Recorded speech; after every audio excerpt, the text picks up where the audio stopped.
Listen, brother, everyone looks at you and thinks you're a tiny little boy. Posting on Twitter. It's the gayest thing you can do. Shut the fuck up, you little tater tot bitch. We are 2 minutes and 35 seconds into this video. I'm Just as gay as the rest of us, motherfucker. Feels just the same. Another sunny day in LA. Everything is fine, so they say. Wonder what the news is today. 'Cause I know that every day I'm at this fucking job. Hasan is streaming. Watch him on the cloud.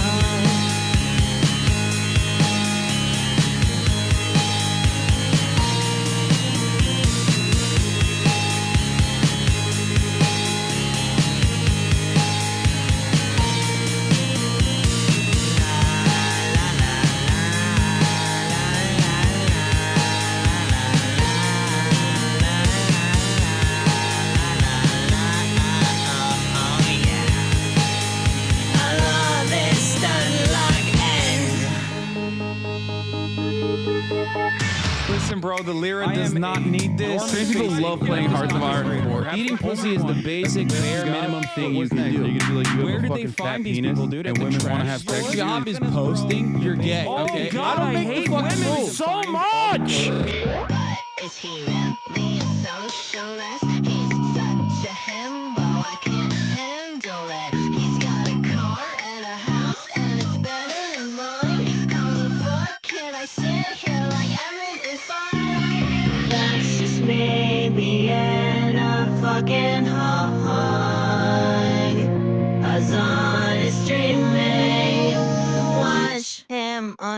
the club.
What's going on, everybody? I hope everyone's having a fantastic evening, fantastic afternoon, fantastic pre-evening, fantastic Evening, morning, wherever you are in the world of Hasan Biker. This is the HasanAbi broadcast coming to you live from cloudy California, Los Angeles, folks. We're live and alive. That was Teresa's Sweetheart Hasana streaming theme song for my favorite socialist himbo official video. And ladies and gentlemen, boys, girls, and MBs, it is Newsday, Tuesday, November 26, 2024. And I am a little late, and I apologize for that, and I have good reason for it, but I'll tell you all about it in a brief moment, because this is the part of the broadcast where I tell you about my personal news about what's going on in the world of HasanAbi Piker.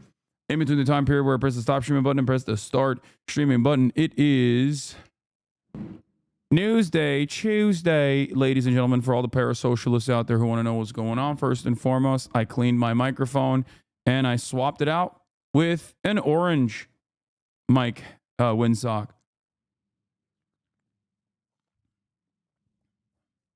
That's number one. Number two, I ended the broadcast after the goon game, after gooning. For the Chinese goon in the 5,000 years of goon. And what did I do? Let me tell you what I did. I finished Arcane is what I did. And I have a lot of thoughts. I have a lot of opinions. I have a lot going on. I have that, what? I have that same shirt. I'm literally wearing it right now. A dark green turtleneck. Okay, that's cool. Is a sweater.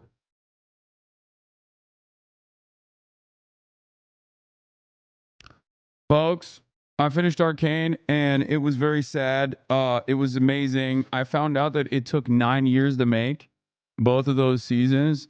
So it is legitimately terrifying how long it will take for them to make the new ones. And I'm really, really, really, really sad about it.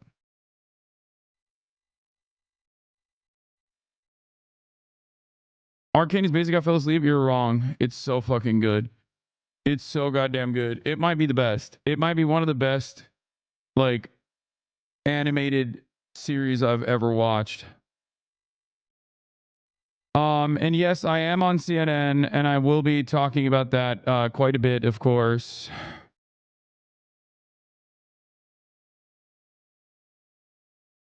But we'll see. Never defeating the baby girl allegations.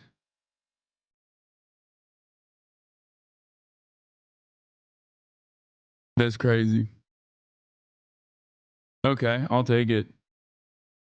Spoilers, give us all the spoilers. I'm not gonna even spoil it. It's just amazing. Go watch it. It's so amazing. It made me like genuinely consider playing League to spend more time with these wonderful characters.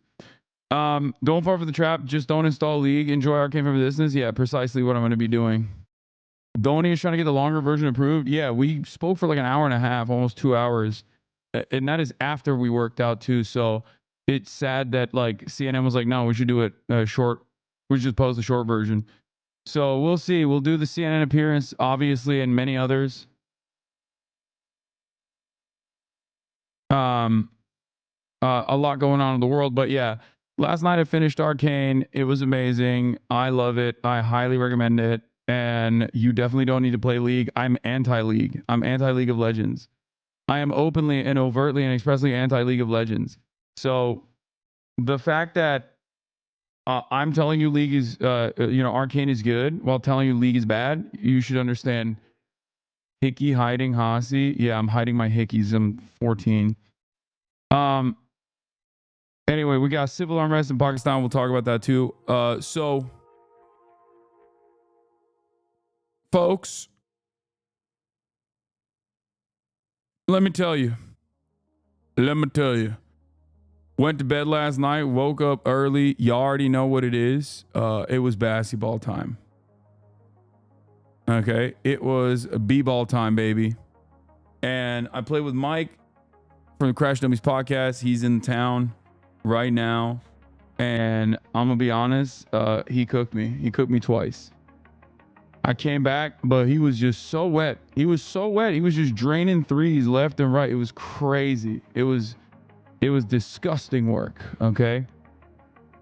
Won the first 2 games. He won the first 2 games, but what matters most is I won the last game. And not only did I win the last game, but I also cooked him when I won the last game. 15-1. 15-1. But yeah, he's great. I love playing with him because he's like around my size. He is much more athletic than me too.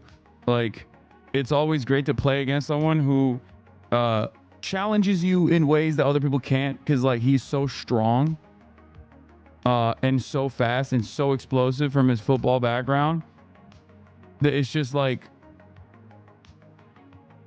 it's hard to keep up. But yeah, that's neither here nor there. I cooked him on the last one, but he cooked me on the first 2.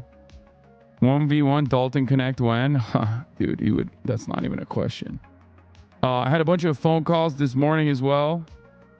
For the record, that is the reason why I'm late. I had to play some ball. Took Kai to the dog park. What was the last score? What was the last score for the last game? No hablas. No. I came to this country. Yeah, it's like he beat me twice. I beat you twice bad, and then I felt bad. Yeah, Like, I'm a visitor. I don't want to make him so bad. He lost. What was it? 15-1? No, but I coached you the first 2 games. So run the tape. 15-1. Still LA on top. What's up, folks? I'm live and alive, and it's a fit of the day, by the way. I'm going with the college professor look again. You already know. I'm here again with the dub. Great doing business with you, man. Okay, 2 dubs, but who ended up with the W last game?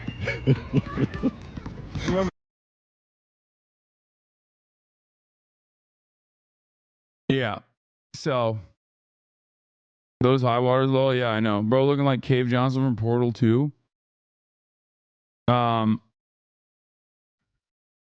Very demure, very mindful. No, you can't have class outside. The class outside is canceled. It's not nice. The weather is not nice outside. Class is indoors. Anyway, yeah, what is that Logan Roy ass fit? No shade. I'm trying to act my age. I'm trying to look my age. I'm 33-year-old man, okay? Chill out. They're cooking you, dog. Okay. Yeah, this is for those of you who weren't tuning in to watch the Chinese dating sim. They're making fun of me right now for my actions on the Chinese dating sim. All right, let's get it twisted. Let's post. There is no dressing in age. There is.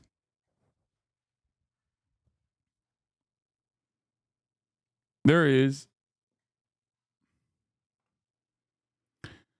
Let's blast off. Let's get it popping. Found out that I was on CNN, or I guess like the CNN thing came out last night or early this morning. Not entirely sure, but seemingly it was very good.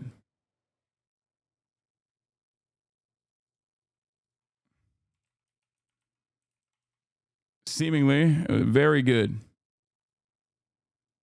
So we'll be watching that as well. I'm on CNN again. Tariff wars begin. What will this do to the American economy, and why Kendrick x Drake heats up Lebanon x Israel ceasefire, Romanian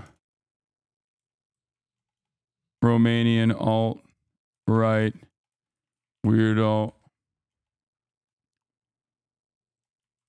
could win election, and more. Chinese dating sim later. Get in now. Ta-Nehisi is tomorrow, chat. Ta-Nehisi is going to be tomorrow, and then after Ta-Nehisi tomorrow, we have an even greater guest. Ta-Nehisi is going to be on the broadcast tomorrow, and Jank is going to be on the broadcast on Thursday.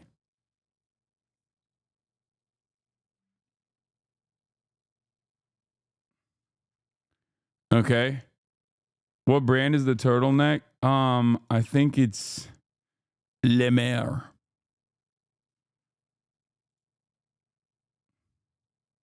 I'm not sure. Would you ever pursue a law degree? No. Dude, new mic or new mic cover? Are you off on Thanksgiving? No, dude. Why would I be? Why would I be off on Thanksgiving, chat? We have a long-standing, multiple-year tradition at this point. It's not Thanksgiving, it's Janksgiving, where I invite Jank into my home or into our grandparents' house, or my grandparents' his parents' house, and we duke it out. You know, Shaky Gurga is supposed to be here on Thursday. I also invited Mike to Thanksgiving as well, but yeah. My mom doesn't know yet. I gotta let her know. Oh, my hair is so crazy. Which Mike? Fucking Mike from Crash Dummies podcast, the one I was balling with. God, my community is so fucking nerdy. Oh, don't cut your hair. I have to. It's getting long again. It's getting too long again. Yeah, Mike from Sure, SM7B. Mom's love having more mouths to feed. I know, but what is Janksgiving for the newbies? Janksgiving is basically Janksgiving is a time honored tradition in this on the HasanAbi broadcast where Jank Uyghur, also known as Shaky Gurga, my uncle, also known as my uncle, is he does the time honored tradition of appearing on the broadcast. Kai Baka, thank you for the 20 gifted subs. And we duke it out.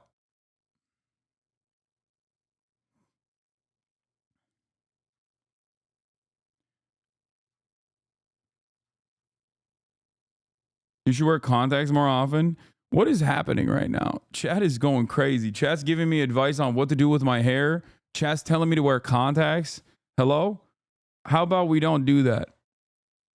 How about we don't give me advice on what? I'm a 33-year-old man, okay? What is happening? What the hell's going on? Okay, we're blasting off, okay? We're freaking moving away from this combo. Not a combo that I like particularly much. The Goda was the Goat visited Cape Town, South Africa. The filming went smoothly with the staff and cast working together as one. Stay tuned for more news on season 2. Very excited about that. There's my boy right there, Matty O.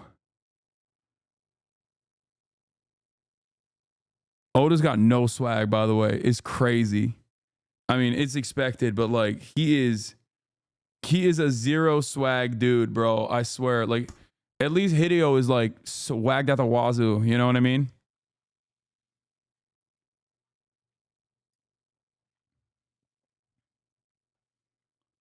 He was sick a couple of weeks ago. Hope he's better. Y'all are crazy. I don't know how you... I don't know how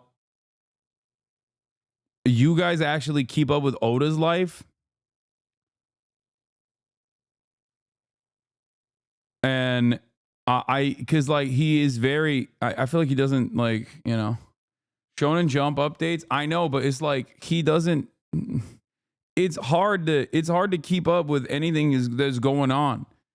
I know his team updates, chat. I know. It's just like an odd thing. To One Piece creator hopes to defy a history of failure. Live action manga and anime adaptations have found little success, but in a rare interview, Eiichiro Oda discussed why Netflix's series could be the exception. Dude, Matt is popping off, dude. This makes me so happy. This makes me so happy that he's like, Matt's getting his flowers as a real nerd. You know what I mean? That's what happens when you put someone who is like legitimately invested in the process and is a real fan of the work. The work itself is like dense and there's a lot to contend with. But the amount of people I have heard from that say they love the One Piece live action and have never actually even broached the original subject matter is fantastic. It makes me so excited.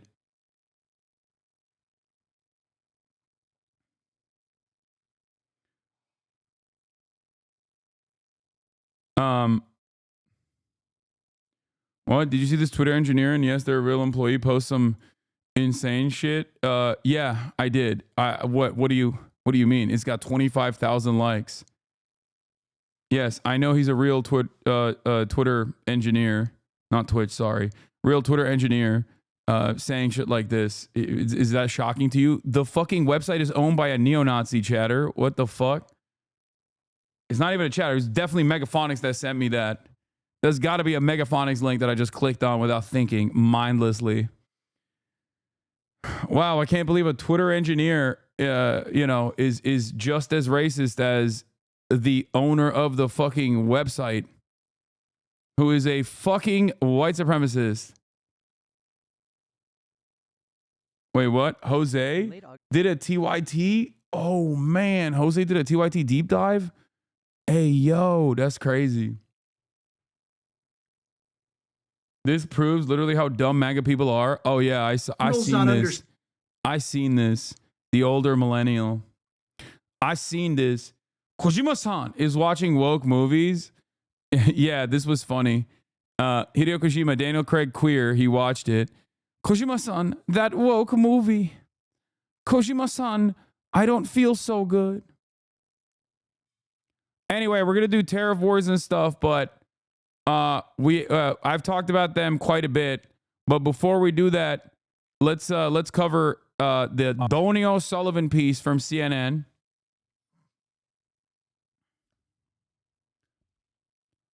Donny O'Sullivan showed up on the broadcast. Hey, Themasius, thank you for the playlist.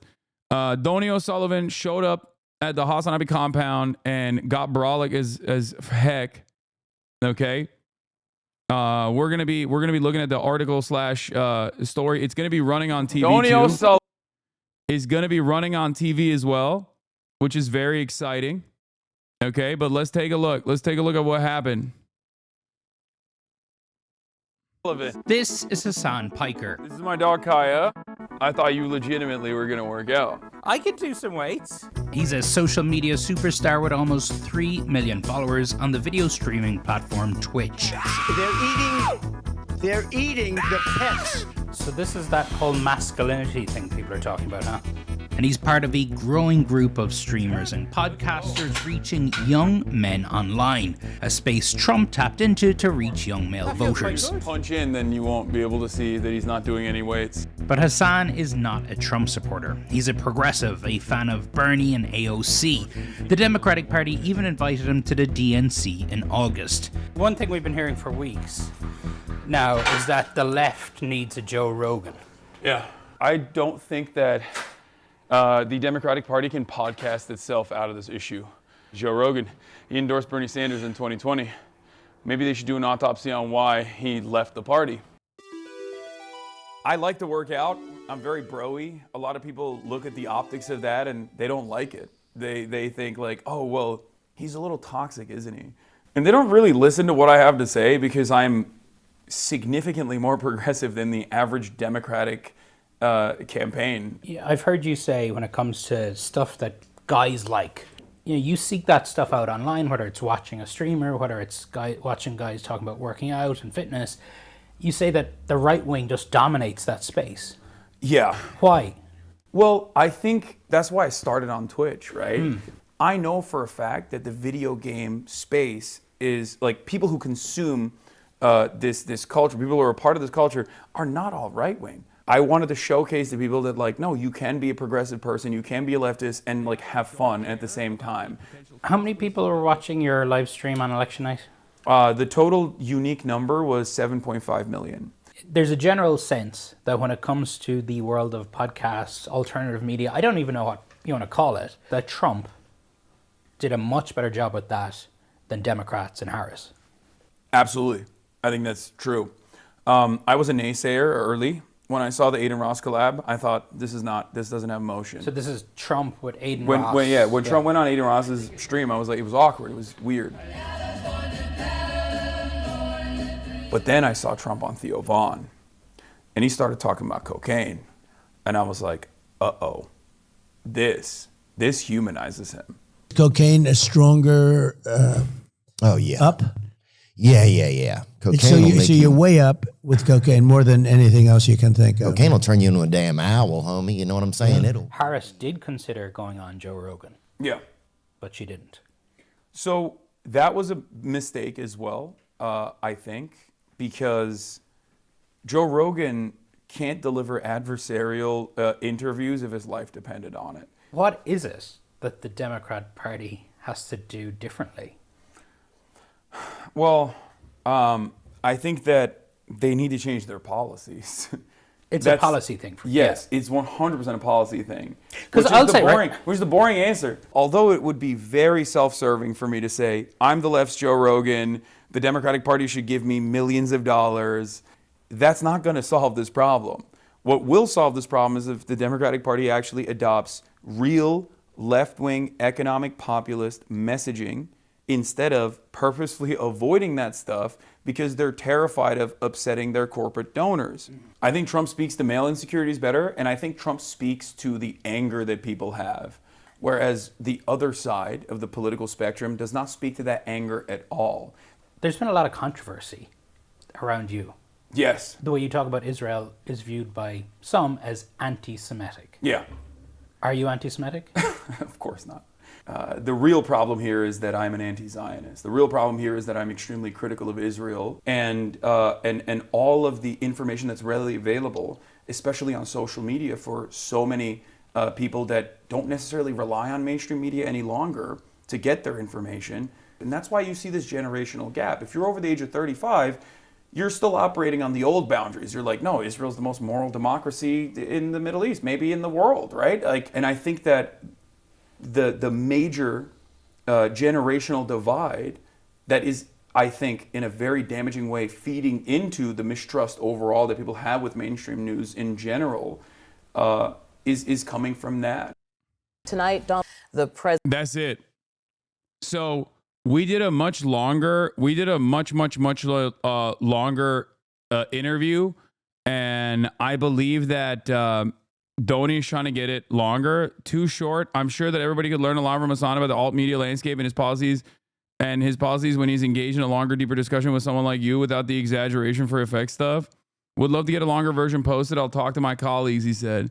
But I think that there is more. There's more on that front. I mean, we talked for like an hour and a half. We talked for an hour and a half, but like obviously CNN has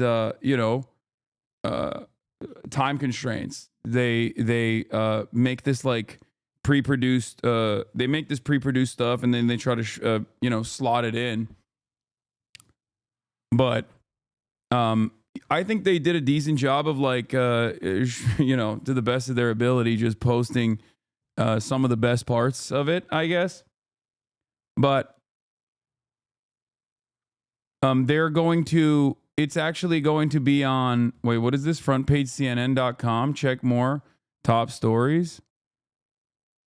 What do you mean? Where is it, like here somewhere on the CNN.com main page? But yeah, frustrating to be censored, but your words carry so much weight because you're educated. No, I don't. I'm not frustrated by this at all, guys. Any kind of you're crazy. Any kind of like positive coverage of me on CNN is something that I never would have expected, and I will never take that for granted. I will always be appreciative. It's not censorship. They're just cutting it for time constraints. Okay. What do you mean more time? I don't know where. Click more. I am. Where is the more? It's on the left in text. Oh, more top stories. Oh, here it is. Progressive social media star says Trump interview made him say, uh-oh. JJC1299, thank you for the 5 tier 1 gifted subs. It will also be on probably one of these like CNN news like it'll probably be on like prime time as well later in the day, and then Donnie usually comes on and he'll speak about the experience and stuff like that. So that's very exciting. Complex just posted you on top 25 streamers. The 25 best streamers now ranked. Hey, yo, I made it to the list. Let's go. Is live streaming harder than a traditional job? I love that they've completely moved away from me on this. Shouts out to Lacey. Honestly, Lacey, I already phased the fuck up, but you saved my life, big dog. Okay? You saved my life. People used to clip me that clip out of context of me talking about like my social battery running out and like and constantly ripping into me about this claim that I said that like streaming is way harder than a 9 to 5 when I don't believe that. Obviously, I have the opportunity to go back to a 9 to 5 if I wanted to. I don't. But I'm so glad that Lacey tanked that shit for me. People gave me so much shit for it, but then now it's like people are remembering it as like something that Lacey said. So I love you, Lacey. You're my goat. I owe you one. Okay, W nephew. Lacey is also in the nephew category for this. Didn't Duke say the same thing and everyone agreed? Twitter motherfuckers are so fake. Yeah, but you don't understand. He said it with Riz, okay? So W for Lacey saying that. Streaming certainly isn't easy. Yeah, you can work out of sweats in the comfort of your home, but being on camera for hours on end and exposing yourself to an endless comment stream can't be great for your mental health. You're constantly going to conjure up viral moments and chase subscribers and can't clock out in the middle of a subathon. That's right. I'm also constantly farming subscribers. Subscribe. Ladies and gentlemen, subscribe. Fartic L'accelerator, thank you for the 5 gifted subs. You can subscribe for $5 or $6 or for free with a Twitch Prime, or you can get gifted a sub as well if you're lucky. But, dude, this is irrelevant, but I just want to say thank you for sticking to your guns on this platform. Less than a year ago, I was in a pretty reactionary TikTok red pill space, and I feel like a young Muslim man seeing you specifically make good points in a really passionate way made me rethink my mindset and has helped me get into a much better headspace. That's what I'm talking about, baby. That's why we do it. W Clip Farm Lacey. But yeah, respect to Lacey for tanking all that. However, if you can handle the pressure, the ceiling for a popular streamer keeps getting raised. From attracting the eyes of millions of fans, signing deals worth millions of dollars, to being a live stream content creator, whether that's on Instagram, Kick, Rumble, Twitch, TikTok, YouTube. Gen Alpha's A-list stars, according to 2019 survey by Lego and Harris Polls, 1 out of every 3 kids between age and 12 wanted to be a vlogger or YouTuber. But while every kid may want to be a streamer, not every kid will be a great streamer. With the thousands of streamers online, what separates the all right from the all might? What actually makes a streamer one of the best? We pondered these questions thoroughly when putting this list together and came up with the following criteria. 1, influence of their social media presence. 2, frequency we see them on timelines. 3, the quality of their content. 4, their relevance to the world of live streaming. This helped us cut through the noise and decide on the best of the best. What? PewDiePie? Does he even stream? That's crazy. And we started the list with a person who doesn't even stream no more.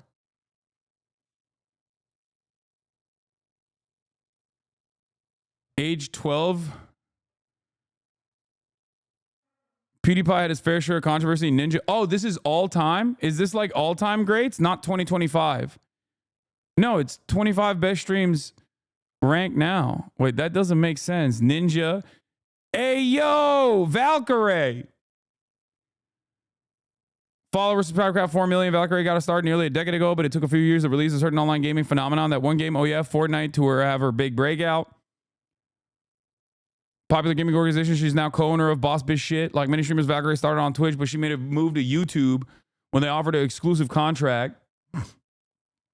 Her following grew even bigger as she and other streamers passed time during the COVID. Oh my God. Look who it is. Nick Pollum. That's crazy. It's been over a decade since NMP Law started posting YouTube videos on games ranging from Minecraft and Hearthstone to CSGO. Despite rapidly accumulating 200,000 subscribers, over 50 million views on YouTube, it wasn't until 2016 that he began streaming on Twitch. In 2017, Nick Pollum took things full-time, getting popularity for his WoW streams. Today, NMP Law is a variety streamer best known for... Okay, no, he's not. He's best known for parasocial girl content, okay? And also watching music videos with his friend HasanAbi Piker, okay? Alongside streamers like HasanAbi, Nora Explorer, and more, NMP Law chefs things up in the kitchen, takes you around ride-alongs with his car. Yeah, he's the clueless rom-com male lead, okay? That's what he is. He's best known for creating live dating sim content. Exactly. And also loving feet. He bridges the gap between companionship and surveillance. The chat puts you in the car with NMP Law and his friends, listening and engaging like one might if they sat in the back seat next to Mr. Arthur. It's that thin, often absent fourth wall that landed in both a spot on this list and with fellow creator in Hot Water earlier this year at TwitchCon. While streaming with Wake Wilder, NMP Law was kissed and licked by Kick streamer without his consent, prompting NMP Law to tweet, "Don't ever do shit like that, please. Talk to somebody or just stay inside if you can't behave." Jinxie at number 21. Stable Ronaldo. Oh, shit. The young guns, dude. This is the new meta. This is like some in the old guard, Nick Pollum, Valkyrie, Ninja, PewDiePie, the oldest guard. And then you got the new streamers on the block, Jinxie, one of the top content creators on the platform now, well-deserved. Stable Ronaldo, okay, went from zero to hero, got falsely smeared by Ninja on the list, and now he's above Ninja on this list.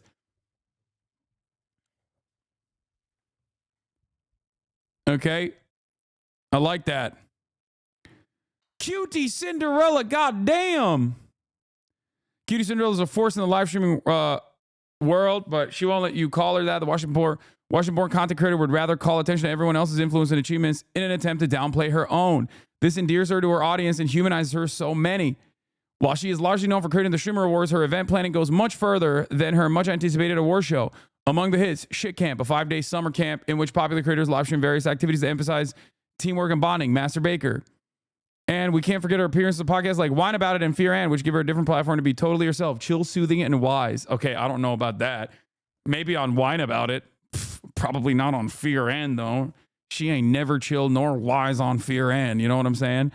The theme of all of our efforts revolves around working together, being yourself, and building relationships, something so desperately needed in the internet during these trying times. They didn't even talk about how she's fucking bronze. Oh, they did. When she does stream, chances are it will be a League of Legends match. Okay, this is journalistic irresponsibility. Okay, this is called lying by omission. Okay, omitting key details such as the fact that she is still perma-stuck at bronze. Honestly, is you know, you might as well be doing a disservice. You might as well be lying to the American public. Okay. A baking or an IRL stream of her at Disneyland, you will always get authenticity with Cutie Cinderella, be it via her open dialogue or mental health struggles or her process when preparing for her events. Ludwig, number 18. It's impossible to watch any streamer or live streamer today and not identify it, at least some of Ludwig's influence. Born in New Hampshire, based in California, Ludwig is the ultimate innovative content creator with a zest. Yeah, he is zesty. All right. For creativity that entertains his community, known affectionately as Ludbuds, and pushes the boundaries of the streaming space. The way he captures your attention isn't through blunt force or loud noises, or rather his charm and charisma, and also his capacity to steal other people's ideas and repackage it as his own in a method that he created called, what was it? Twist and turn. I'm Dante, saved your ass and started. Tell me what job is harder. Oh yeah, this was another goated moment. All of these guys I owe my life to. Okay, they really tanked all the damage for me. Yoink and Twist. Ludwig's streaming career highlights includes the multiple moments where he was the catalyst behind different live streaming trends. The first big advertised subathon, breaking the previous record for the most concurrent subscribers on Twitch, set by Tyler Ninja Blevins, later broken by HasanAbi during his Mafiathon 2 this year, creating multiple shows such as Mogul Money that featured fellow content creators, and his move to YouTube gaming. Beyond streaming, though, he's branching into more off-screen roles, co-founding the creative agency Off-Brand, establishing a game company, Off-Brand Games, co-owning the esports team Moist Esports, recording his popular The Yard podcast, and launching a bidet product line, which, who doesn't love a bidet? It would be unfair to limit Ludwig's title to merely a live streamer, as his influence is felt everywhere. At the end of the day, the stocks are up for the fellow Ludbuds, so be sure to tune in to a broadcast or two before he calls it quits and starts his bakery. Amaranth is number 17. I'm Dante, number 16. Iron Mouse, number 15. Nice. Sketch, another newcomer on the block, also fantastic. Bruce Drop, that's unexpected. Okay, that's cool. His laid-back style has cultivated an intimate relationship with his fans. All right. All right. I mean, it's cool. I no hate. I hope he's doing all right. You know, wherever he is at in his mental space in the universe. Number 12 is DJ Academics.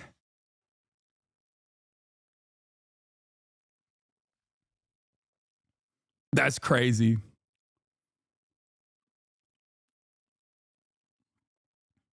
They're like, Ox seems obsessed with glorifying the underbelly of rap, and we shouldn't forget that he's currently facing a sexual misconduct lawsuit. That's a wild way to write this article.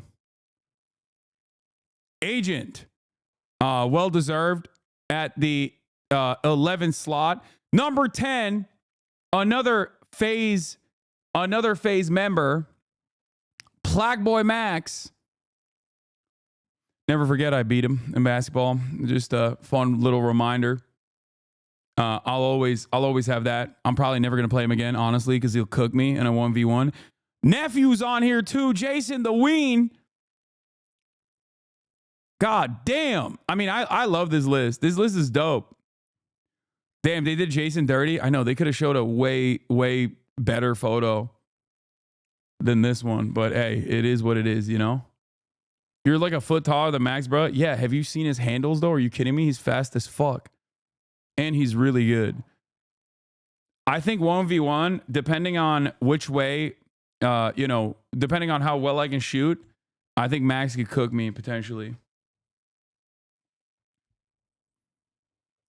Jason Lee's quickly risen from one of the most... Wait, let's see what they wrote for Max. Plague Max became popular on Twitch, the wild card creator, live streaming loosely about cultural relationships. Ironically, people take him seriously because he doesn't take anything too seriously. He often posts videos of his reactions to interactions with fans that talks pretty flippantly about flings with women, like his highly watched October 2024 live stream re-uploaded to his YouTube channel about how he almost died messing with a Latina baddie.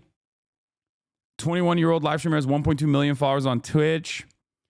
Jason, you might recognize him from TikTok, where he started posting in 2021 and quickly garnered hundreds of thousands, then millions of views for his comedy sketches. Yeah, his comedy sketches, which is meowing on Valorant E-dates.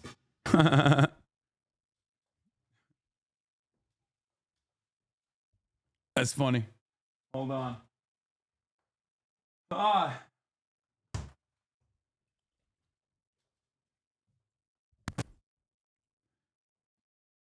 Where he live streamed games like Valorant to an audience of about 100 viewers. Hey, success doesn't happen overnight. His charismatic personality and gaming prowess popularized him on Twitch again.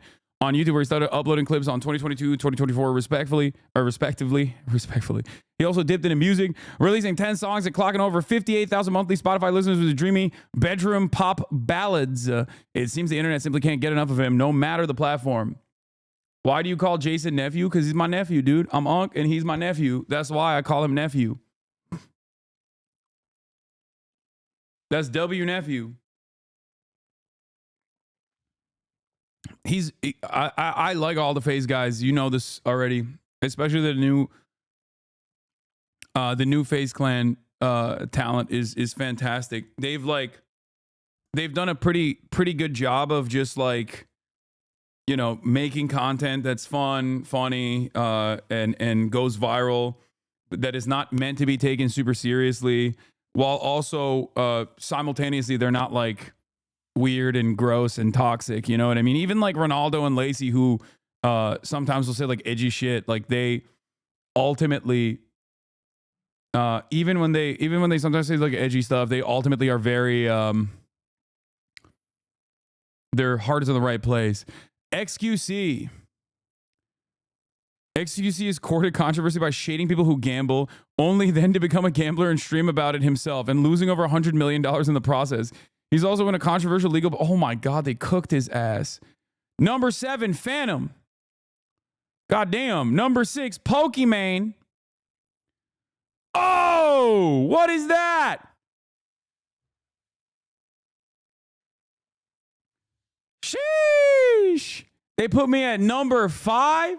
That's crazy. They put me in the top 5. Glaze. Oh my God. The photo is not the best, but what are you going to do? Hey, what are you going to do? What are you going to do? What are you going to do? I look like a cult leader. Don't go to top 3 if you want to keep your lunch in place.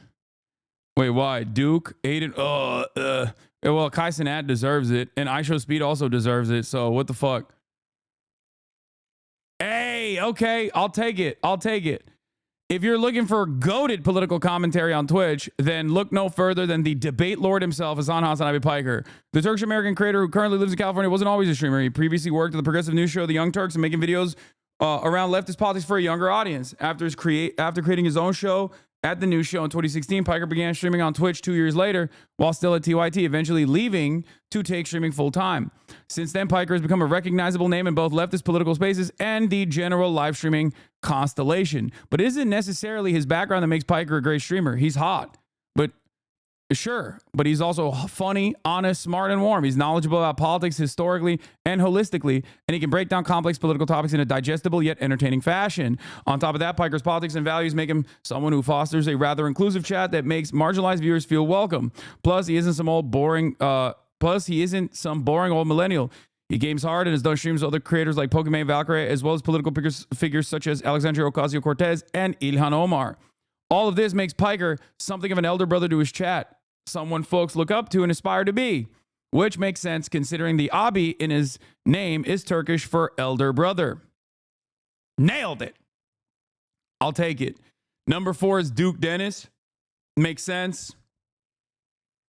Makes sense that Duke would beat me here as well, you know.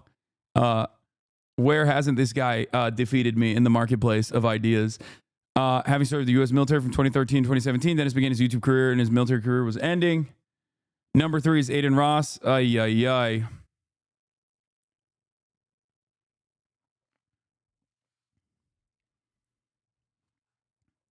Sure, he's controversial, and yes, he talks out of his ass, but Ross is also a 20-something trying to do better for himself in a very public way. That takes courage. That's crazy. I would say these words about IShowSpeed. I would not probably say that about Aiden Ross, who has cultivated one of the most toxic, mass harassing, doxing communities online with like the absolute worst fucking politics ever. But maybe one day he will change. Everyone has the capacity to change. So does Aiden Ross, I'll admit. But that day has not come thus far. Older brother. Yes, Abi means older brother. No, it just means older brother, not elder brother. It means older brother. Yeah, no mention of Andrew Tate. Posts about his struggles, either mental or physical, and his vows to get back on track. He often acknowledges not only his chat, but his fans across the internet, frequently thanking them for sticking around, and he's become increasingly purposeful with how he wields his audience, often encouraging his chat to be better themselves and to each other. That's a wild way to say it. Older sister means Abla. Number 2 is Kai Cenat. Obviously, well-deserved in the title. And my personal favorite, IShowSpeed. I fucking love Speed, man. I really do. I think he's so awesome. I think IShowSpeed is a generational streamer. So is Kai, for sure. And it's not even like a comparison between one or the other. They both do fantastic work.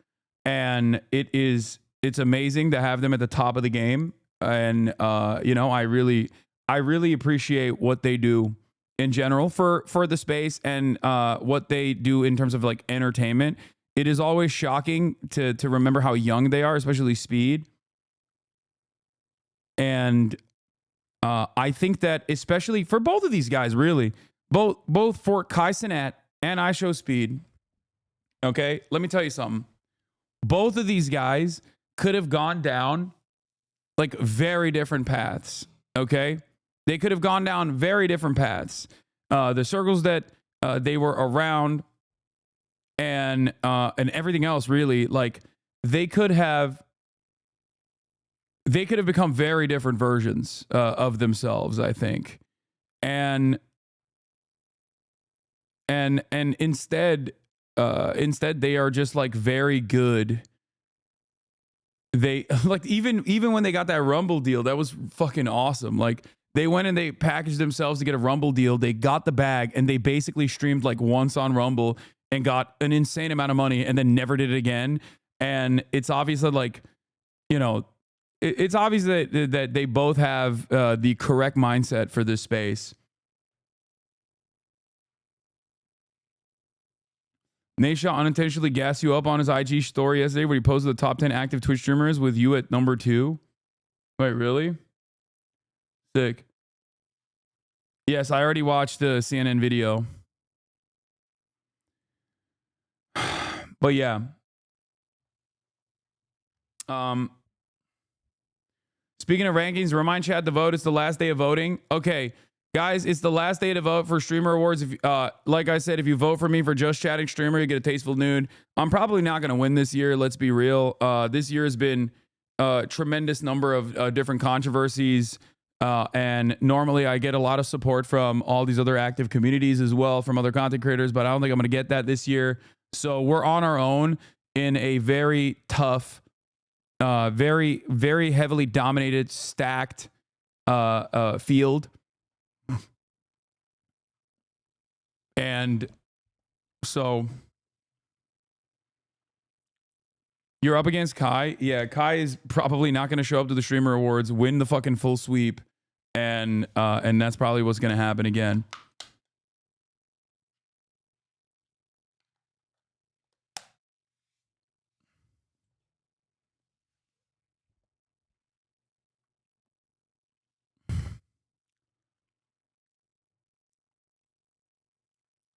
As a Dutch chatter, thank you so much for taking me out of a dark place I was in 2 years ago. I used to be a standard Marxist, but now, after watching the stream every day for years, I personally want to suck G from behind. Wow, you...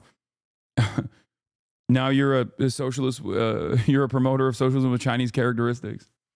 You barely promoted it?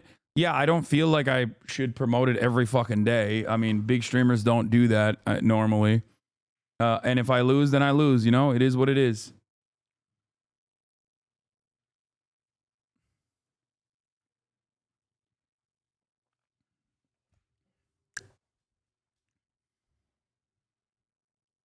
Law, by the way, he came to our country, Morocco, last week. Oh, G did? Just checked his IG, Nate Shot's IG. It was top 5. What is this? Let's see. What did he post? It's not, his stories are not even. After returning to streaming just 10 months ago, Nate Shot is now a top 5 most sub streamer on Twitch. Oh, this is what they're talking about.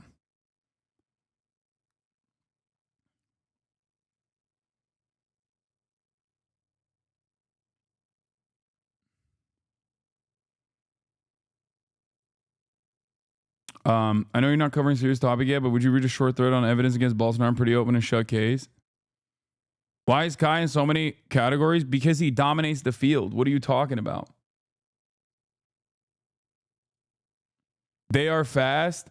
HasanAbi reacts to IShowSpeed ranking number 1 on our streamer list. I fucking love speed. I really do. I do. It's true. They are fast as hell. Holy shit. Here, I'll give that a retweet. Fuck it. I like that the Complex Twitter account also it has never not watching in their description. Yeah. Chat is like, why is Kai on everything? It's a fucking fan award. Like, fans vote for who they want to nominate. You do understand that considering that it's fan based, clearly it, you know, someone with 500,000 subscribers is probably going to have a massive impact. And it's not like it's not deserved. You know what I mean? If Kai is not in every category, that is because people are, that is because people are most likely trying to ensure that there are some others that also get worthy praise and recognition. Okay? Like, that's it. It's not deserved. Come on, dude. Come on. What are you saying is not deserved? Like, that's crazy. Like that's dude, what are we talking about? Like, from a pure entertainment standpoint, y'all are insane. I mean, it's funny because, like, I assume on, like, in this community especially, you're like, well, he doesn't talk about anything worthwhile. It's like, yeah, because no one gives a shit about that. He's an entertainer, okay? The very fact that I can even reach the level of popularity that I have been able to reach without while still covering hardcore news and polarizing news subjects and offer political commentary is insane. It's not normal, okay? A lot of people don't recognize it.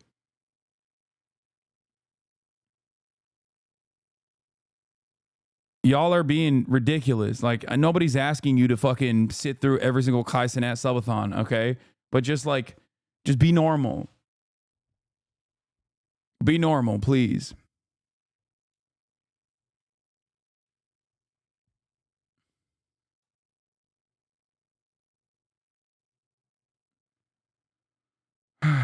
Kai Cenat has had a generational run, okay? He didn't use OBS. He made fucking sets for his subathons. It's actually next level for streaming. Yeah. Also, for people who are wondering, like, if they're shocked by this, like, there was that one, like, behind the scenes from the rapper Twitch streamer dude, DDG. He went to Kai's house for the subathon, and there's like a sneak peek into like the background. Yeah, DDG is his name, not DDG, not Destiny's Community.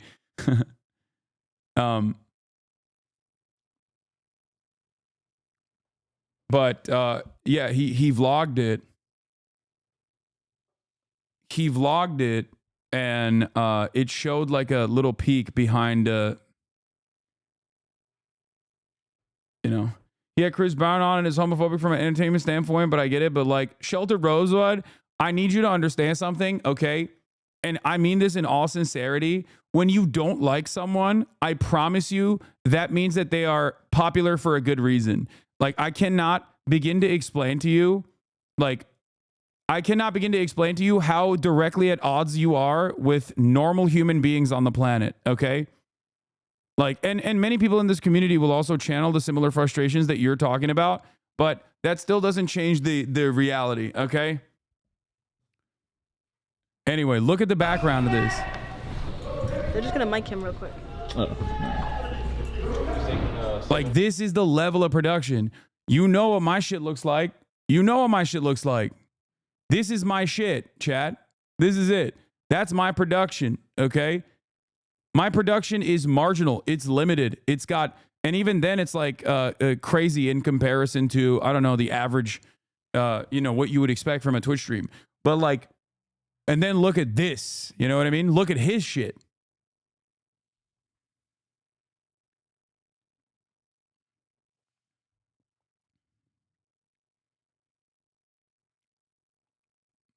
The only graphic you have on screen is your W banner, no overlays, no nothing. Yeah. Like, look at that. Look at the amount of cameras they have. And this is one part of the production team. Like, there's two different production rooms as well, probably even more. So just,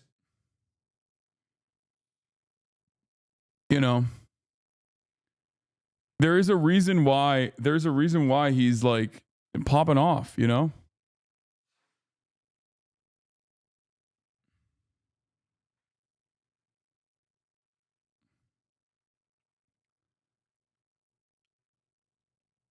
Yeah, he had Lizzo and Megan Thee Stallion, SZA on his broadcast. Like, he's crazy. I think about what Jerma said at the first Streamer Awards when he said, keep making great content and pushing forward. Yeah. Did you see Lizzo and Megan Thee Stallion on Kai's stream discussing his hygiene? Wait, Megan Thee Stallion? That's not Megan Thee Stallion, chatter. That's SZA. I don't even think he had Megan Thee Stallion on, actually. I think he had Glorilla on at some point. He did not. I don't even think he had Meg on. Hot girl shit. Embarrassing.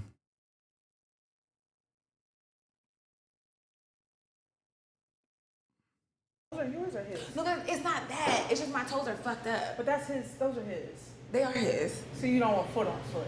I don't mind foot on foot. He seems like a clean person. Yeah. Right? Well, he hasn't washed his balls in a long time. Who said that? He said that? Is that true? Wait, what?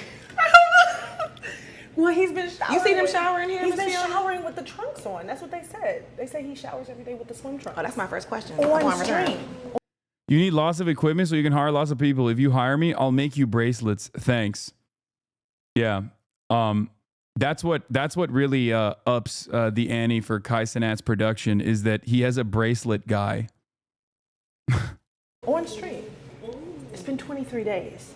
No. But maybe he's washing the bottom of his feet. His meat's been dry for 23 days. I don't believe it. I don't believe it. Yeah, because you... Yeah, we confirmed the bracelets. We're good.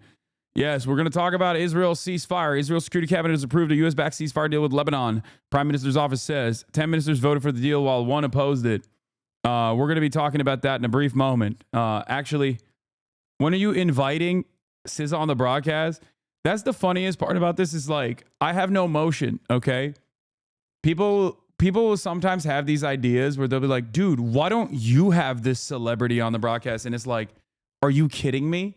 You think I wouldn't love the opportunity to have SZA on the broadcast? Like, SZA is not coming on the broadcast, chatters, okay? She's not. That's not happening. And it's the same, like, I got no motion whatsoever. I have some motion with people who are organically interested or invested in political commentary. And even then, they might be worried about coming on like a political stream because they don't want to get yelled at by their fan base because, as everybody knows, Republicans buy Nikes as well. Okay? That is the reality.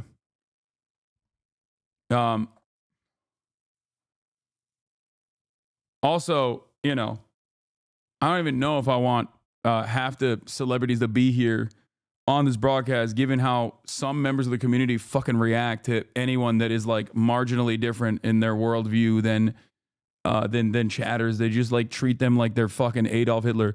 There was unironically a person that turned around when I was talking about Kai Cenat. I didn't even read it, but someone in the chat literally said, well, Hitler was popular. That doesn't mean his ideas were good.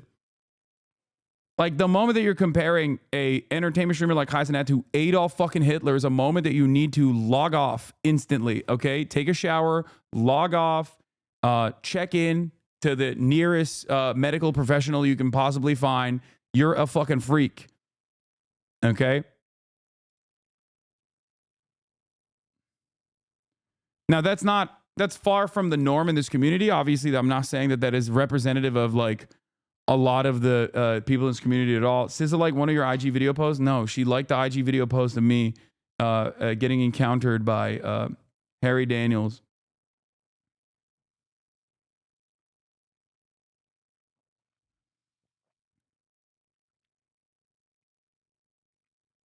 Anyway, we're moving on.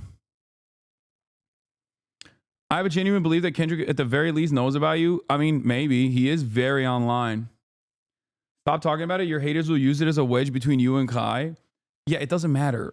I don't think Kai fucks with me at all, but it doesn't really change my dynamic. I don't give a shit if he doesn't like me at all. I'm always going to be fucking honest.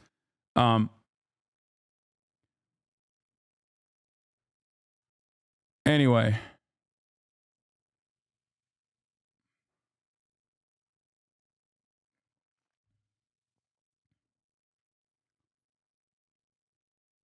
Brandon is supposed to be live talking about it. Israel's Prime Minister Benjamin Netanyahu says Israel, Hezbollah. Oh, here it is. Let's talk. Let's tune into Brandon. To bring a conflict between Israel and Hezbollah to a close. Under the deal reached today, effective at 4 a.m. tomorrow local time, the fighting across the Lebanese-Israeli border will end. Will end. This is designed to be a permanent cessation of hostilities. What is left of Hezbollah and other terrorist organizations will not be allowed, well, I emphasize, will not be allowed to threaten the security of Israel again. Over the next 60 days, the Lebanese army and state security forces will deploy and take control of their own territory once again. Hezbollah terrorist infrastructure in southern Lebanon will not be allowed to be rebuilt. And over the next 60 days, Israel will gradually withdraw its remaining forces. And civilians on both sides will soon be able to safely return to their communities and begin to rebuild their homes, their schools, their farms, their businesses, and their very lives. We're determined this conflict will not be just another cycle of violence. And so the United States, with the full support of France and our other allies, has pledged to work with Israel and Lebanon to ensure that this arrangement is fully implemented, the agreement totally implemented. You know, there will be no U.S. troops deployed in southern Lebanon. This is consistent with my commitment to the American people to not put U.S. troops in combat in this conflict. Instead, we, along with France and others, will provide the necessary assistance to make sure this deal is implemented fully. It's so funny to be like, I'm proud to issue a ceasefire in Lebanon that I basically allowed to thrive by giving unlimited weapons to Israel that decided to also invade Lebanon. Just like any country, when facing a terrorist group pledged to that country's destruction. At the same time, this deal supports Lebanon's sovereignty. And so it heralds a new start for Lebanon, a country that I've seen most of over the years, a country with rich history and culture. If fully implemented, this deal can put Lebanon on a path toward a future that's worthy of its significant past. And just as the Lebanese people deserve a future of security and prosperity, Brandon's trying to save his reputation. He'll never save his reputation. They too deserve an end to the fighting and displacement. The people of Gaza have been through hell. Their world's absolutely shattered. Far too many civilians in Gaza have suffered, far too much. It's all because of Hamas. Refused for months and months to negotiate a good faith ceasefire and a hostage deal. And so now Hamas has a choice to make. Their only way out is to release the hostages, including American citizens, which they hold. In the process, bring an end to the fighting, which would make possible a surge of humanitarian relief. Over the coming days, the United States will make another push with Turkey, Egypt, Qatar, Israel, and others to achieve a ceasefire in Gaza. With the hostages released and the end of the war without Hamas in power, that becomes possible. As for the broader Middle East region, today's announcement brings us closer to realizing the affirmative agenda that I've been pushing forward during my entire presidency. A vision for the future of the Middle East where it's at peace and prosperous and integrated across borders. A future where Palestinians have a state of their own, one that fulfills its people's legitimate aspirations, one that cannot threaten Israel. Why is it that he can broker this peace with Israel? Oh, it's because Hezbollah actually fucking made Israel suffer a tremendous amount of casualties in its invasion part of the process. Israel bombed Beirut into oblivion, as they do, and then when they brought in their ground troops, they got their shit pushed in over and over and over again. So much so that there was like talks of potential mutiny and unrest among the ranks. And of course, Israel was way more willing to broker a ceasefire in Lebanon than they were as a direct consequence of that. Okay? Once again, Israel showing the world, just like it did time and time again with Lebanon, specifically with Hezbollah throughout its evolution, throughout its history, that they will only respond the force. Now, the other side of this process is that if they actually have succeeded in the ceasefire, that means that they have successfully decoupled Hezbollah from their ethnic cleansing in Gaza, right? And that is the other side of this process, and it's obvious that Joe Biden is not going to do shit about Gaza. Okay? The ceasefire will come into effect at 4 a.m. Israel's preparing for final strikes from Lebanon in preparation for the deadline. So we shall see what happens. 95 plus soldiers killed, plus 900 soldiers injured, 42 Merkava tanks destroyed, 4 military bulldozers destroyed. Yeah, the Hezbollah as a fighting force is very different than Hamas, understandably. Okay, it is functionally the standing military of Lebanon. Lebanon has a standing military with a security cooperation agreement with the United States and Western nations, but that has only been a limit to Lebanon's own sovereignty and its own protection. That's precisely the reason why they don't have like anti-aircraft weapons and shit like that. Because if they did, then they would be using American defenses, American anti-aircraft defenses against Israeli, American fighter jets that Israel is utilizing. So, that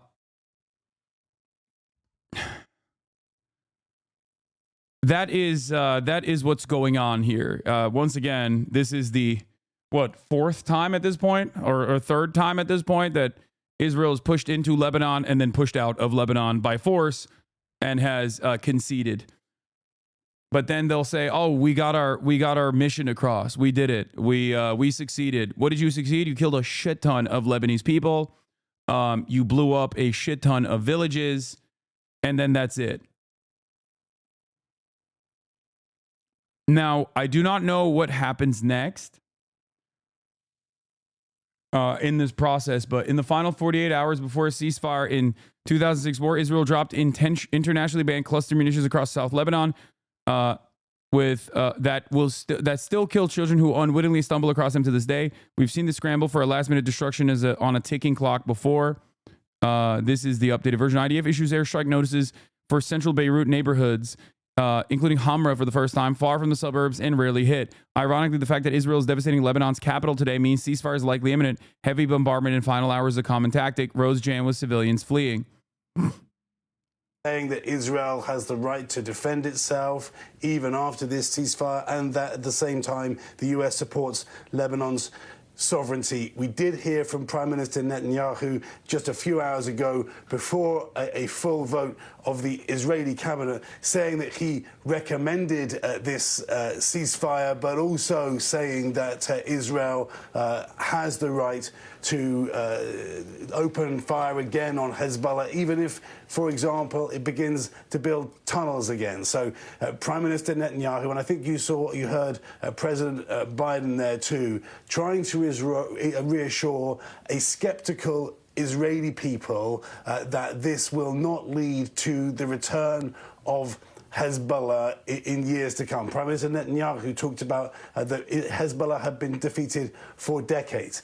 But has it been fully defeated? No, it has not. Many of its leaders have been killed. Many people have been killed.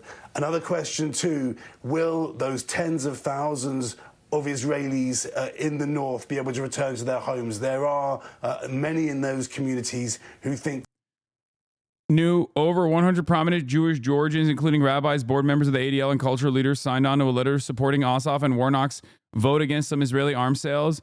It's time to stop treating Jews as a monolith. Oh, look at that. Look at that. Oh, wow. I am shocked. It turns out that a lot of these American Jewish institutions were speaking out of turn, not necessarily caring about their, Jewish constituents and their interests and their needs. How shocking. How shocking. They've penned an open letter praising Georgia's Democratic Senators Jon Ossoff and Raphael Warnock for their votes in support of a series of resolutions disapproving the sales of some arms systems to the Israeli government. Look at that. Hasan, bring up only the most biased article ever, only to read the headline piker.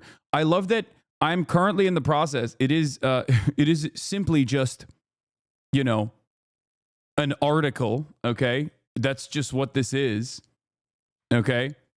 And I'm currently in the process of reading it, but you're so fucking delusional that, like, you can't even capture what is happening in front of your eyes.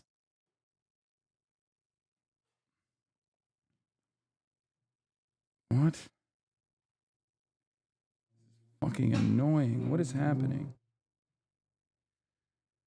The letter, which I have posted in full below, is signed by people involved in Jewish community life across metro Atlanta area, from synagogues to Jewish day schools to the Anti-Defamation League. It thanks the senators for their courage in voting the way they did, concluding that their votes help promote regional stability and peace. It comes days after around 50 Jewish organizations signed a letter organized by the Jewish Federation of Greater Atlanta and backed by some powerful American Israel Affairs public... What? Hold on, I'm trying to do something.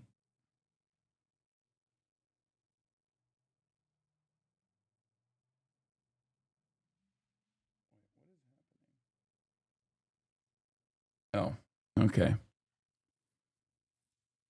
The dueling letters demonstrate an important debate within the local Jewish community that reflects broader national trends. For decades, the image of Jewish America was one of a monolith. Politicians treated the Jewish community as if it was united in support of unconditional military aid and diplomatic support for the Israeli government, no matter who was running it and no matter what policies it pursued. But in recent years, it has become clear that the Jewish community is no more monolith than any other one. No shit. Rabbi Mike Rothbaum with Israeli Maoz Inon, whose parents were killed during the October 7th attack.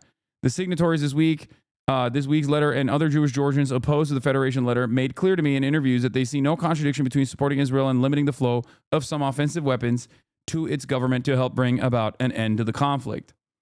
Rabbi Mike Rothbaum, yeah, but make no mistake, by the way, this doesn't mean that like these are card-carrying anti-Zionists, okay? That doesn't mean that at all. And that doesn't mean that for Jon Ossoff either. But the idea that all of these American Jewish institutions that are so predisposed, so openly with defending Israel so unconditionally is reflective of the broader attitude of American Jews is wrong. Okay? It's wrong. It's ridiculous. It's like the woke version of dual loyalty tropes.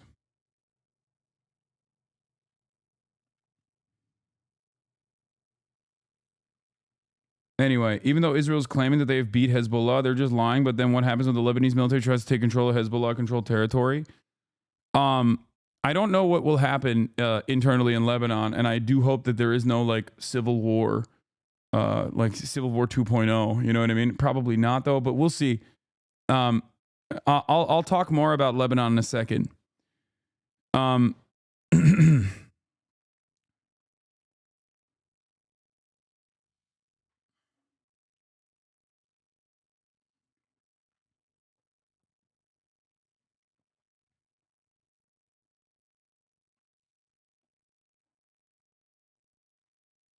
Oh,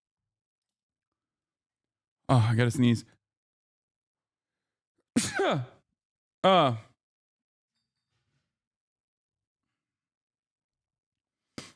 Claudia Scheinbaum is saying a bunch of woke stuff, and that is exciting as always. We'll be covering that as well.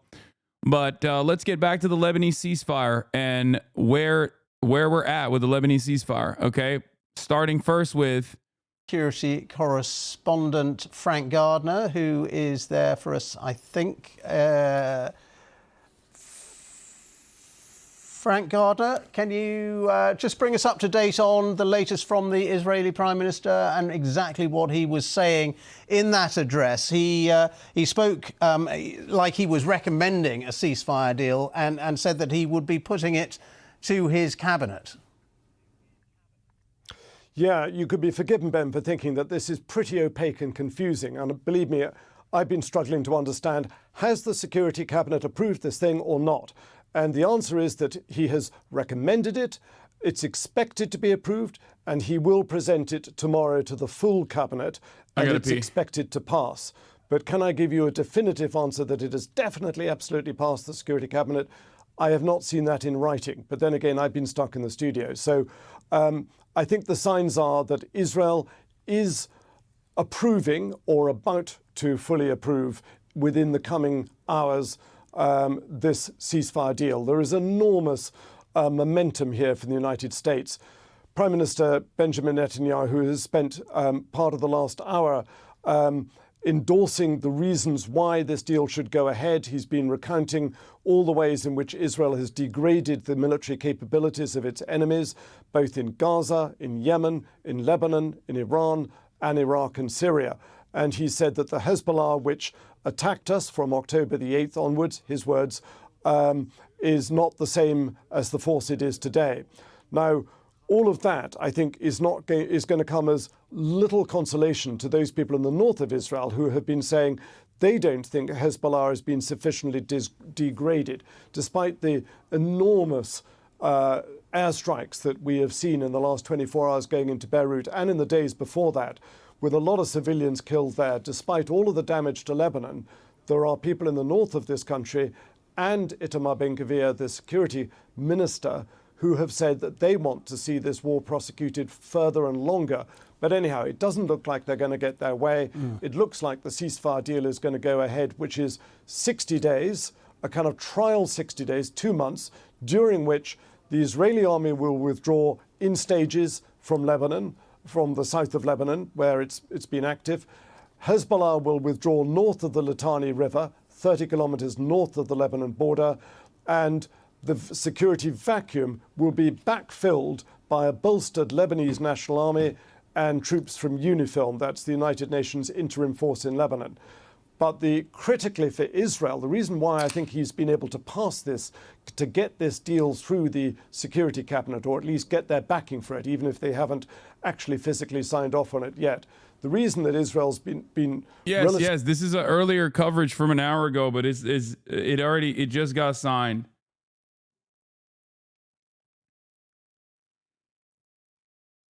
Comfortable with this is because it reserves the right to go back into Lebanon with presumably airstrikes or ground forces if it detects that there is an imminent military threat from Hezbollah. That was something that was a sticking point, but they've managed to get that past people on the Lebanon side of it. So it looks like the deal is going ahead. Tonight, I will bring before the cabinet a plan for a ceasefire in Lebanon. The duration of the ceasefire depends on what happens in Lebanon. We have an understanding with the United States.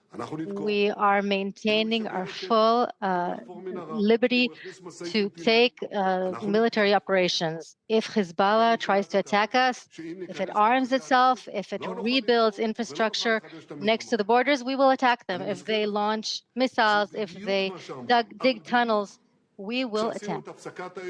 Yes, I can hear people saying that if we start a ceasefire, we will not be able to attack, we will not be able to resume the war. Let me remind you, this is exactly what people said to me when we entered into the ceasefire in Gaza, in which we released our hostages. People said we would not resume fighting, but we did. And how? People say to me, well, Hezbollah will lay low for a year or two, will rearm itself, and then it will attack us. But Hezbollah will commit a breach of the agreement not only when they fire at us, but even when they try to rearm themselves. For any such breach, we will react very forcefully. I know there are those who don't believe we will do that, but many didn't believe that we would enter with ground forces into Gaza, and we did. People didn't believe that we'll enter into Shifa and Khan Yunis, and we did. People didn't believe that, faced with immense international pressure, we would enter into Rafah and the Philadelphia corridor. Not only did we enter these places, we attacked them. And how? There were many people who... I mean, he's bragging about it. He's trying to reassure Israelis who still want more blood. Don't worry, we will go back. if they do anything, yeah. He's trying to make the most of the situation, you know? Israeli media really hated this speech, by the way. Yeah, I don't think you guys understand.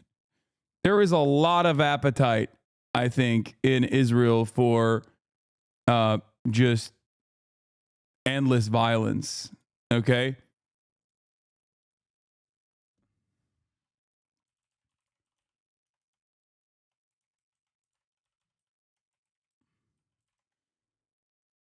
It's just, it is what it is.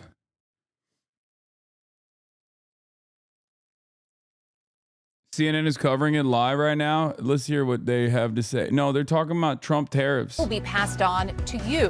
Which products maybe hit the hardest? We're gonna be doing this. Expected to be the busiest day for air traffic of the Thanksgiving. We're doing tariff coverage in a little bit.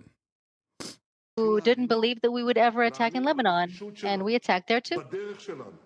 We attacked there very forcefully in a huge sophistication that took everybody in the world by surprise.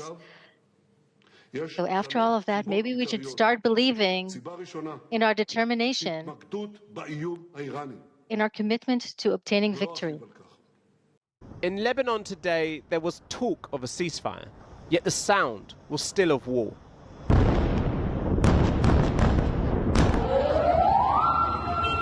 As the Israeli Security Cabinet met to discuss an agreement to end the fighting, the Israeli Defense Forces launched a massive wave of strikes right across Lebanon. With more than 10 dead and the dust still settling, Israel's Prime Minister Benjamin Netanyahu called on his cabinet to approve the ceasefire deal. Speaking this evening, he said Israel had set Hezbollah back decades and that a ceasefire now means they can focus on the Iranian threat. There had been a marked ratcheting up in attacks in recent days, with more than 30 killed in Lebanon from Israeli strikes on Monday. And yet this could be the last of the devastation and destruction, at least for now, and at least in this pocket of the Middle East.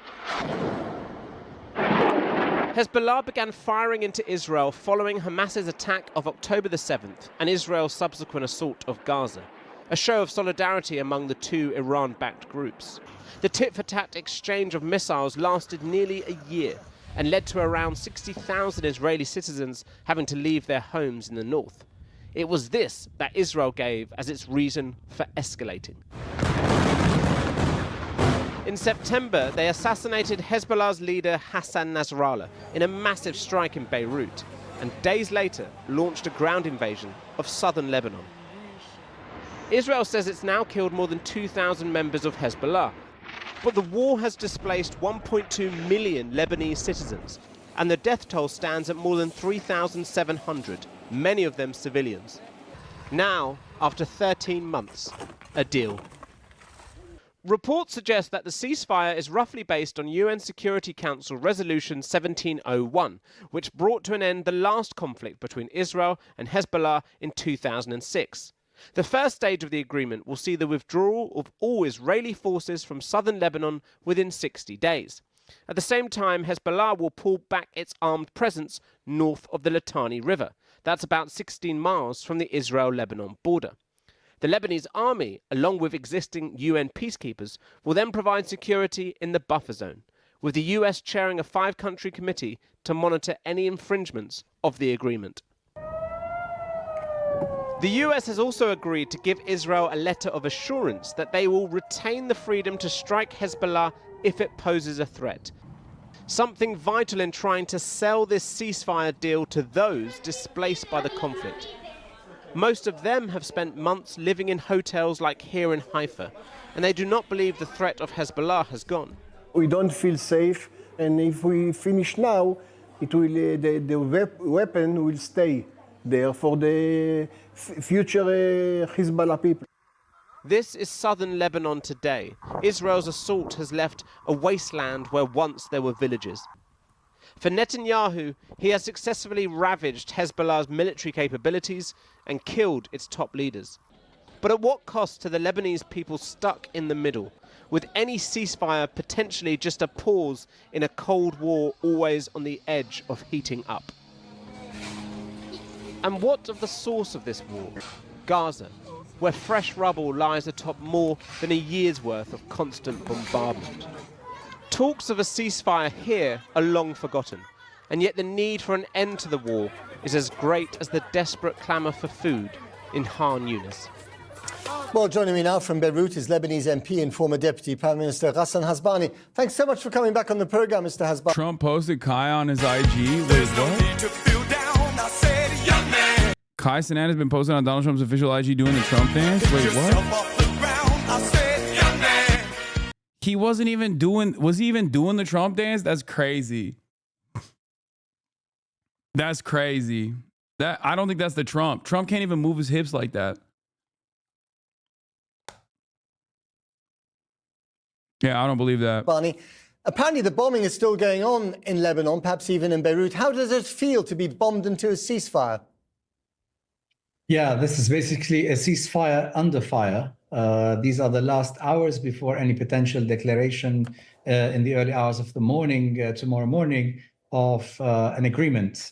This is pretty much an agreement predominantly between Hezbollah and Israel, also covered by parts of the Lebanese government under a certain process and sponsored by the US and various other countries, hopefully that it would lead to a more permanent solution later on. Right. So it gives you some breathing space. Is it enough to allow Lebanon, with all its incredible economic difficulties, to rebuild, to become a viable state again? Well, the ceasefire for 2 months is more of a trial period to ensure the implementation of UN Resolution 1701 practically, and this is basically what it practically is all about. Definitely, as we've been hearing on the Lebanese side from the displaced people, as well as on the Israeli side, that people are still a bit cautious about returning home, about going back to normal life until this becomes a permanent situation. So it's a very fragile ceasefire given the conditions that have been put in place. But nevertheless, it's a practical implementation of UN Resolution 1701 that was effectively voted on almost 18 years ago after the Israeli war in 2006. Hezbollah has been severely weakened by the Israeli onslaught of recent months. Do you welcome the fact that Hezbollah has been put into a box? Well, we were actually hoping, and we called for, as the opposition parties in Lebanon, for a peaceful implementation of UN resolutions, particularly 1701 and 1559, that called for the withdrawal from the south of the Litani River, dismantling the military capabilities and the handover of weapons to the legitimate and sovereign Lebanese armed forces to be all under the Lebanese government, sovereign government umbrella. Yet these calls were never met. Today, unfortunately, they had to be done in such difficult circumstances with such huge losses to the Lebanese people, the Lebanese economy. Right. And we're going back to something that was agreed upon back in 2006. So at least let's hope that something positive will come out of this, with all the unfortunate losses of lives and property and economic losses as well. And finally and briefly, you are going to live under the constant potential threat of Israeli bombardment should Hezbollah...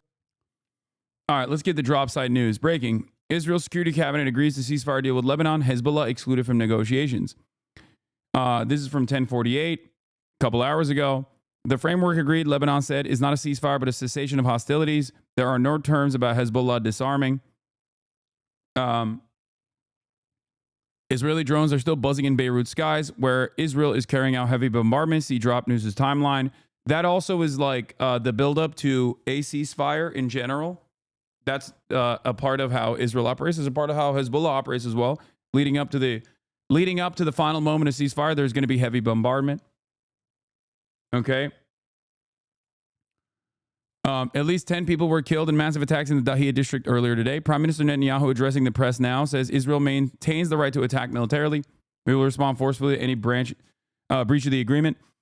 Israel also wanted a term implemented in the ceasefire proposal where they could just legally enter Lebanon whenever they saw fit. And Hezbollah was like, no, that's not going to happen. So Tonight will be the final night where, Elent News is correct. Both sides will try to score as many victories as possible, likely with large airstrikes and rocket fire. For Israel, this usually means, striking and killing as many civilians as possible. For Hezbollah, it will probably mean northern Israel be struck pretty aggressively, but I assume they'll also try to hit like military bases again. So we'll see. Deputy Chairman of Hezbollah Political Council, we must scrutinize the points Netanyahu agreed to before signing the government tomorrow. Hezbollah official adds, we doubt Netanyahu's commitment and will not allow him to pass a trap in the agreement. Since then, obviously, the ceasefire deal has been signed. Provoke with, them at a I moment think, of Itamar Ben-Gvir being the only naysayer of the agreement. Right? Is he the only one? Yeah, only Ynet says only Ben-Gvir objected. The cabinet finally approved the agreement. Report the ceasefire will begin at 4 a.m. So yeah. Is it weird that Israel's enemies are always attacking military bases when Israel bombs apartment buildings? No, it's not that weird. Honestly, it's just when you have a limited amount of retaliatory, when you have a much more limited inventory of weapons, like, yeah, you would probably want to undermine the military more than you would want to just like kill random civilians. Killing random civilians is what you do when you're either incredibly desperate and engaging in an act of terror as a final moment of desperation to incur penalties, to create penalties for the sovereign state when you're a non-state actor, or when you are the state actor and you can do that because you have an endless amount of weapons. If you're somewhere in between a state actor and a non-state actor like Hezbollah is, with arms within civil governance, that simultaneously operates as like the de facto standing military of Lebanon in many instances, then you have an obligation where, with a limited amount of arsenal, much better than Hamas's capabilities, of course, but you have a finite opportunity, a window of time, and a window of permissible targets that you can go after. This is something that I've mentioned before with respect to Hamas's, bathtub rockets they fucking lob into Israel. People will always be like, well, they're indiscriminately firing into Israel. It's like, yeah, if you give them targeting systems, I'm sure that they would utilize those. They would utilize the targeting capabilities if they had them on Israeli military bases, because those are the people that are killing Palestinians directly. So that is the reality. A senior Hezbollah official told Al Jazeera that Netanyahu cannot be trusted and they need to review the actual terms of the proposal deal. Israel is continuing to pound Lebanon with heavy strikes. Netanyahu, in his remarks tonight, reiterated that Israel reserves the right to attack Lebanon even after a deal is signed. Just because the Israeli cabinet approves something doesn't mean it's done. And both Israel and the U.S. have pushed blatantly false information in the past. Lebanon's Al-Manar TV, deputy head of Hezbollah's political council, Mahmoud Kamadi, we doubt Netanyahu's commitment, who has accustomed us to deception, and we will not allow him to pass a trap through the agreement. In his speech, Biden emphasized that Israel would retain the right to attack Hezbollah if it posed any threat to Israeli security, confirming Netanyahu's claim. So we shall see. We shall see what happens. But I don't know. I don't know if there is. There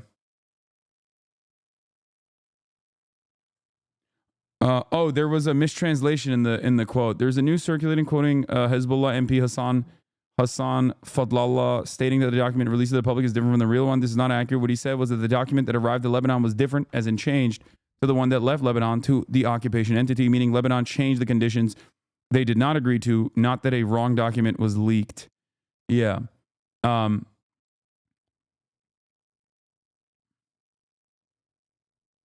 from Haifa. We've had 2 alerts so far this evening, but honestly, I'm having a hard time taking this threat seriously, staying safe and all.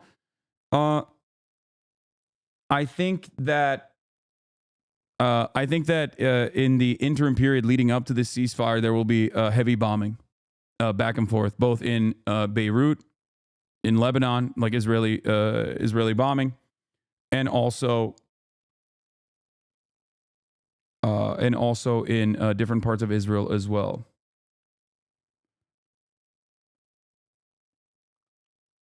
Benjamin Netanyahu just tweeted this from his personal account.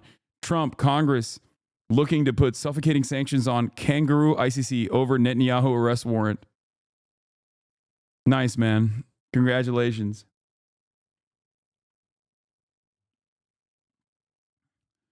The thing is, a lot of people in Israel, including the opposition leaders to Benjamin Netanyahu, don't want the pummeling to stop in Lebanon. There is not a lot of appetite for a ceasefire in Lebanon. There is, I would dare I say, there is more appetite to stop bombing Gaza from at least the hostage families that want to, in the interim period, have a release of the hostages. And they also understand that the only way to get that done is with a cessation of hostilities in Gaza. So, like, there are more people that want to, at the very least, like, limit and maybe even secure a ceasefire deal and simultaneously a release of the hostages than there are people who want to stop the bombing campaign in Lebanon. So it's this very weird predicament where it's this very weird situation where I think that there are, Netanyahu is doing something that is like maybe considered somewhat unpopular, which is even aesthetically leaning towards a ceasefire in Lebanon.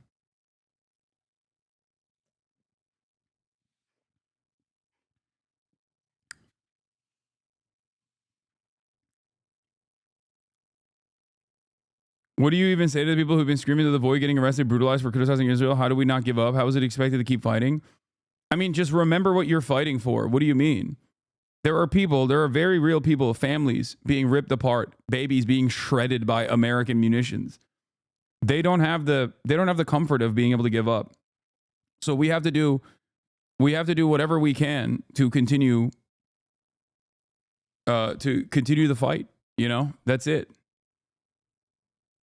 I think if you're a petty person, there is a unique motivation for every single person. If you're like a particularly petty person, remember, like, it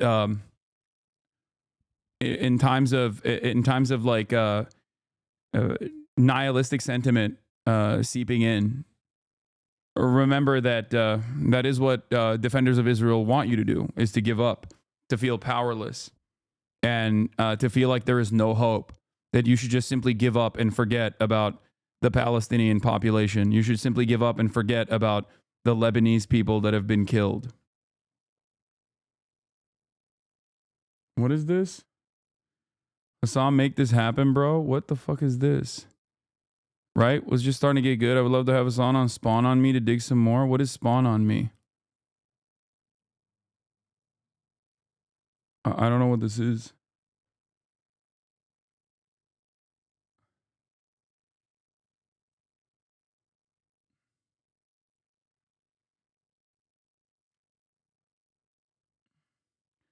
That's the other. Here's the other thing. Okay. All right. Just chat. Just fucking. Can we focus on commentary for a second? Jesus Christ. You guys are all over the fucking place. Okay. Calm down. We'll look at all this shit in a brief moment. All right. Fuck.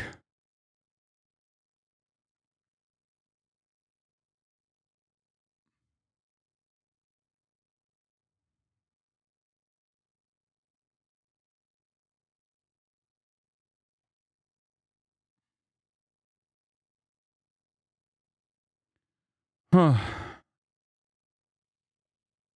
Anyway.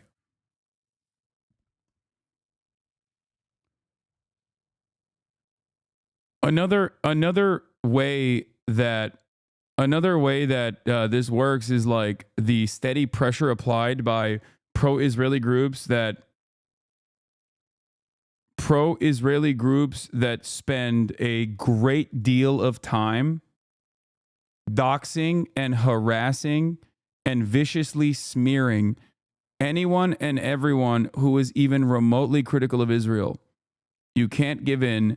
These institutions are ultimately powerless, okay? You are united and powerful because you have the numbers,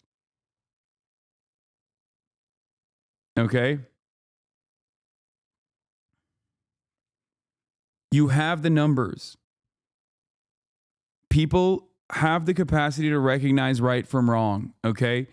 It's not, they don't have the same motion that they once did in terms of institutional prominence, legitimacy.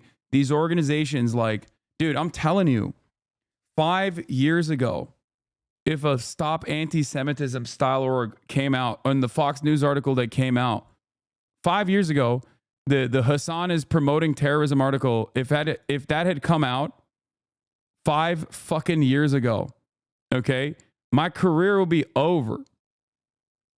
Okay, I wouldn't be getting a positive news hit from CNN a week after that, where I get to address some of the comments that were some of the smears that were made towards me. Like, you need to understand this, okay?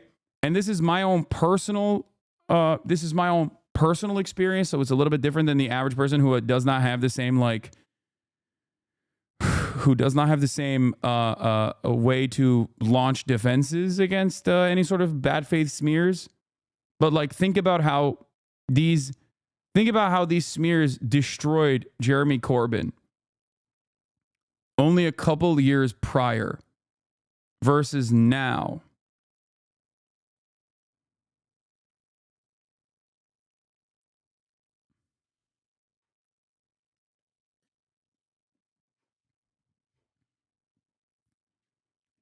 Okay.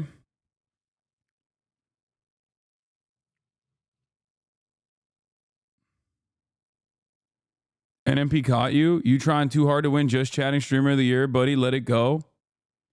Oh, it's because I did a progress update pick.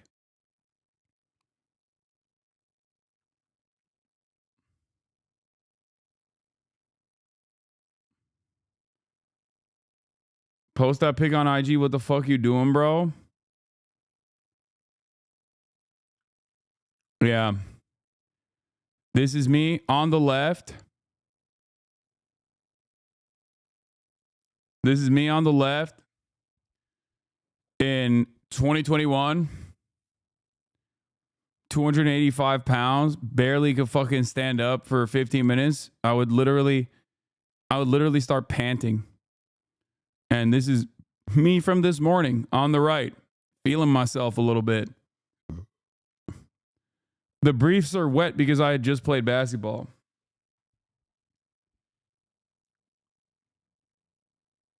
Still a long ways to go, but what's it feel like to go from that to getting gooned on every day?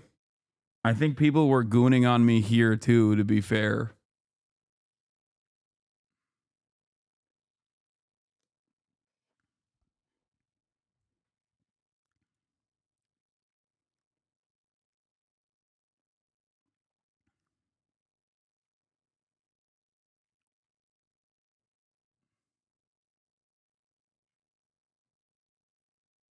Yeah, gay Twitter wants you fat again. Yeah.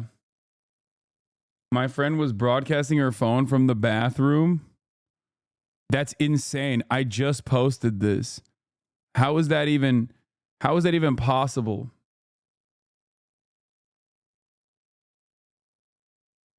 What is this, bro? The reply? Aiden Ross got a bigger bulge? Yeah, I don't know about that, man, but that's kind of weird. It's kind of a weird thing to say about another man's meat, you know?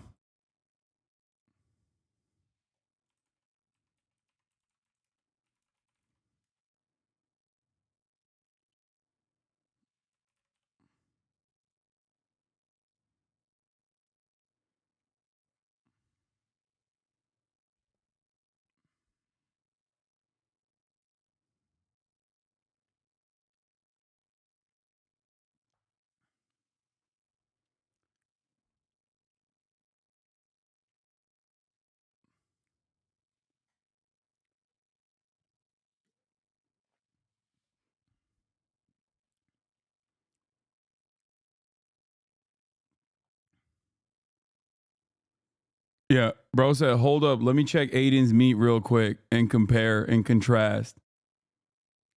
Also, I don't even believe what he's saying, but that's fine.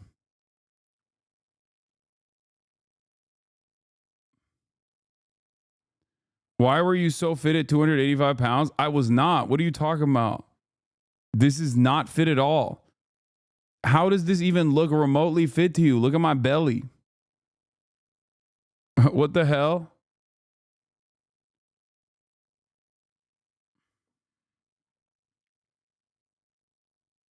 That's a wild statement. But sure, I'll post this on IG too. Fuck it. Why not?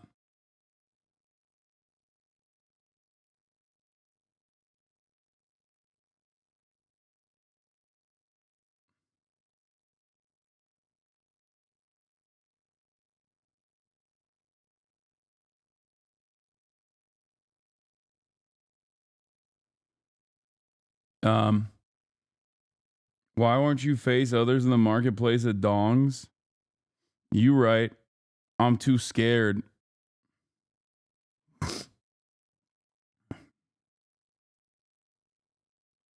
I'm too scared, chat,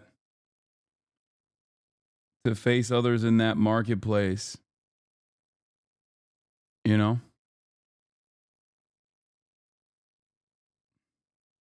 Yeah, I covered the Romanian situation yesterday for chatters who are wondering, you know, but I'll talk about it more.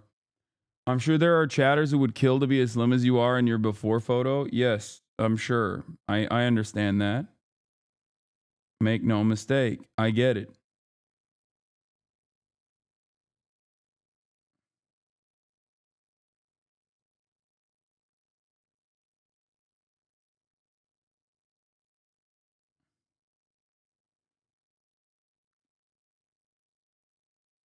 Anyway. I'm 285 and I wish I looked even half as good, but you do have 7 inches on me and I'm not a dude law.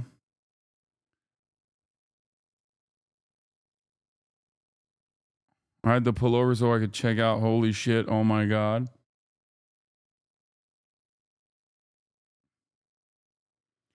What's the goal from here? Anything leaner as content pre/photo shoot levels? No, I gotta go a little bit leaner and then I'll start gaining again. Hold on, I'm posting it on my Instagram.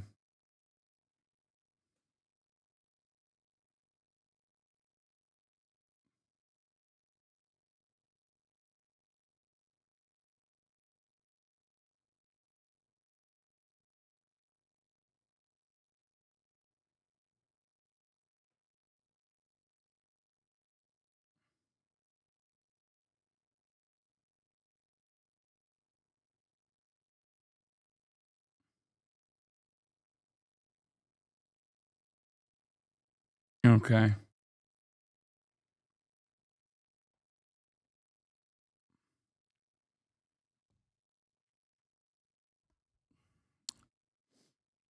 Also need to start sunning those thighs.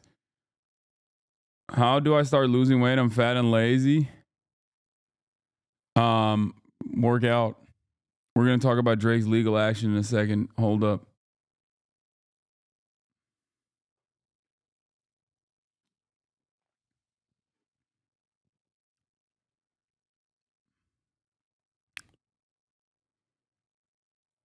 All right. We're done with Meat Watch.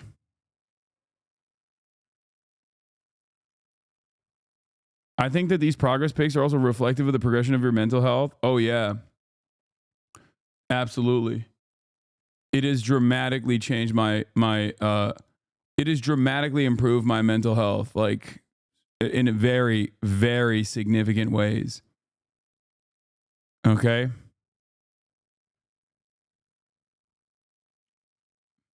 Sakura Gora, thank you for the 10 community gifted subs.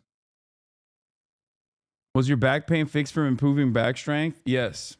I did a lot of complementary workouts to ensure that my back was no longer in pain after working out and stuff like that.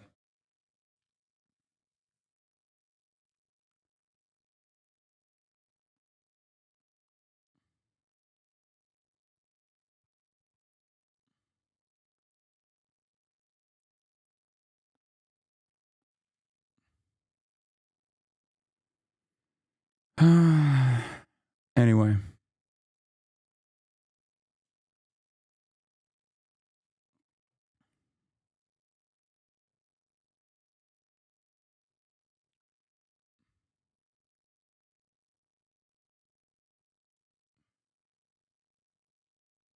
Did you cover Biden's ceasefire announcement? Came late. Sorry, bub. Yeah, what do you think we're covering right now? All right, we'll continue.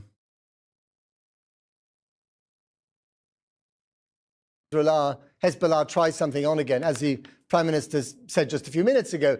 How does that feel? I mean, as a former Deputy Prime Minister, as a member of the Parliament, how does it feel to have that constant Israeli threat hanging over you? Well, this has always been the case to a large extent, except that the bombardment hasn't happened so frequently. It used to happen, violations of airspace have happened most of the time in the past, and many times in the past. But definitely, this is an issue with the sovereignty of the country. We were hoping, as a sovereign state, would actually be able to implement UN resolutions so that it would retain its sovereignty. The sovereignty was breached by the existence of Hezbollah and the support of Iran militarily to Hezbollah for many, many years as well on Lebanese territory. And so was the Israeli overflights and interference every now and then. So if this period is only a temporary period to ensure that the agreement stands, this would eventually lead to a withdrawal of the Israelis and a more permanent solution. And let's hope we will get to that eventually. Hasan Hasbani, thank you very much indeed. Well, I'm now joined by Miri Aisin, who is a retired colonel from the Israeli Defense Force. She worked with Prime Minister Ehud Olmert during the last Lebanon war and is now a fellow at the International Institute for Counterterrorism. Thank you very much to you, Miri Aisin, for coming back on our program. Let me start, first of all, with this. Do you think the Israeli government agreed to this ceasefire because they were running out of ammunition, as the Prime Minister indicated today, or because the Americans were putting pressure on them? I don't think that the two actually contradict. And I'll add in that nobody here wants a war, Matt. This isn't about something that we want it to go on forever. It's a question of what you can continue to achieve, both against Hezbollah inside Lebanon right now, without at the end really completely destroying this country called Lebanon that hosts them. And listening to Mr. Hasbani before, it's really that challenge of Hezbollah being in Lebanon. They are Lebanese, they are Arabic, they speak Arabic. And so for us, it's not about Lebanon, it's about Hezbollah and what you can achieve.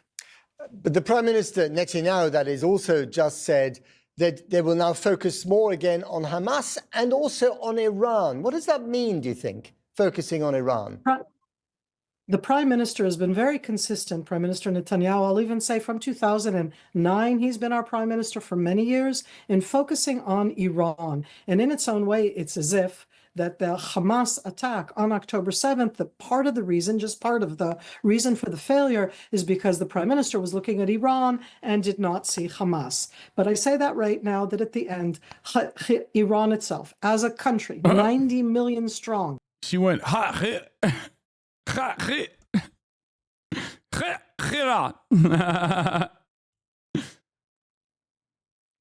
she's so used to hitting that every time she talks about like Israel's enemies. She's like, you have to say Tehran.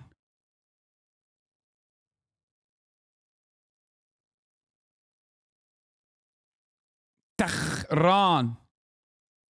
Backing Hezbollah, backing the Houthi, attacking Israel twice directly, and their quest for the nuclear bomb is very scary. So I'm all for focusing on that. Having said that, we still have what's called the Gaza front, the Hamas front, and 101 hostages that are still in the Gaza Strip. Just a couple of things. I mean, it's interesting watching Mr. Netanyahu wear his red tie tonight, which he doesn't normally wear. I wonder if he's channeling Donald Trump there. Does he believe that Trump will give him an opportunity, to attack Iran on a wider scale and perhaps cause regime change there?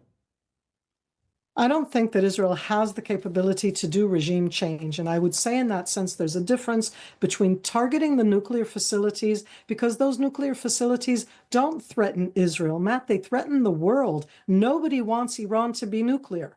But there is a difference between that and regime change. I do think that this prime minister feels that he will have an easier conversation with President Trump. I don't know if that's right, but I think that the prime minister thinks. Of course, the Americans hope that this will now pave the way for some kind of ceasefire in Gaza. 44,000 people have been killed in Gaza, most of them civilians. It's been a terrible tragedy for Gaza, but also it's isolated Israel more than you might have imagined a year ago. Isn't it time for the right pressure to be put on Netanyahu to end this Gaza thing and try and come up with some sort of solution for the Palestinians and rebuild? I wish it was as easy as that. You do realize that on October 8th, or for that matter, yesterday or today, all Hamas have to do is give back 101 hostages. That's so crazy because, like, they have suggested that since October 10. And there's only one party that has refused to negotiate and has time and time again disrupted the ceasefire negotiations. You know, interesting that that party is not being mentioned here. The party that also simply has all of the cards. They have all the power.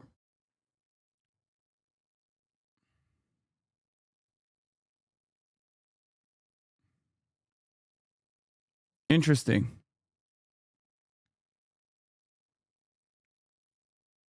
Strange. Hostages, and it's done, that this is about Hamas attacking us, taking the hostages, doing horrific things, building themselves inside the civilian community. I'm not saying it's an easy, simple one. I do think that we have to find a resolution. I don't think anybody should be using right now the terms of peace. I think that that's a challenging one right now. But yes, to arrive at an end to this overt, horrific fighting. Miri Aisin, thank you very much. Yeah, we later found out that Hamas had offered on October 9 or 10th to release all civilian hostages in exchange for the IDF not entering the Strip, but the government rejected the offer. This is what's so interesting and so striking about, like, news reporting coming out of Israel. Times of Israel is not like an anti-Israeli institution, okay? They're just simply reporting on things truthfully, more truthfully than American mainstream media or Western mainstream media is reporting on it. The idea that it's actually Hamas that is refusing to broker peace or a ceasefire in this circumstance is completely fucking nonsensical. But of course, there's a good deal of pre-existing biases that many people have. Pre-existing biases that many people have that cause people to just look at the situation and take for granted what America's foreign ally is saying against America's foreign adversaries that are non-state actors. That is the issue here.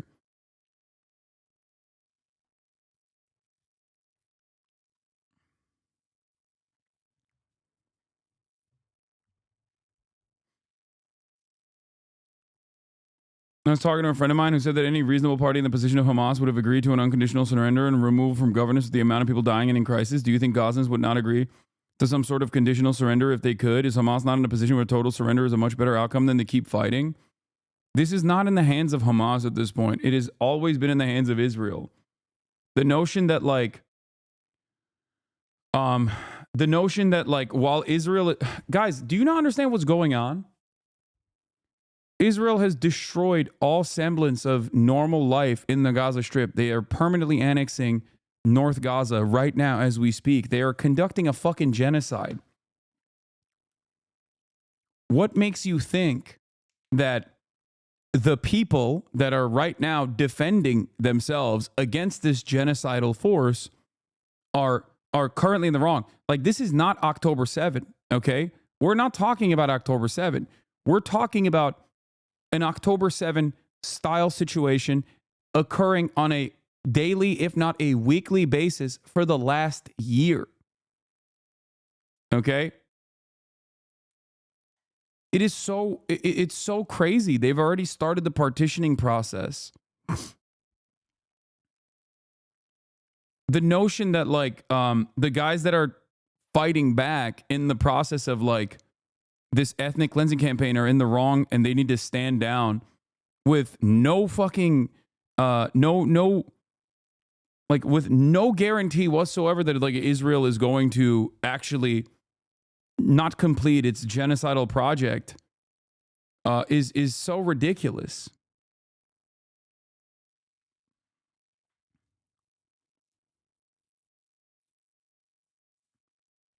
So you would say that Israel would not agree to laying down arms, full surrender, and release of the hostages?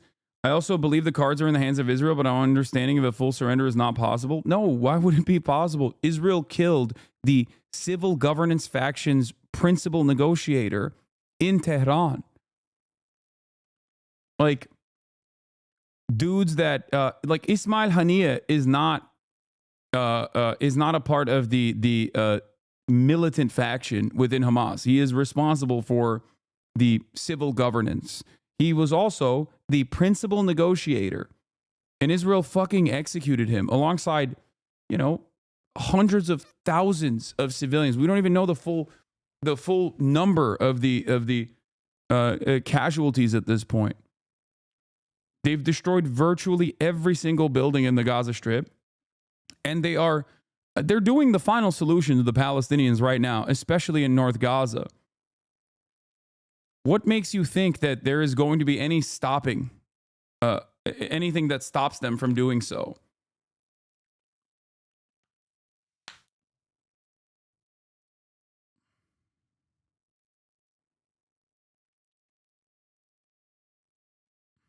It's ridiculous. Israel is not a rational actor in this process. That much is clear. They have not shown that they are rational actors, and instead they've only shown that they respond to military pressure.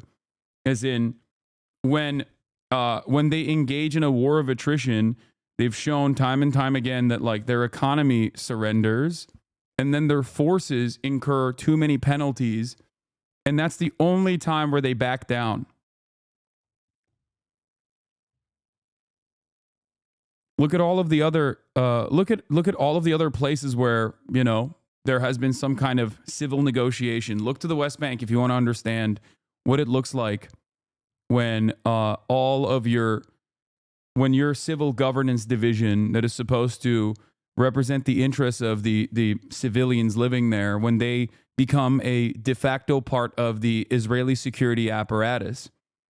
The Palestinian Authority comes to mind. The Palestinian Authority is the second most unpopular entity in the region in the eyes of the Palestinian population. And there's a good reason for that.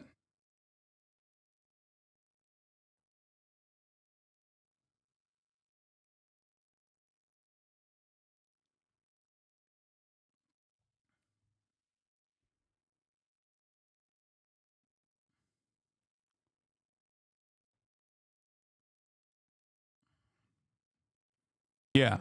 Meanwhile, you have this, like, IDF is gearing up to remain in Gaza until the end of 2025 at least. This is what it looks like. And they're gearing up to partition Gaza and resettle Gaza.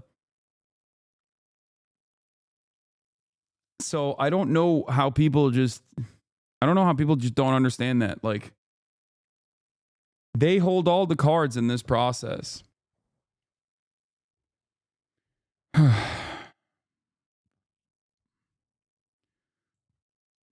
The idea that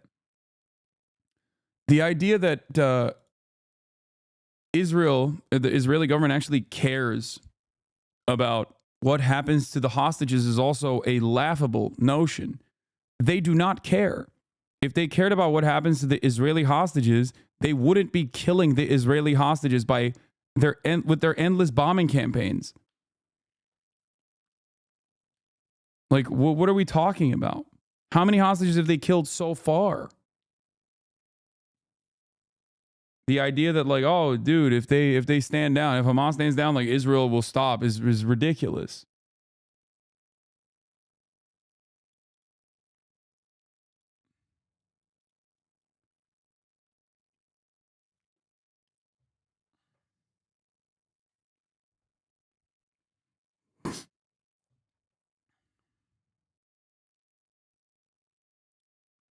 They're going to say they have to settle to protect the border communities. They have to occupy to protect the settlements, etc. It's vile. Yeah. Israel does not package its offensive military actions by simply stating what it is. Okay? Israel is never going to be like, we're settling Gaza because it's our God-given land and it's our right to have it. And these Arabs are barbaric and they should leave. Some people in the cabinet will say it, like Itamar Ben-Gvir or Bezalel Smotrich. But by and large, there is a lot of propaganda that makes it seem like this is a necessity. And that propaganda is, and this is the same thing I described to you about like all politicians, specifically Republicans. People are always shocked when they're like, well, you know, they say they want to make America healthy, and I believe them. And it's like, yeah, of course they're going to say they want to make America healthy. They're not going to say we want to destroy the FDA so that we can deregulate your fucking food supply. Why would they say that? Republicans are not going to run around and be like, we want to melt the poor. We want to kill homeless people. They're going to say, they're not going to say we want to make life significantly worse for poor people because we are directly in the pocket of big corporations that we deregulate the economy over at their behest. Like, they're not going to say that. Okay? They're going to find a way. They're going to find a way to you know, propagandize their position and their policies. Okay? And it's the same principle for the Israeli government as well. The Israeli government, in the way that, especially in the way that they frame this kind of stuff to the Western world, will never say like, oh, we have to settle this land because it's our land. God gave us this land. Okay? Even though, like I said, there are rabid ultra-Zionists within the security cabinet, within the governing faction that will say those things. But especially when it comes to like Western media, in their Western media focus approach, they're always going to say, we have security concerns. They are going to repackage their colonial interests under the auspices of valid security concerns. Israel has a right to defend itself is exactly that. Okay? When people say Israel has a right to defend itself, that's what they're talking about. This is it.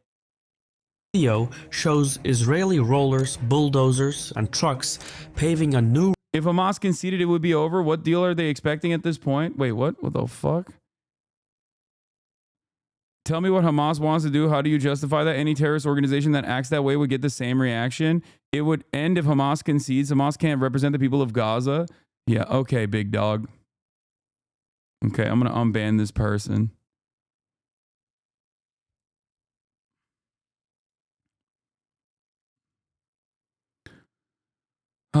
Hamas is but a name, okay? Hamas is the current evolution of Palestinian resistance. You might not like their methods, okay? I've certainly been critical, but that doesn't change the reality.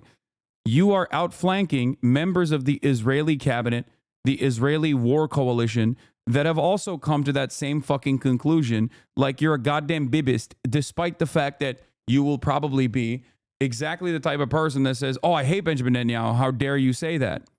Okay? The idea that like Hamas is a unique entity is silly.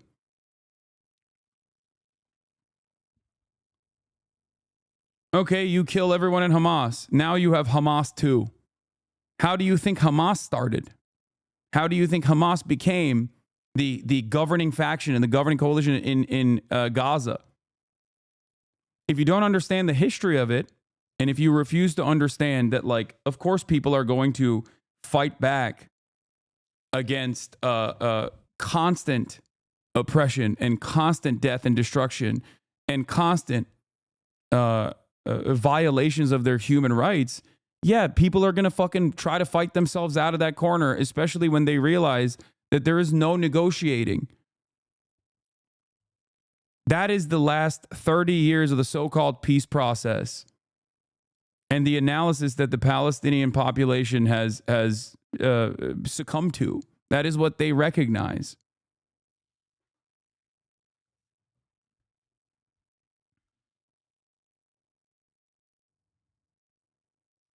Do you understand?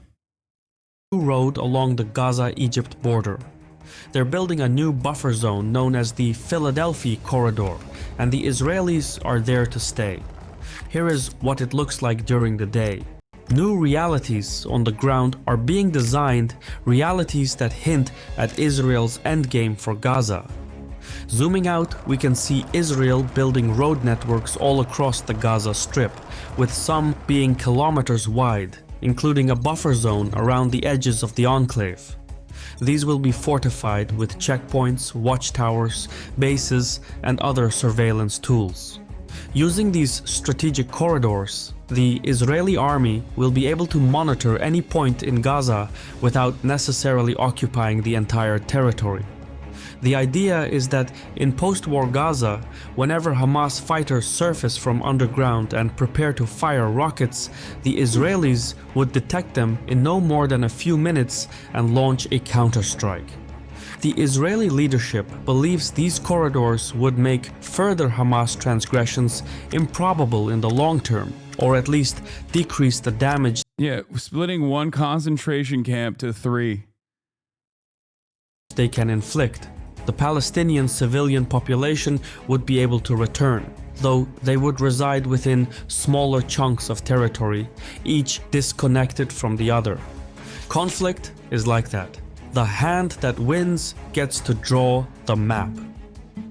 Meanwhile, a second front has gone hot in the north. Israeli forces have entered Lebanese territory, and Iran responded by firing missiles at Israel. The battle space is expanding. However, while all eyes are elsewhere, the Israeli master plan for Gaza is going ahead at full speed.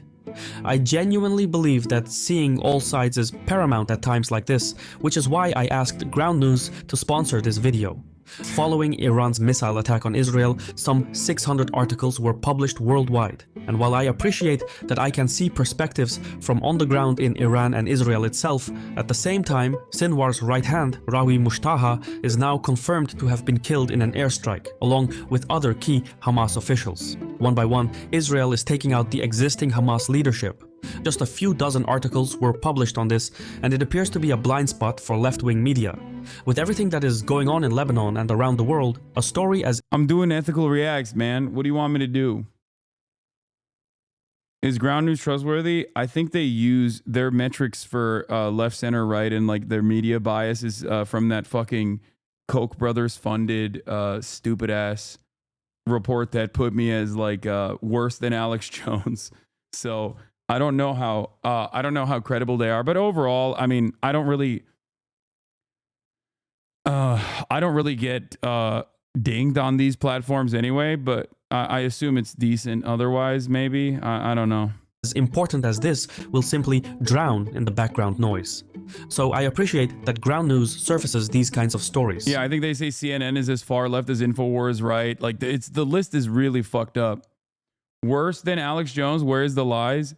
Yes, I am worse than Alex Jones. Look, I'm going to be honest with you, brother. If you at any point have entertained that. Wait, hold on. Door's open.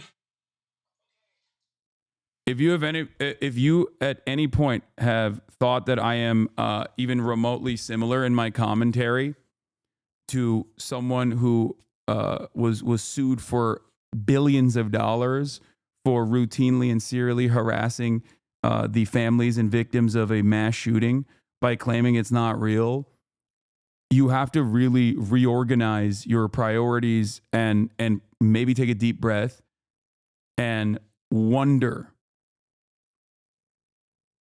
what communities you're a part of that cause you to believe this. Okay? Because I fear that they are leading you astray.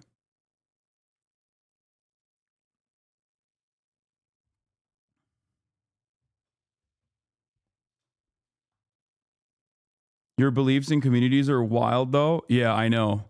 Anti-genocide, a wild belief. Free healthcare for everyone in America unconditionally, a wild belief. Free college, a wild belief. Okay? Ethical migration patterns, a wild belief. A cessation of American imperialism so that we can, you know, we can focus more on rebuilding our communities and fixing our infrastructure rather than doing bloody warfare overseas, a wild belief. No one can actually point to a singular thing that I say that is that out of pocket. They can only simply entertain this notion. They can only simply vaguely gesture to things and be like, no, you just love terrorists and you're an anti-Semite. You know? If you consider any number of different things that I say to be wild, you really need to reconsider your priorities. Yeah. I believe in gun control, women having bodily autonomy. These are not wild beliefs. You should probably reconsider what led you to think these are wild beliefs. You should probably re-examine why you think those are wild beliefs. Okay? Since becoming a longtime member of this community, I've become an active community organizer that's currently helping to try to keep schools open, but sure, we're a wild community. I know. Now, fear not, we will still fight for you, regardless of what your personal worldview is. Okay? I mean, both you and Alex Jones suck for different reasons. Please elaborate why me and Alex Jones are even in the same conversation and why we suck for different reasons. Fuck it. Cut straight to the point. What is the disagreement that you have with me? I suspect that the disagreements that you have with me are primarily because you have not really spent a whole lot of time in this community, but instead have been primed into feeling a certain type of way about my commentary from, you know, random clips that you've seen here and there. That's probably what it is. He'll never chat again. No, he'll chat. I think he'll chat now.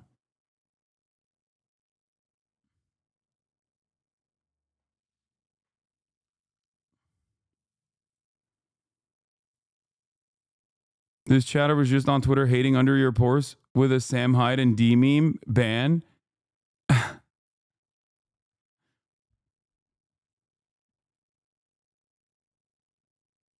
I think most people who think you were like Alex Jones are from Destiny's community. Diddy G? Yeah, I know.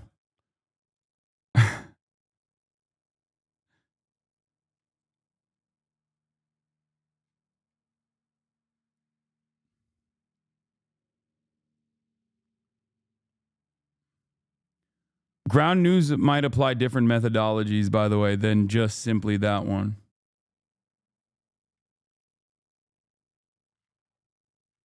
But yeah.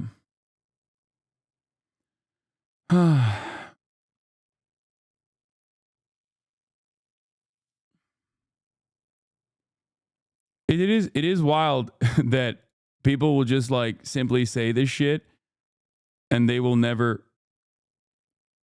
Isn't this a super LARPy channel? What, the channel that we're watching? I'm not really familiar with the Caspian Report. I think they're just like, they're like the rest of the geopolitics YouTubers. .news/Caspian to learn more or scan the QR code on the screen. Subscribing gets you 40% off the Vantage plan. That's the one I use. Also, by subscribing, you're directly supporting my channel. While our missions align, YouTube revenues alone don't cover the expenses to make these videos. So I especially value our continued partnership and encourage you to check it out. The link is below. Son, this was genuinely a bad take. No lube, no. Israel and Hamas are battling in the open while navigating a political minefield behind closed doors. Much of the negotiations converge around the configurations of Israeli buffer zones within Gaza in the form of extrajudicial corridors. Netanyahu is adamant about 2, but a third one is already under construction and 2 more are in the pipeline. Using these corridors, Israel will have the means to permanently dictate life in Gaza while giving its troops the flexibility to deploy quickly throughout the enclave. One of the primary sticking points in the negotiations so far has been the Philadelphia corridor, specifically who will control it. Measuring roughly 14 kilometers in length and 100 meters in width, the corridor bisects Gaza's Rafah municipality and Egypt's Sinai region. It runs from the Mediterranean Sea to the Kerem Shalom crossing, which is the meeting point of Gaza, Egypt, and Israel. The corridor also includes the Rafah crossing, the only transit point between Egypt and Gaza. However, this crossing has been opened and closed repeatedly throughout the years, depending on the security circumstances. Under the 1979 agreement, Israel was allowed to deploy limited armed forces in the corridor, but no more than 4 infantry battalions, including the appropriate military infrastructure. However, Israel was not allowed to deploy tanks, artillery, or anti-aircraft missiles. So the operation of the Philadelphia corridor was coordinated mainly by Egypt, and this arrangement formed a fundamental component of the Israeli-Egyptian peace treaty. In 2005, Israel withdrew its army from Gaza as part of a disengagement plan. This exit included a withdrawal from the Philadelphia corridor, as well as the withdrawal of about 9,000 Israeli settlers living in 25 illegal settlements in Gaza. Egypt then assumed full responsibility over the Philadelphia corridor, and the Palestinian Authority was later brought into the mission. Shortly after, a second legal agreement was signed between Egypt and Israel, allowing the former to deploy 750 border guards to patrol the corridor for counterterrorism and non-military purposes. Egypt's responsibility expanded, and it was now tasked with preventing smuggling and infiltration. 2 years later, in 2007, Hamas took complete control of the Gaza Strip and removed the Palestinian Authority from the region. Israel responded by enacting a land, air, and sea blockade of the Gaza Strip. Nobody was getting in or out without Israeli say. Egypt, meanwhile, would intermittently open the Rafah crossing during that time. Stuck in between Egypt and Israel, Hamas opted for a new strategy. It started building tunnels between Gaza and Egypt's Sinai. This underground infrastructure was used for smuggling goods and weapons, but the scale was enormous. Between 2011 and 2015, Egyptian forces destroyed more than 2,000 of these Hamas tunnels, and these were only the passages that were detected. Using these tunnels, Hamas created new realities on the ground. The Rafah crossing was no longer the sole entry and exit point to Gaza. More importantly, neither Egypt nor Israel exercised any control over the tunnels. Netanyahu and his cabinet have identified the Philadelphia corridor and the Hamas tunnels running underneath as the single weakest link in the chain surrounding Gaza. So, when the current hostilities started, Israel took back control of the corridor in May 2024. It is now insisting on maintaining a presence there in order to prevent Hamas from replenishing its lost resources. Netanyahu's cabinet argues that without Israeli control over the Philadelphia corridor, Hamas will rearm and build up its military force and infrastructure in a few years. This then will turn Gaza into a long-term security liability for the state of Israel. Hamas... I mean, this is like, so far, this has been, dare I say, a little biased in the direction of Israel. Sees it differently. Its negotiators demand that all Israeli forces be pulled from the corridor and that the area return to Hamas control as part of a lasting ceasefire. Egypt, too, is not happy about the continued Israeli presence in the corridor. The Egyptians argued that permanent, large-scale Israeli military presence in the area would violate the 1979 peace treaty. Technically, they make a valid point. The Philadelphia corridor has been a buffer zone between Egypt and Israel for more than 4 decades. It has been maintained through 2 bilateral agreements between Egyptian and Israeli diplomats. Various compromises have been floated since May, including the withdrawal of most Israeli forces in exchange for the installation of Israeli watchtowers along the borderline. However, Egypt has rejected the proposal. How is it biased? Genuinely asking? Yeah, constantly framing the Israeli incursions in security agreements, or rather, like, security methods, including implementing this like incredible blockade over the Gaza Strip after withdrawing its military in 2005 under the auspices of a valid security concern, is basically the same repackaged propaganda that says Israel has a right to defend itself. That's all it is. Like, that's all it is. Like, it's, and of course, it's something that it's something that you hear all the time. It's something that it's the only thing that you hear from most mainstream outlets. So it's always shocking to hear it from independent media as well, but I don't know. Like, this video is supposed to be Israel's endgame for Gaza, but so far it's describing every action that Israel's taken within a biased framework, not really considering like what the situation looks like for Palestinians across the board, and like how we got here.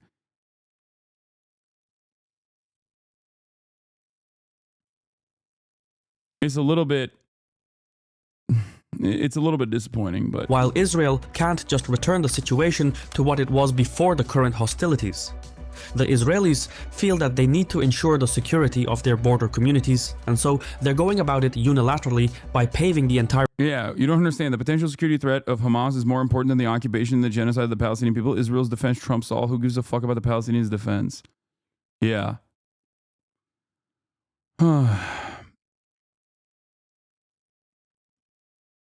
If Palestine has a right to defend itself, then so does Israel. It is not propaganda. It is the truth.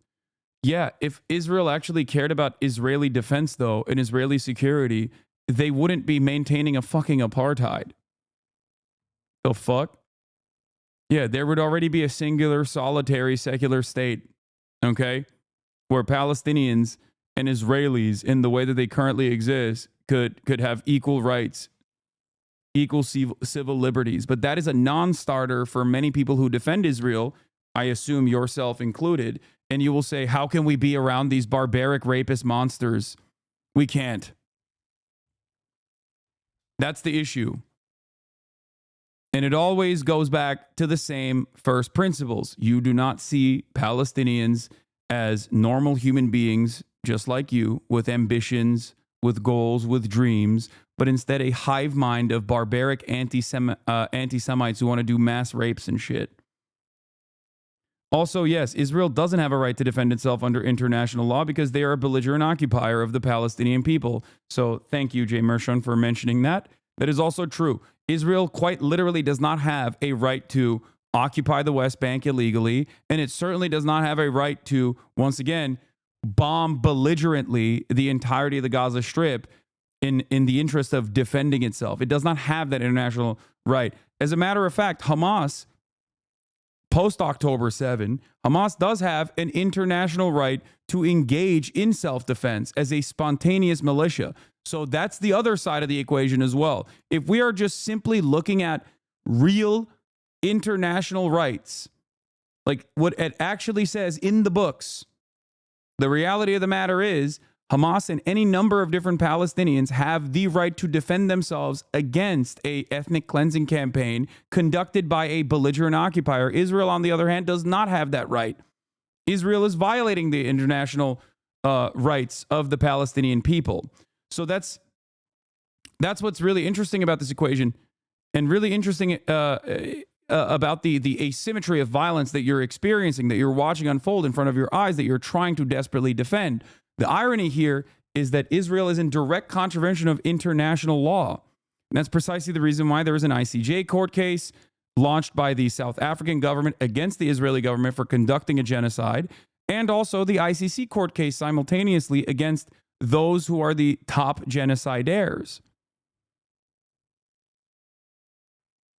Saying Israel has a right to defend itself against the Palestinians is as ridiculous as saying Russia has a right to defend itself against Ukraine, and that's why they had to invade Ukraine. It's even worse than that, because at least Russia, with the exception of Crimea under international standards, would not even be considered a belligerent occupier until now. Now they are a belligerent occupier of Ukraine. So on that front, it would be akin to Russia permanently annexing parts of Ukraine that they have overtaken so far, and then bombing the shit out of that in the counterinsurgency campaign that they run when the Ukrainians inevitably go back to understandably fighting against their Russian occupiers a couple years down the line.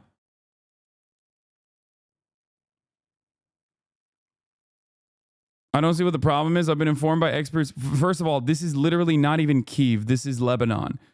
This warfare analysis post is photos from Lebanon. I don't see what the problem is. I've been informed by experts in international law that this means whatever happens next is the fault of the civilians and nothing that can happen is wrong.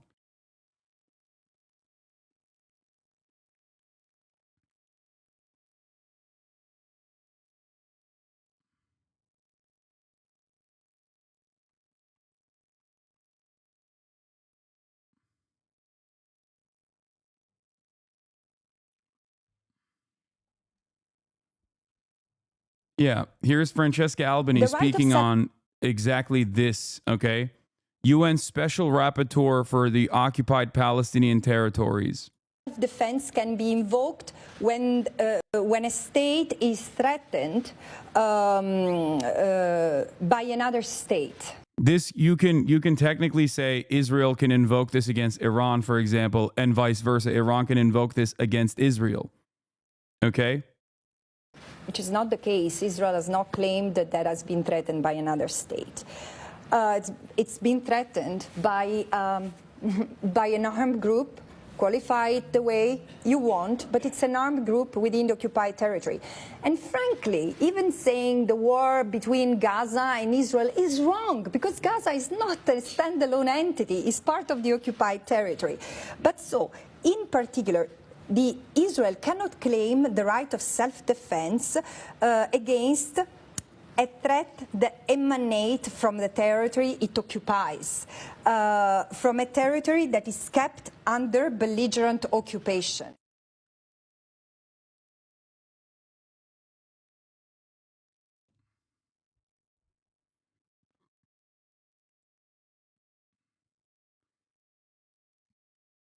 No, I don't want to see her on Piers Morgan, okay? I'm sorry, guys. That's ridiculous. You're like, hey, this brilliant voice of truth in a sea of madness, how about we put her in the Shark Tank, okay?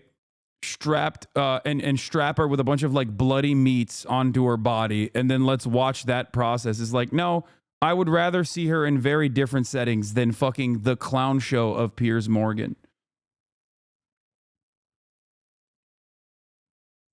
It's crazy.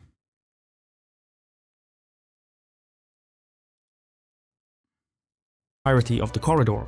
Cry more Hasan. Cease Twitch. Cease Hasan. Cry more Hasan. What?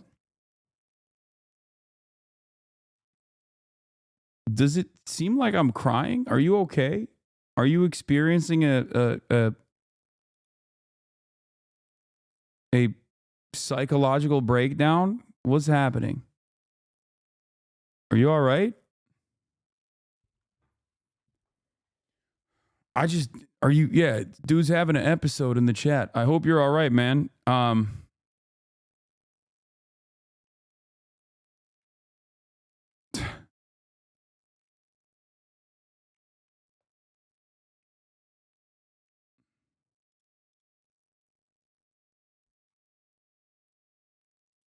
Essentially, Israel now calls the shots in the Philadelphia corridor.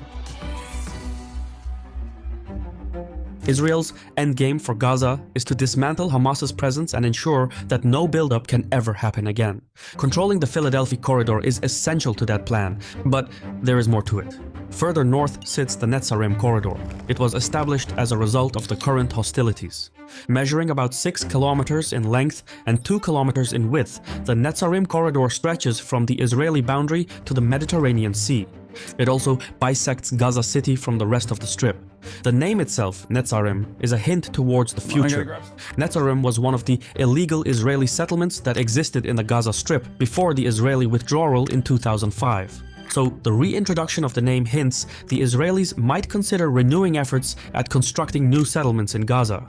Some high-ranking Israeli ministers, such as Ben-Gvir, have suggested as much. The Netzarim corridor hosts at least 5 forward military bases that are used to monitor and control the movement of people between northern and southern Gaza. The construction of these outposts and the extensive land clearing nearby suggest that Israeli boots on the ground are to be permanent. So even after the current hostilities subside and Palestinian civilians return to their homes, or what's left of them, Israel will have the ability to control life in Gaza without needing to occupy the area entirely. Netanyahu has already declared that under a truce agreement, Israel would not withdraw from the Philadelphia and Netzarim corridors, including the Rafah crossing. Palestinian diplomats reject such buffer zones in both corridors and argue that Netanyahu added these negotiating points to derail the ceasefire talks. Yeah, I mean, there's I'm done with this. I'm done with this. I'm done with this. There's no positive end in sight. But let's hear what Mark Warner had to say. Much of the price. And amen. And that is why I think it is both from a humanitarian standpoint to bring this to a ceasefire, but also in Israel's long term, the more you strike and take out Lebanese civilians that were not members of Hezbollah, you create the potential, which is also the problem why we need to get to a resolution in Gaza. You cannot destroy every terrorist if you're continuing to kill innocent civilians. And the potential to actually have a greater support for a terrorist type organization that would go beyond the Shia base in Lebanon to include Sunni, Druze, Christians even potentially was quite great. So I think that is diminished. But again, these next 60 days to maintain that truce is critically important. And I hope, again, this will increase the pressure on the remnants of the Hamas leadership. They've taken out Sinwar, the main leader, but the remnants of Hamas leadership to go ahead and move towards a hostage exchange and a ceasefire as well is critically important at this moment. Yeah, lots more to come for this ceasefire to get up and running and actually stay effective. Senator Mark Warner, thank you so much for joining us. Thank you, Alex. Coming up, how President-elect Trump's proposal tariffs on Mexico, Canada, and China could spark a trade war and impact your finances. Plus, a new window into Kamala Harris's campaign. Oh my God. Okay. SpeedX Hasan when? I'd love that.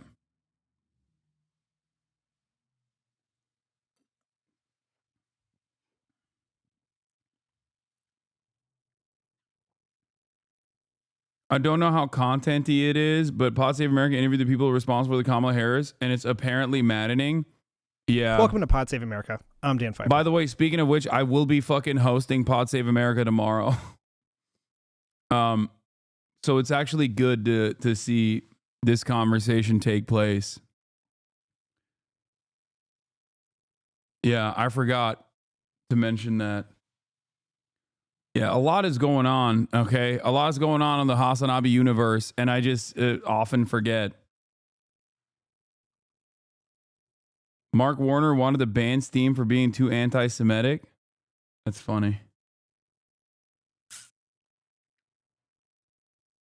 Yeah, in person. Haas Save America tomorrow. I listened to it this morning, and they get progressively angrier. We have a special show for you today. I am here in Washington, D.C., where I'm about to sit down. The main show chat. With the leadership of the Harris Walz campaign for their first interview about what happened in the election. Last week, Michael Tyler, who's the communications director for the campaign, called me. Thanks for that. Yeah, the president was really ending. He knew going into election day. And it's Jen O'Malley Dillon. Consultant on all of it. Thank you for doing this. Very much appreciate you having this conversation with us here on Pod Save America. Just a level set, Jen, I'll start with you. How did you feel going into Election Day? And at what point did you have a sense that things were beginning to break Trump's way? Was there a county result, something about the turnout? Like, was there a moment when you sort of understood that how it was going to end? Well, the truth is that we really thought this was a very close race. We talked about the entire time we saw it as a margin of error race, almost the entire time the vice president was in the race. And we knew we had to have strong turnout on Election Day. We saw early vote really ending strong for us and saw, the types of voters we wanted to see turn out. But, we expected this to be close. We also expected that Florida was going to come in a bit redder. Virginia, we knew was tracking to being, that we were going to be ahead, but that we would be ahead by less than we were in 2020. So we were expecting to see that when we saw that. We also did anticipate that the night would go relatively long because some of these states would take longer to come in. But I think it was, really after polls closed, there was nothing that we saw throughout the day. There was nothing that we saw saw that told us there was overwhelming turnout or anything out of complete expectations on Trump's side. But it really took us into the hours of, polls closed. Comments, an entire team talking over 90 minutes and not one good answer to a single question. This is actually worse than I thought. Actually, we did really, really good. It was like super hard. The long and short of it is none of these people should ever run a national campaign again. The Obama era is over. Let me save you 90 minutes. They learn nothing. It's like listening to corporate marketing department. They don't actually get customer/votes. There's such a huge disconnect. Pod Save America is in a unique intersection because they are directly tapped into Democratic establishment. They were a part of the Democratic establishment under the Obama era, and they have immediate access to the people that run these campaigns. But they are an independent media operation, which means they get comments, which means that their audience is not directly MSNBC watchers. Okay, sort by new on your video. They're pouring honey on you. What do you mean? Which video? Oh, the older video that I did with Pod Save America from before the election. Welcome to Pod Save. Wait, I do want to see that actually. Is it here? Or did they post it somewhere else? This might be the official one. What is this? Do you know that?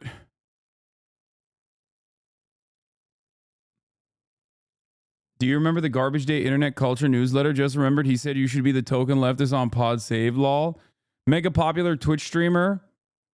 Hasan Park is probably close to the Rogan figure we have on our list. He's masculine, he's funny, he's tapped into video culture, and he's aggressively left-wing, but he might be too political to capture the mainstream like Rogan has. More importantly, Piker's a streamer. Rogan has a podcast. You can download it on any app and listen to it on the way. Live streaming will never be as accessible. Maybe the Pod Save guy should hire him and let him yell at them for the next 4 years, lol. That's funny. Oh, here. Winning those voters. Dude, if you go back and watch this video, it is so different. Bro was spitting straight facts and no one in the Democratic Party was listening. Hasan is right. I'm a Democrat at 41. The campaign is making me sad. They keep moving right. Dude fucking nailed what happened this week. Yeah, they're pouring honey on the goat because I was right.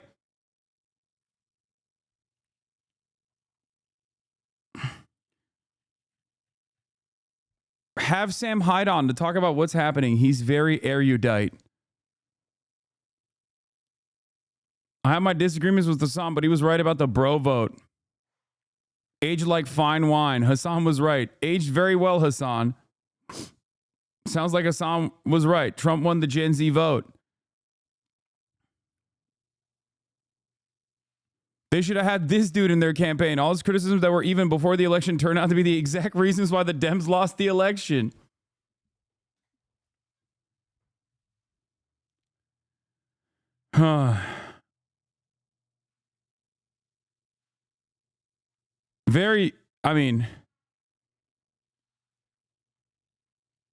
Vindicated once again, permanently. Hasan is a literal terrorist sympathizer, had a Houthi terrorist on his show and was laughing with him, laughing at videos of hostages being taken, contributing to chat on October 7th podcast, saying they deserved it. Calling Israeli babies settler babies. He had a terrorist on his show and told them, we support you. Stop normalizing this.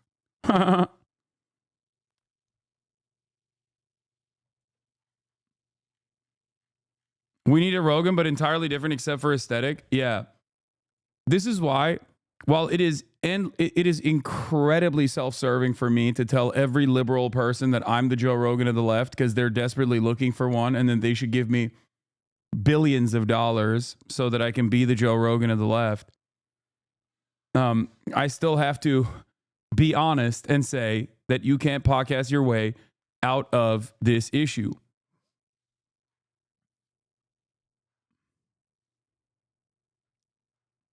Would you appreciate the chance of doing something with Ezra Klein again? Yeah, I reached back out to Ezra. So Ezra's team and I had long conversations, which was right before Kamala Harris became the nominee. We had a long conversation with Ezra about the manosphere. Ironically enough, you know what my take is. You know what I've said. I've said this on the Pod Save America interview as well. This was even months prior to that. But then Kamala Harris got swapped for the candidate. So they they dumped that episode that we were going to do together. But I was supposed to be on, no, I didn't ghost them. I was supposed to be on the New York Times pod with Ezra Klein. And I was very excited for it too. It's just that it didn't end up happening because obviously a lot more world-shaking events occurred. And, you know, that's neither here nor there, but we might do something in the future. If you want to feel good about a pathetic loser that was presented as knowledgeable about, he's talking about getting owned. My God, how can you possibly debate on stream with this little background knowledge? Just the secondhand cringe is unbearable. Bad empanada, totally embarrassed. Loner box here had to beg on his knees to be taught. Wait, what? Just to withdraw support from Israel. To start actually denouncing it rather than just announcing it, you know, every now and again. Oh, you know, like, shit, is Israel killed a journalist? We are very concerned with the human rights, whatever, blah, blah, blah, blah. That's nowhere near good enough. That's not, you know, that's nothing, right? You can be like, I'm just going to ask you the same Israel did a question when bad you're done, thing by and the that's way. bad. Yeah, okay, then you're not listening at all. You're just going to ask, if you're just going to ask me the same question, you're not going to adapt it, you're not going to think about what I'm saying, then it's obvious. Well, it's because where you you're don't coming have from. it's because you don't have an answer. It's because you You think, know like, that getting a nuclear just gave you an power answer. to abolish itself is not going to happen. Are you aware that's literally happened? How? The When? USSR. Okay. South Africa. Right. Like, did you think that was a gotcha? I'm still asking you how you expect Israel to do it. How do you expect Israel to do it? Like, what do you mean, how do you expect Israel to do it? Do you Wait, in the same process that took place for South Africa. South Africa is the best method.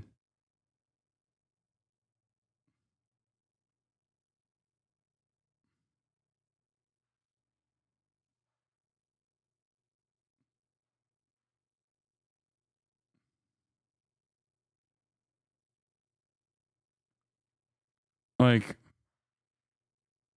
South Africa is the method. It's the movement. It's BDS. It's the same movement. think they're gonna, like, Israel is gonna be the same as it is now and they're gonna go down bombing everyone? I mean, given that they're kind of run by religious fanatics, probably. Yeah. They're not actually run by quote unquote religious fanatics. A lot of them are secular fanatics. Okay. But South Africa was run by the same sorts of racial fanatics. International pressure brought down apartheid. Now a black government is in power. Why can't we do the same thing here? Did South Africa have... I actually know this. You can tell me. I thought South Well, Africa South ended Africa its was a nuclear nuclear program state. in 1989. South Africa ended... No, yeah, they ended the nuclear program before allowing black people the right to vote for obvious reasons. Yeah. But the fact is, they didn't go down launching nukes as you were sort of implying they would there.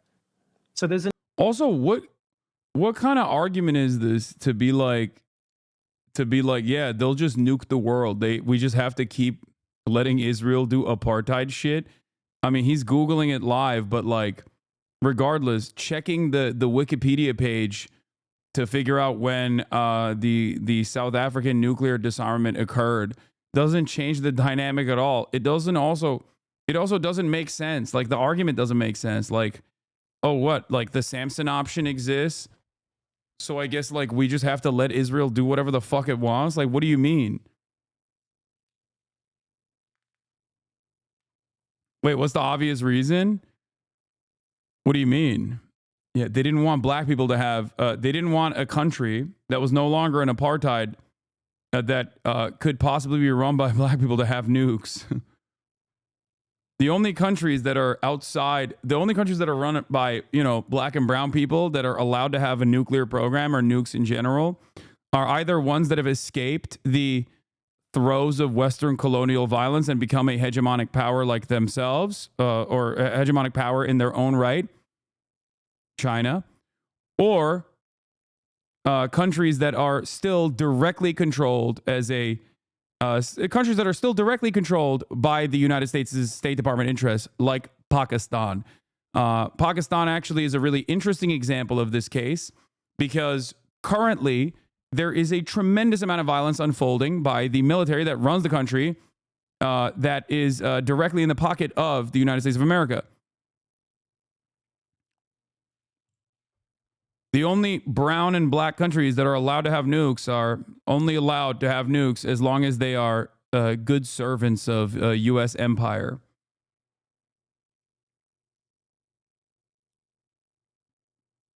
DPRK is a hegemonic power? Fuck yeah, baby. That's what I'm taught. Yes. Yes.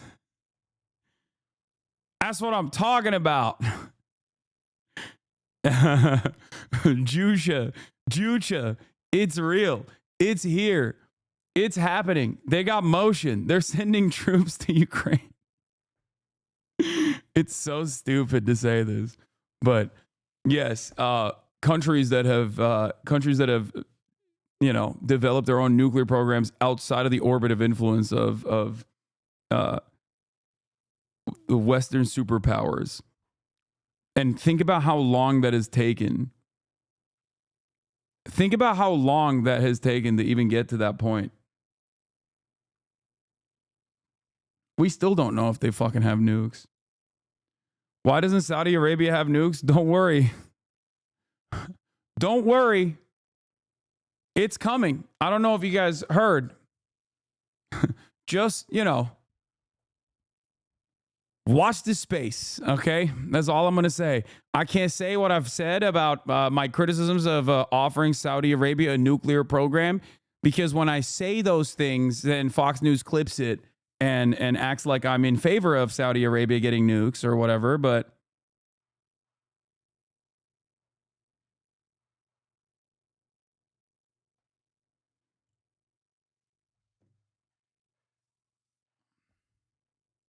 South Africa was run by the same sorts of racial fanatics. International pressure brought down apartheid. Now a black government is in power. Why can't we do the same thing here? Did South Africa have... I actually know this. You can tell me. I thought South Africa ended its nuclear program in 1989. South Africa ended... No, yeah, they ended the nuclear program before allowing black people the right to vote for obvious reasons. Yeah. But the fact is, they didn't go down launching nukes as you were sort of implying they would there.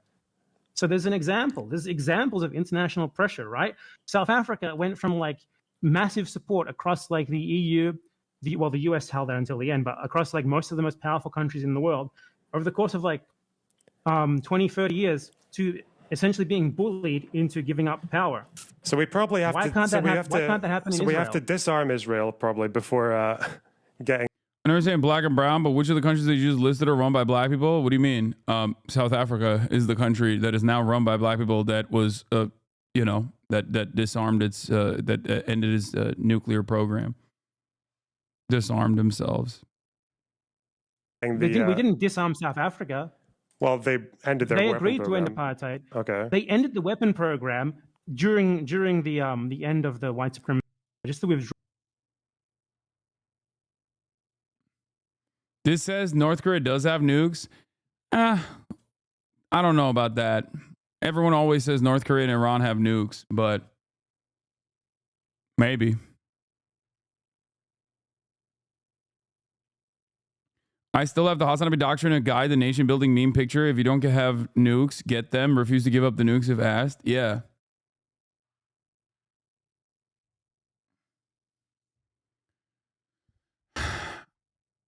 For as long as I've been around, everyone has always said that Iran is on the verge of getting a nuke. Iran is on the verge of getting a nuke, and North Korea seemingly has tested their nukes, but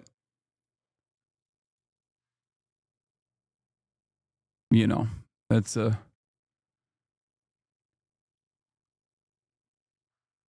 give every global South nation a Metal Gear. Yeah.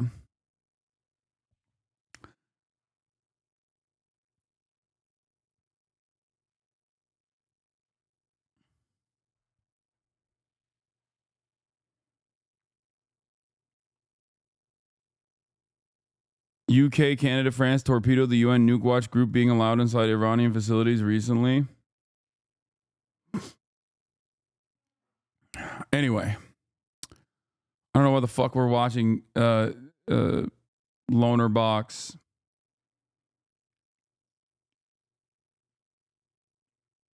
Closing for us to know for sure that When things we were should not be watching the Democratic Party.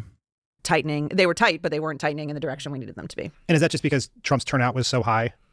Well, honestly, I think it's a little bit mixed. I mean, we saw certainly Trump turnout high in early vote. We really believe that to be mode shifting, and that's what I think it was. I think we also saw turnout was as expected in rural areas. Like, we didn't see anything that said, like maybe we saw in 16 or even in 20 that he had more turnout than we had anticipated. And our analytics really was quite close, much closer than it had been in 20 and in 16. But I do think we saw some lighter turnout in some of the areas we had hoped, but difference of a point here or there, which obviously in a close race makes a huge difference. And then I think we saw a little bit of a drop in support in a few areas for us. So that ultimately, I think, is why we weren't able to close the gap. It wasn't so much that what we were seeing in the battlegrounds was out of expectation or that he had some hidden turnout we hadn't picked up on.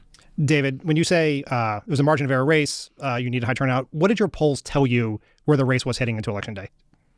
Well, Dan, you and I talked prior to the election, and just to rewind, I think when Kamala Harris became the nominee, she was behind. We kind of, climbed back. Yeah, this is the craziest part of this is that the new information, where the fuck is it, that shows that the Kamala Harris internal numbers also never showed that she was beating Trump. It is a bit of a shocker, for the record. This is actually a shocker. Harris campaign aide saying that internal polling never had her ahead of Trump is a shocker. Why is it a shocker? Because they didn't even change their campaign strategy. And they acted like they were fucking throwing up LeBron numbers, dude.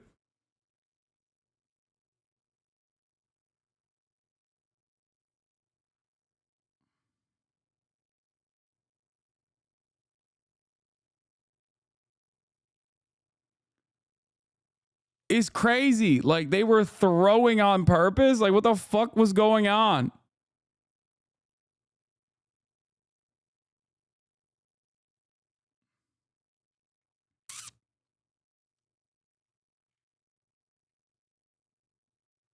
Yeah, I saw the list. Funny list, but good mention for you, G. I saw. It's a great list. It's not a funny list. I like the list, the complex list. I'm number 5. I'm very honored to be amongst, some of the best in the game. Yeah. Kamala Harris's internal numbers showing that they were doomed from the jump is fucking nuts. It's nuts, especially when they were like, yeah, shit's looking bad. And then we just got to keep moving right. And even post-debate, we still had ourselves down, in the battleground states, but very close. And so I think by the end, it was a jump ball race. And I think we needed some things to break our way. Maybe Trump's election day turnout would underperform. Our election day turnout would, either be at level or overperform. And, we'd win more of the people who decided in the last 3 or 4 days. I think our data and the New York Times data and other public data suggested we did have some progress with undecideds at late October. So it was a dead heat race. But, at the end of the day, the political atmosphere was pretty brutal. And that's not an excuse. You had right track, wrong track, I think 28-72, about 70% of the country saying they were angry and dissatisfied. Yeah, and we saw that. We saw that, just like I constantly mentioned. Remember, this was a thing that I mentioned all the fucking time. And the campaign was like, we got to move directly move towards Joe Biden. But then only try to outflank him by going more to the right. We saw and did nothing. We saw and sometimes even did worse than nothing. We saw that and we did the worst possible thing you could do.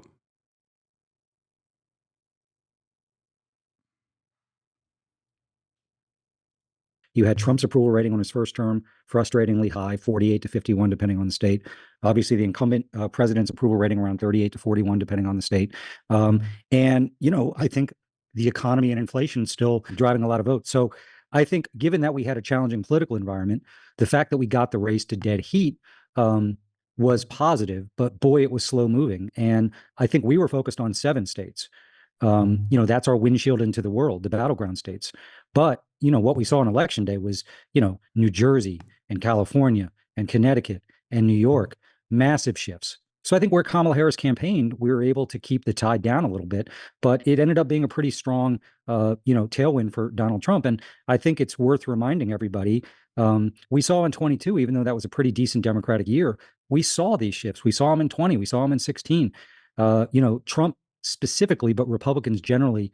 Please, man, be honest. The biggest mistake Harris made was saying the only difference between Biden, she would have one Republican in the government. She should have said two. You're right. You're right. Americans obviously were like, actually, how about all Republican members of the cabinet? That's what they voted for. And that's the only method to win. That's the only way that we can win. We have to become Republicans.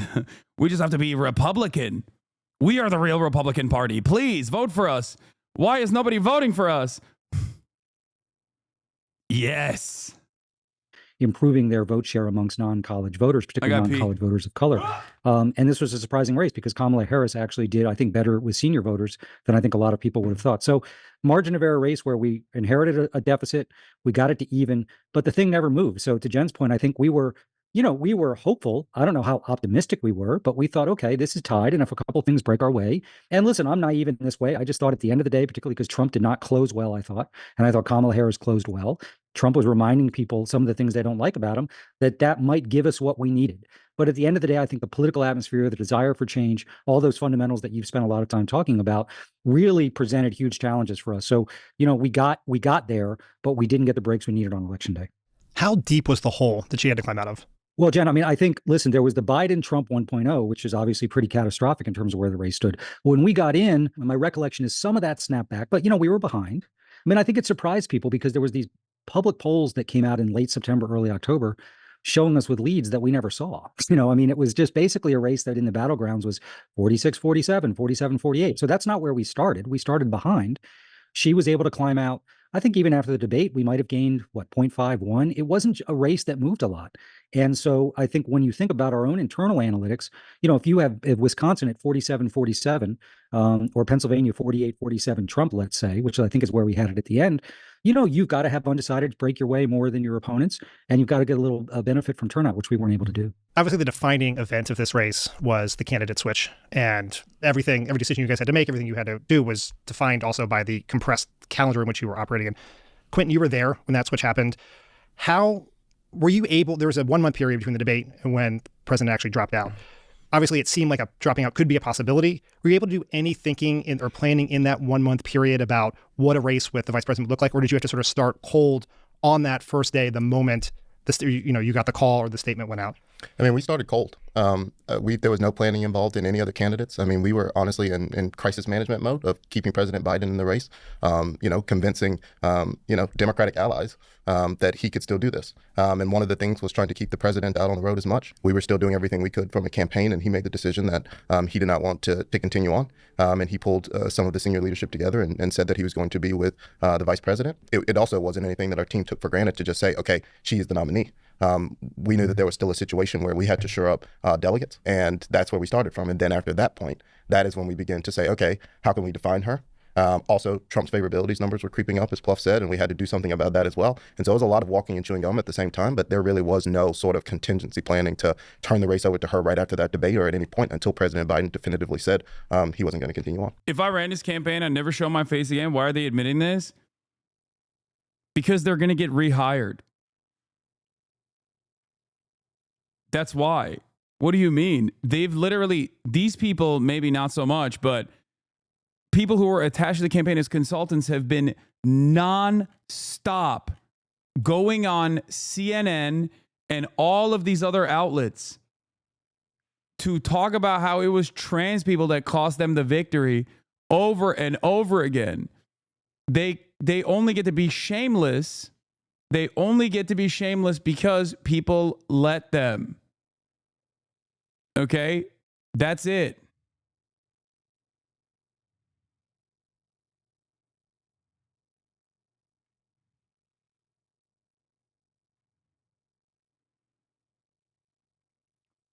The Democratic Party consistently entertains and also elevates losers, okay?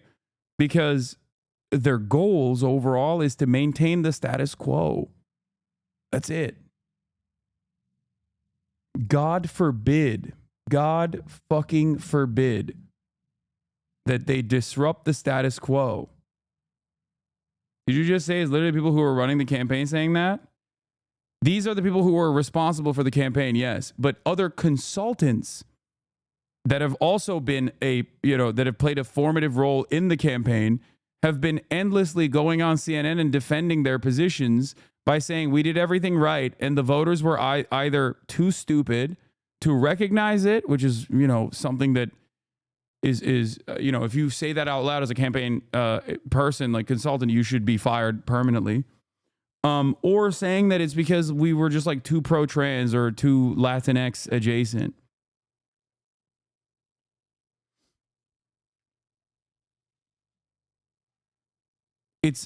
There is a real crisis of talent in, I think, the Democratic Party. And it is it's kind of like police. There's a culture of it is a culture of hiring and elevating losers over and over again.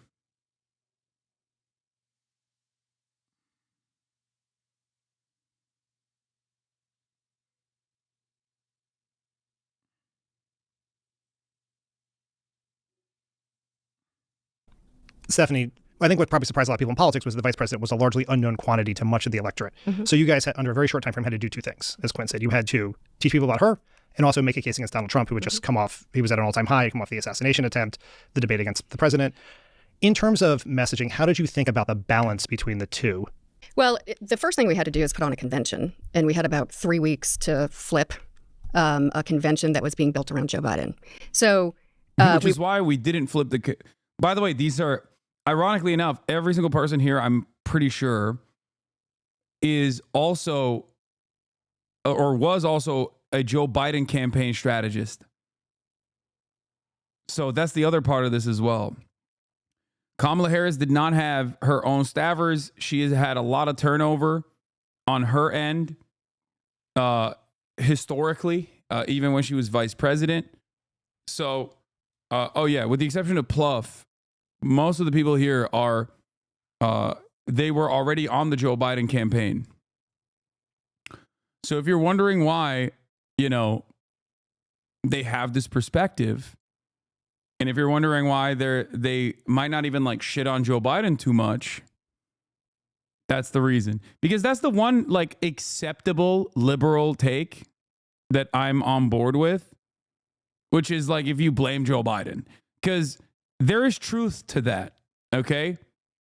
There is at least truth to blaming Joe Biden because he does share a significant amount of the blame, a significant amount of the responsibility, not dropping out, not gearing up for being a transitional candidate and propping up a VP pick that could have potentially won. Even Kamala Harris, if you wanted to do that with her, like he didn't do that at all.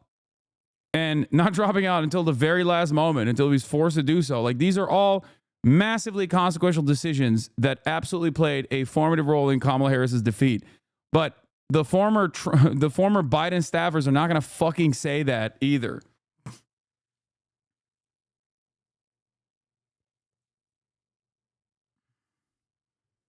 Especially because they worked on that campaign too. We were able to flip it, to fit this very new character of a different generation, different experience, different background. And looking at the data at the time, which Jen and Pluff and Quentin have all talked about, she had a huge deficit in favorability because either people didn't know about her or what they did know about her was based off of negative media. So our first priority was to define her in that convention, fill in her bio. As part of that, we already knew how to do the negative on Trump, and we knew that there was a lot of Trumpnesia out there. People didn't remember the 4 years of the Trump administration that badly because they had been through hell. They had been through COVID, both under his watch and under President Biden's. I'm putting aside a lot of the details of who's at fault and what Biden did to dig us out and all of that.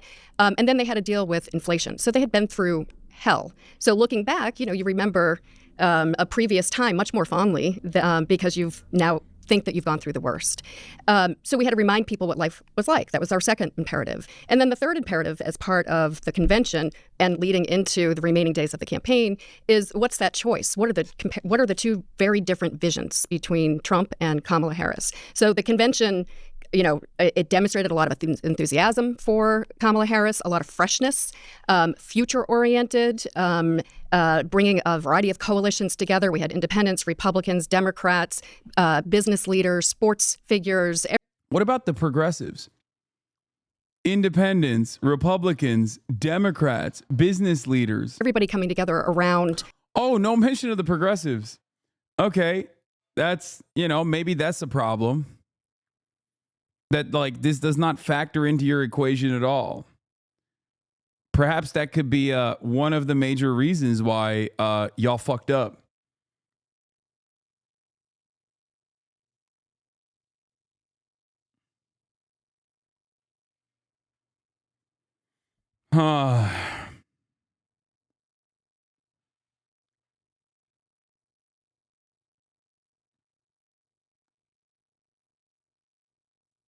A new way forward and finally turning the page. So, through the rest of that campaign, our next thing was the debate just a few weeks later. And I think it's really embarrassing to say we were trying to build a big tent with Republicans when Kamala Harris lost a greater share of Republican votes than Joe Biden did. With an objectively Joe Biden had an objectively more progressive campaign. Philly D calls out Hasan. What did he say? Oh, wait. Speaking of Hasan, did you see this motherfucker? You see this fucking photo he posted on Twitter? I was like, dude. Chill. Chill, what if bro. I was in... First of all, he posts photos too. You can't be calling me out, Phil. You're trying to fill people in. I see the thirst traps you post before going live, okay? He's doing the HasanAbi method. My man. He's doing the HasanAbi method. Oh, that's funny. Bro, that photo was so insane. I don't get it. What's insane about it? What is insane about it? Ray also called you out shameful. What the fuck? What is it? Guys, I just opened up Twitter and I just see Hasan cock. Okay, it's you guys' fault. That's not the prominent fixture of this photo. That's not supposed to be the main emphasis. What the fuck? What the? Wow. What the hell? That's just simply a part of the photo. It made me pregnant.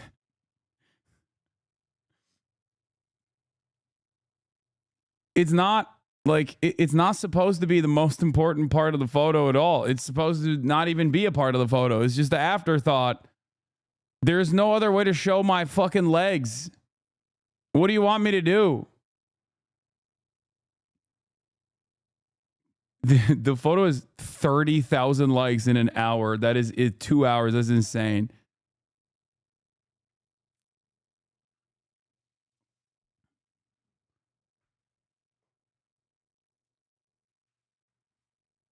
Look, I almost have the indent. You can see.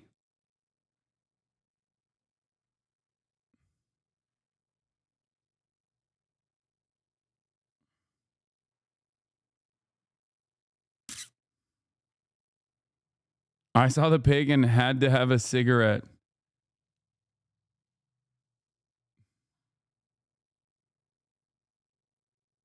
I had a girlfriend until you posted that. We just got a mortgage together. What do I do?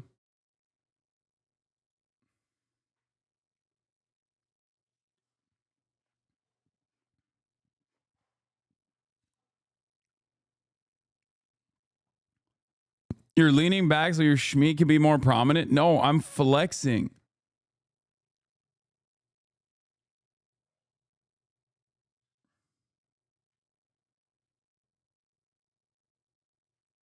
You're on TV at my parents' house. I'm playing. So you're flexing your cock and balls. Okay.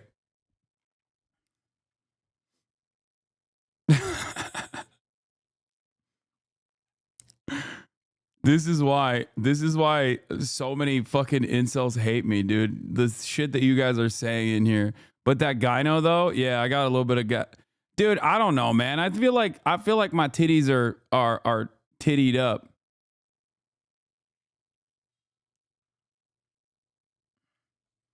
You're my litmus test for if I've gone full lesbian as of today. Def not.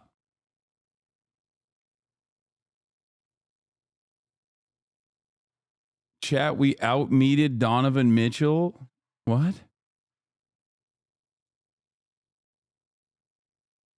My Hatsune Miku poster going down and you're replacing her?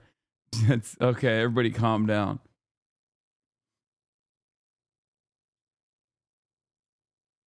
Okay. All right. We're done with this.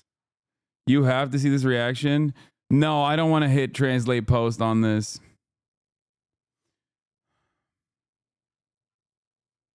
I'm clicking away. We're done. We're done. We're done. We're done. We're done. I think everyone's making a bigger deal out of this than they should have been. Donovan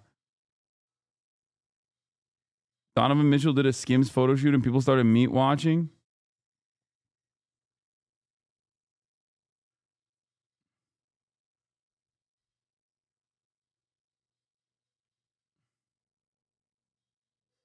We're done with this. We're done with this.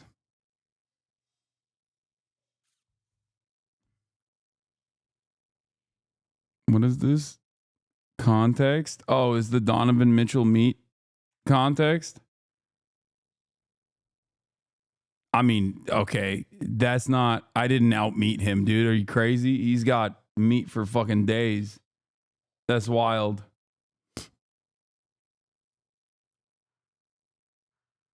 You like the Schmeat talk and you okay with it?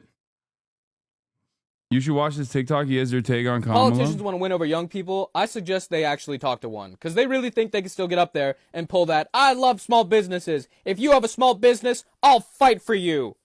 Motherfucker, we all eat cup noodles. You really think any of us have a small business? We have managers that we hate. That's what we have. If anyone my age tried to be like, yeah, I actually just started my own business. I'm now the CEO of my own company and I'm my own boss. That motherfucker's in an MLM. Ignore everything he says. He saves up. Yeah.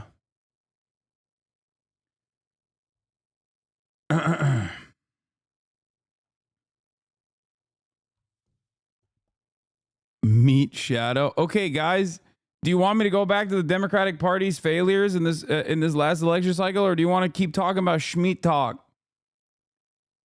Chad needs to chill the fuck out. You got brought up on an OTV podcast earlier. Yeah. I was talking about that today on stream. How like when I'm scrolling on my TikTok For You page, I get a lot of girls that are like thirsting over Hasan. I'm like, it's just fucking crazy because he's just like in our circle. Yeah. And I get to see him and like I talk to him and he's always like, hey, you know, and I'm like, and this is the guy that you guys are tripping over this man. Dude, the worst part about knowing Hasan is when I liked Fear Ann TikTok because I went on their podcast and all of a sudden I got Hasan armpit fan cams on my TikTok and I was like, holy shit. I was like, no. You know, you hold down the button and you're like, I do not like this or like not interested in this post. I was like doing it to all of those and they wouldn't go. Okay, that's hater behavior. You should be liking those. Like that's crazy. Okay, my friends are my worst haters. Honestly, that's crazy to me because it's like, why would you hate on that? Why it's just like you should like it and support it. Like I don't understand. Go away. So you've got Jenna Ortega, Sydney Sweeney, Hasan Armpits. Yeah. Like that's your dude. And then the other one was I did stuff with Vinny at the Ludwig games and all of a sudden Vinny Hacker shirtless TikToks were coming out. Okay, hold up. Let's see. Did she say she doesn't like the Vinny Hacker shirtless ones? Bro, I have met these people in person. Yes. It's so weird that this is like on my time. I need to get it off. So like I'm like super fast scrolling and every time I see like so she didn't hit the do not like on Vinny Hacker ones. To be fair, I get it. I understand.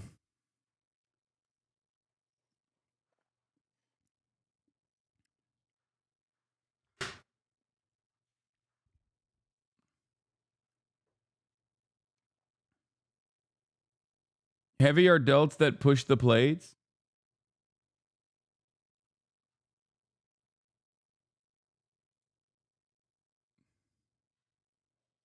Not gonna lie, I tried to follow your political content on TikTok and it instantly became a Hasan thirst trap for you page. Yeah, I try to repost a lot of like the HasanAbi Clips Industrial Complex on TikTok that actually posts my takes from this stream. And there's like fantastic accounts on there. The problem is they absolutely get like they get no motion in comparison to the thirst trap TikToks. Like the thirst talk TikToks get like hundreds of thousands of likes, but the political take stuff unfortunately get a fraction of that. Are you still just looking at it? So the core of the company is really solving those two things. How do we build something that's greater, which usually give people what they want by allowing them to discover, but then at the same time solve the monetization aspect. And so in podcast, you know, the whole industry has evolved quite a lot. I feel like I need to stop eating pizza. Sort of download to streaming. I need to stop eating pizza. Tools, Bro, you're skinny as hell, bro. It's fine. You earned the pizza. What the fuck? And obviously in video, it's totally different type of stacks, and we see that being a huge barrier. When this dude hits me up, when I steal the HasanAbi or the Hasan method of thirst trapping to get people to come to a stream. Put the pizza down and get your meat out. This man will hit me up in DM. He's like, "You killing it, champ." And this motherfucker just comes out like this. Yeah. Hasan needs to be banned off of Twitch. Not for anything he said. No, Filter Franco is now on the ban Hasan train. Oh, we're cooked. We've lost another pillar. New hater unlocked. That photo. Oh no. Oh no. We've lost the libs. He banned Hasan train, but he's valid.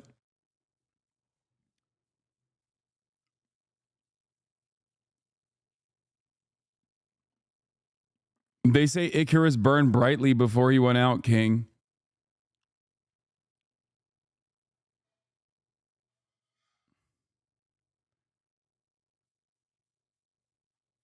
All right, let's continue. It was boom, boom, boom, all the way through probably early October after the Walls debate, that we had to move through these things so quickly. Once we got through all of that, then the race started to gel. And, to the extent people were open to remembering what life was like under Trump, we were trying to fill that in. To the extent people had questions about Kamala Harris, we were still trying to fill that in. So in 107 days, what typically takes us a year and a half, 2 years in a presidential campaign, we were defining someone who was wholly undefined from the start, trying to remind people about the opponent and what life was like underneath him, and also take into account what the political environment was and the realities that we had to deal with, which, she was the incumbent, but she really wasn't the incumbent. People didn't know that much about her. The economy was still slightly getting better, but we couldn't really take credit for it. I like that the people tasked with defining a candidate that was not previously defined are talking about how they failed to do that, but in a way where they're not taking responsibility whatsoever and simply just going, yeah, we couldn't market this product. And it's like, dude, your job is to market the product. You're talking about your incompetence in marketing the product while saying, well, this is unmarketable. She's still saying the economy was rebounding. This is a thing that I kept repeating. The economy in 2016 was quote unquote fine, okay? And it seemingly was not fine for a lot of people, so much so that they wanted to take a sledgehammer to these institutions.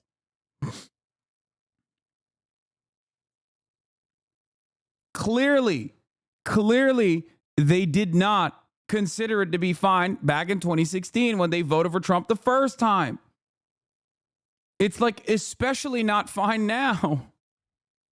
We were in a bit of a crossroads trying to figure out what that October messaging and closing messaging would look like. Pluff, there was a sort of a debate outside of your campaign that the primary and most important thing to do was to educate voters about Kamala Harris, and that voters sort of knew all they needed to know about Trump.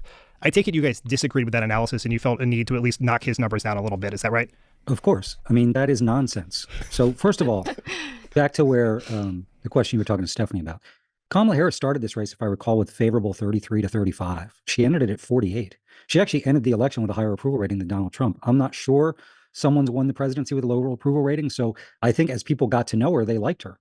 I think her approval rating now post-election is north of 50. That was really hard work. And I will say that, think about if Kamala Harris had come out of a process that was traditional, running in and winning a primary. So maybe become the nominee March or April. You spend a month, 6 weeks on your biography. You keep coming back to it. You define the Trump first term. You raise the stakes of what a Trump second term would be like. You have like a month just to run paid advertising on things like housing. Bro, they didn't even do that well enough. Like they didn't even remind people of like how shitty it was when Trump was president. They didn't even do that well enough. They did a horrible job at that. Oh my God, dude, they're going to run Kamala again. I swear to God. I swear to God, bro. It is so... Whew. In your tax cut. So this is where there was a price to be paid for the short campaign. And you can't even say 107 days because to Quentin's point, some of that was spent shoring up the Democratic nomination. Then you really have to have said everything you want to say by the time people start voting early. So we had a little more than 2 months to do bio, contrast on the economy, on healthcare, raising the stakes of Trump. So yes, when you have a race where you've got the current incumbent president with approval ratings of, let's say, 38 to 40, never in history have we had this before, at least since, I guess, Grover Cleveland. So once you have a former president running where 48 to 51% of the people approve of his first term, and people are dissatisfied with the direction of the country, you have to raise the stakes of what a second term would be like. So I think for us, we spent much more time trying to raise the stakes of the second term than re-arbitrating the first because voters just weren't open to that. So that's why pointing out, his tariff and what that would mean in terms of a huge sales tax for the American people.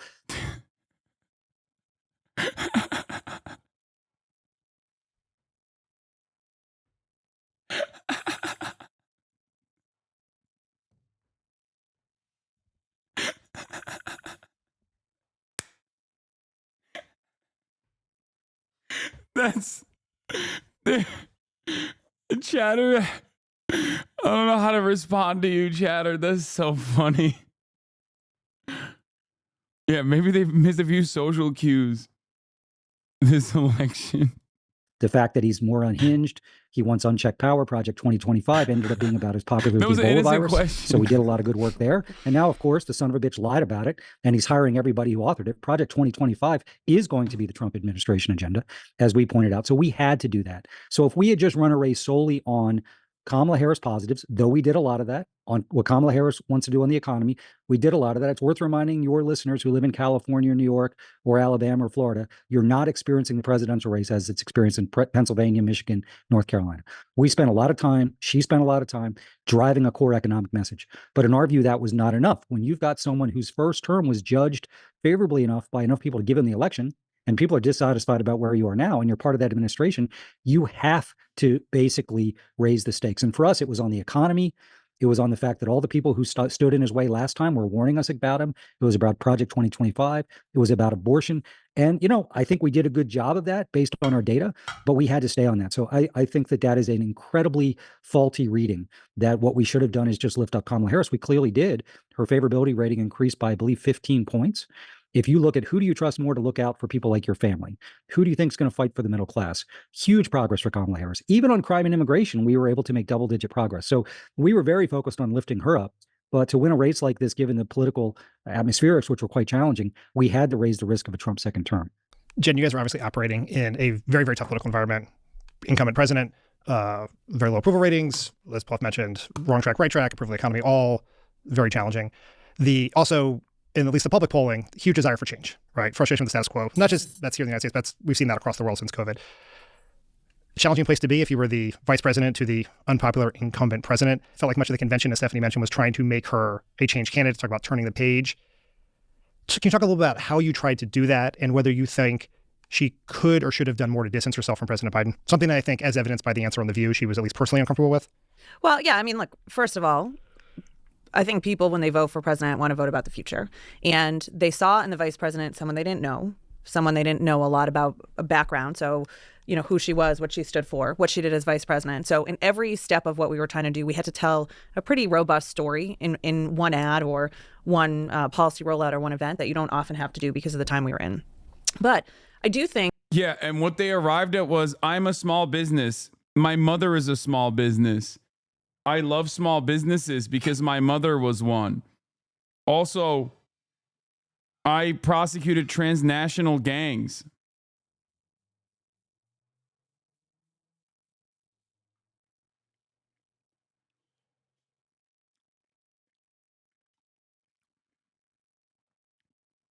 Joy. I have joy when I think about transnational gangs. My favorite thing to think about is transnational gangs and the joy I have prosecuting them.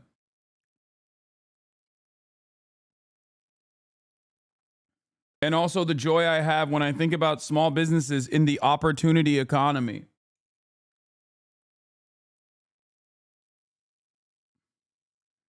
How could this have failed, guys?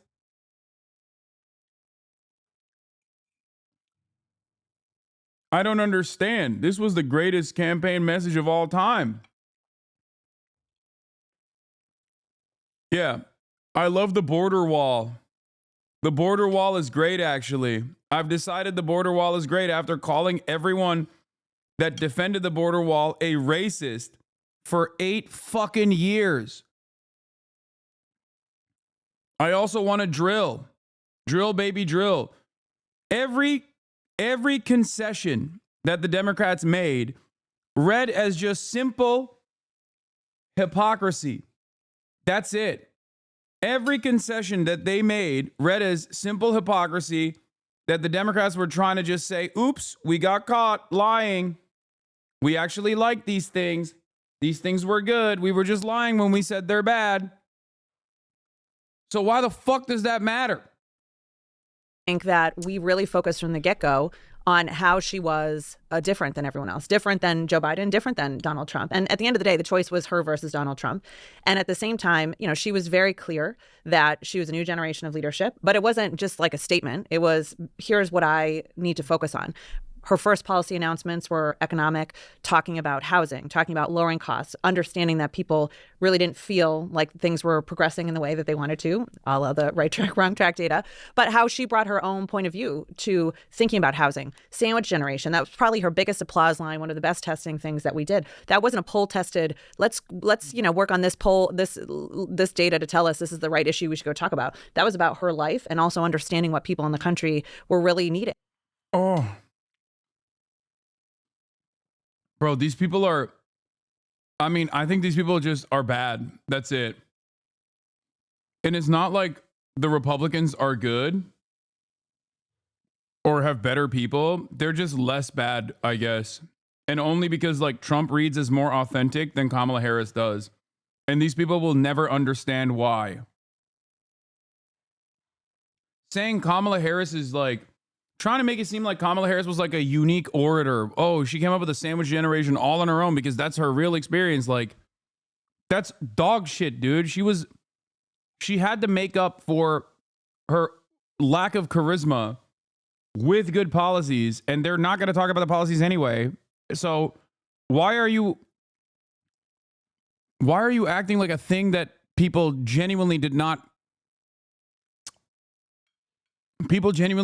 see as though it was the reality? Like people saw her as a political, people saw her as this like charismatic political figure that was talking about her genuine experiences in a way that translated to broader acceptance. So I think that in a 107-day race, it is very difficult to do all the things you would normally do in a year and a half, 2 years. But I think wherever we had an opportunity, the vice president did put her own stamp on this and did it in a deeper way than I think probably we got the kind of full breadth of coverage on it. Of course, you know, when you have an administration that a lot of progress has been made and you're part of that progress, it's complicated when you're asked questions. For so many people that talk about how closely they're tracking the data or how closely they're tracking, you know, even messages.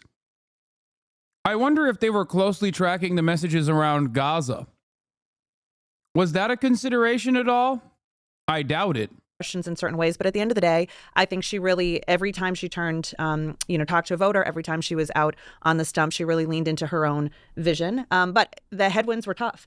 I will also, though, add, of course, we lost. So I'm not here to say that that didn't happen. We would much rather not have that happen. But where she campaigned, we did way better than the rest of the country. And Donald Trump did worse, to the point that you were just talking about with Pluff. That idea that people have just a well-constructed, already baked-in idea about Trump and they don't need to learn anymore is just complete fallacy. I mean, his numbers are stronger today than they have ever been. Yeah. And that was critical for us. And we also believe this race was not just about Kamala Harris. It was Kamala Harris versus Donald Trump. And we had to set that choice and that frame up. And I think that we were able to, anywhere we campaigned in all 7 of these states, where Donald Trump, by the way, campaigned too. He did worse and we did better. And we did make real progress against these national headwinds. If in every other state but the battlegrounds, there was a negative 8-point shift to the right, in the battlegrounds, there was only 3. So we needed it to be better than that. And perhaps if we had more time, we could have done that. But I think that's fundamental, that when people learn more about her, understood what she stood for, where she came from, and what her vision was, they responded well to that. And they responded in a favorable way, especially in contrast. Wow.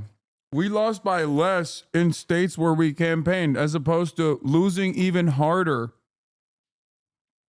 in states where we didn't campaign. Brilliant.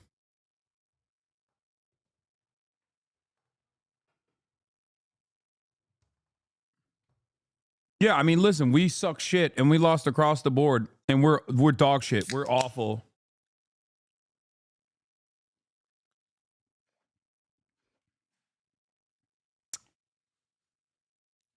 It's like, you see, we could have lost by 20, but we simply lost by 14. And that in and of itself is a victory. Got it. To, a point of view that Donald Trump will be worse. And I think that's playing out right now.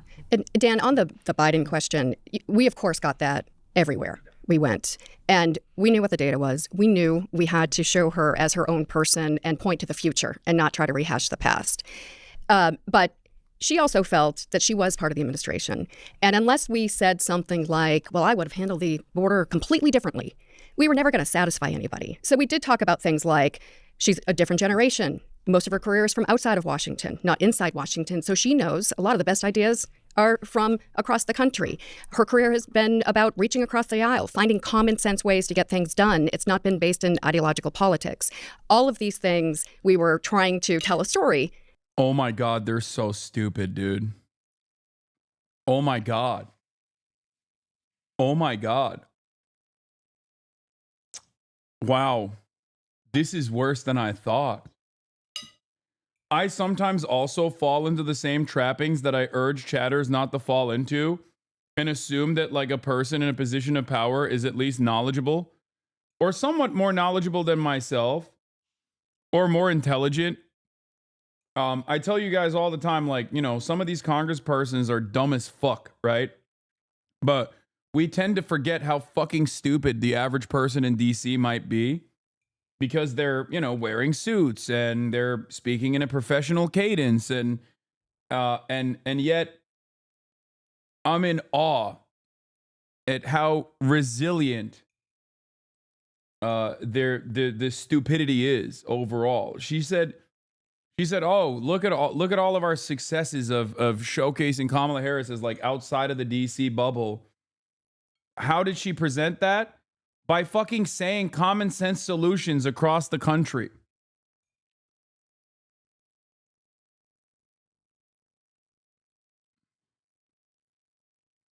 I mean, this is so unimaginably arrogant and so silly and so wrong. Wow. Americans love common sense solutions, sir. You don't understand. That's why she said it. It's like, yeah, they love bipartisanship. That's what we need to do.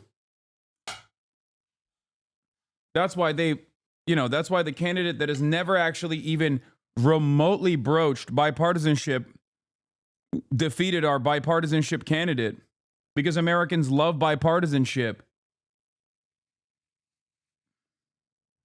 and give the impression that she was different without pointing to a specific issue. Can I ask this why not a specific issue? Is it something she was unwilling to do? You worried even feel disingenuous, or because she felt like she was part of the administration. So why should she look back and cherry pick some things that she would have done differently when she was part of it? And she had tremendous loyalty to President Biden.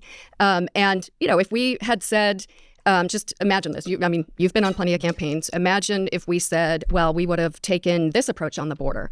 Imagine the round of stories coming out after that of people saying, well, yeah, good. Yeah, that would have been good.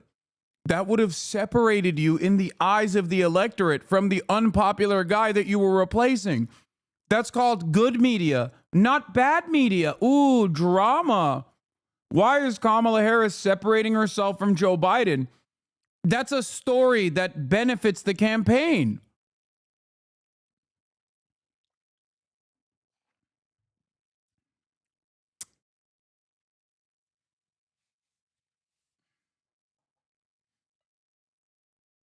Wow. That kind of publicity would be good. You know? well, she never said that in a meeting, or what meeting when she said this, or I remember when she did that. And it wasn't going to give us what we needed because it wouldn't be a clean break. It would be, days upon days in a limited time window that we had. You know what's really fucking stupid about this?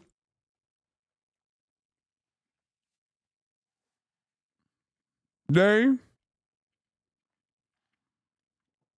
did not in any type of way feel uncomfortable with Kamala Harris distancing herself from her very public declarations from 4 fucking years ago. But God forbid she distanced herself from the guy that made the situation so dire that you had to substitute yourself in his place to run for president. They have no issue distancing from progressive policies that she had, quote unquote, fake championed, her own fucking platform that made her look like a buffoon, a hypocritical phony, to those who even pay close enough attention. But the only ways in which she was able to distance herself successfully from Biden was when she was hugging and kissing and fucking and sucking Liz Cheney and Dick Cheney. Ridiculous. Of dealing of who, what, when, where. So the best we could do, and the most that she felt comfortable with, was saying, like, look, vice presidents never break with their presidents. The only time in recent memory is when Pence broke with Trump after Trump stormed the Capitol. So Biden's they call that the murder exemption. If the president tries to murder you, can break. Yes. If you are, ripping up the Constitution, trying to overturn an election, people die, then you could break with your president. But absent that, vice presidents stick by their presidents. And she wasn't willing to, change that precedent for whoever the future president-vice presidential partnership would be, because it would mean a whole, different set of. Yeah, we must not break norms.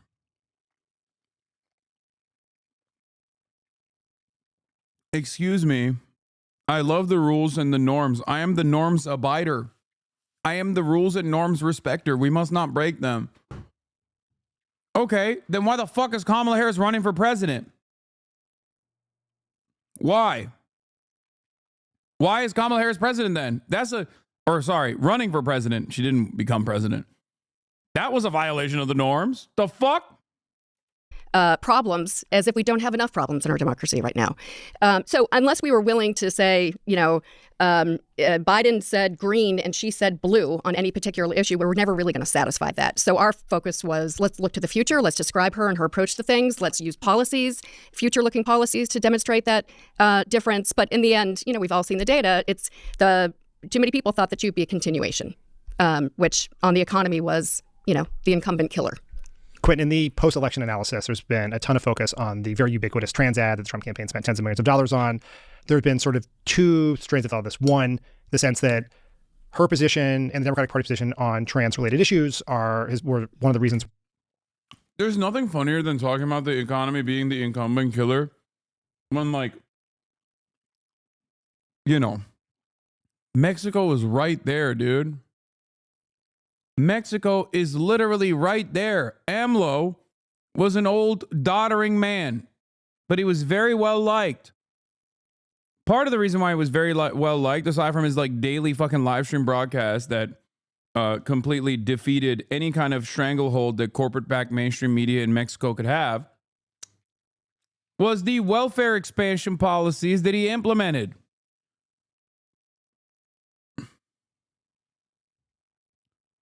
AMLO, as the doddering old man who believes in fucking duendes, wood elves, was able to successfully transition power from his hands into Claudia Sheinbaum.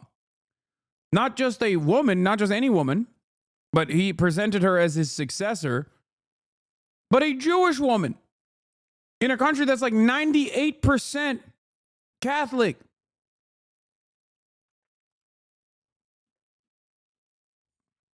How the fuck did that happen? I guess maybe the wood elves are real and they made it happen. It's like right there. You can just point directly to what is going on as a successful strategy. Now, it would be very funny if someone were to say, Mexico is simply more woke than the United States of America, right? Like, between the U.S. and Mexico, I mean, they are more woke on women's rights, at least when it comes to abortion, unconditionally offering support for abortion. There are places in America that are worse than Mexico now on abortion. That part is real. Having said that, however, it has some of the highest fucking rates of femicide on the planet. What are we talking about?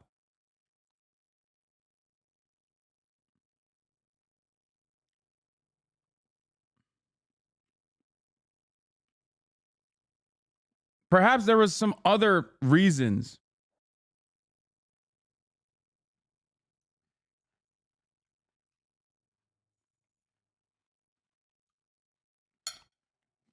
That's why we lost, but also real questions about why the campaign decided not to respond to the ad. Specifically, my understanding from reporting, at least, is that you guys tested a bunch of responses and they didn't work. Just tell me your thinking there and what role you think that ad and those issues actually played in the race. Yeah, I mean, I think, it's important to put everything into context. We've very well established the time frame. And it's honestly a lot shorter than 107 days, but we had 3 core objectives to the paid media. It was to define the vice president. It was to defend her on incoming attacks, and a lot of these attacks have been baked in for the past 3.5 years. While she was the vice president, they were attacking her. She was at negative 20-something on immigration. We got that down to negative 10. Trump had a positive 22-point advantage on the economy. We got that down to 7. And we had to respond to those things. And when you sort of looked at the core issues, aside from the attacks, like trans issues are just at the bottom for voters. The economy, inflation, crime, immigration are the top issues. They were also some of the issues that she was getting attacked on. And to the element of sort of defining her and doing it in a way that sort of fit within what you're trying to do, there's a direct approach that you can take to anything, and then there is an approach that you can take that accomplishes 2 of the 3 objectives. A lot of the stuff that we did, such as talking about her prosecutorial background, and then saying that she went after transnational gangs, cartels, it was to push back pseudolly on the immigration attacks that were coming at her, as well as credentialing her background on things that were absent and standalone of the. Yeah, that shit really did numbers, man. You guys banged on that. Everybody loved when she kept saying she prosecuted transnational gangs.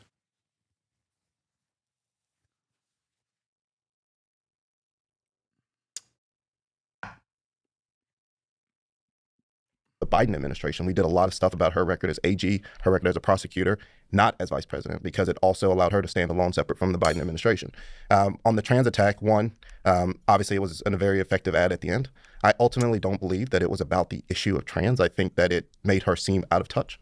And it was sort of a pseudo-economic ad underneath it, because he was saying you're going to pay for it with taxpayer money. And it was in her own words. And that's something. But we tested a ton of responses to this, direct responses. And none of them ever tested as well as basically her, talking about what she would do, to Jen's point, the future, the type of president that she would be. There were elements of it where we did try to say, and we put ads on television. Dude, The only reason why that kind of shit is even remotely effective when it's not, like in the same breath, this dude literally openly admitted that trans issues are the bottom of people's priorities. That means they are also the bottom of transphobes' priorities as well. They don't give a fuck. Okay? Which means all of this is a distraction, and it's only an effective distraction if you don't have any campaign messaging that the Republicans are more focused on dismantling. That's it. Say you are in support of Medicare for all, and then watch the Republicans try to land attacks against that. Be like, it's socialism.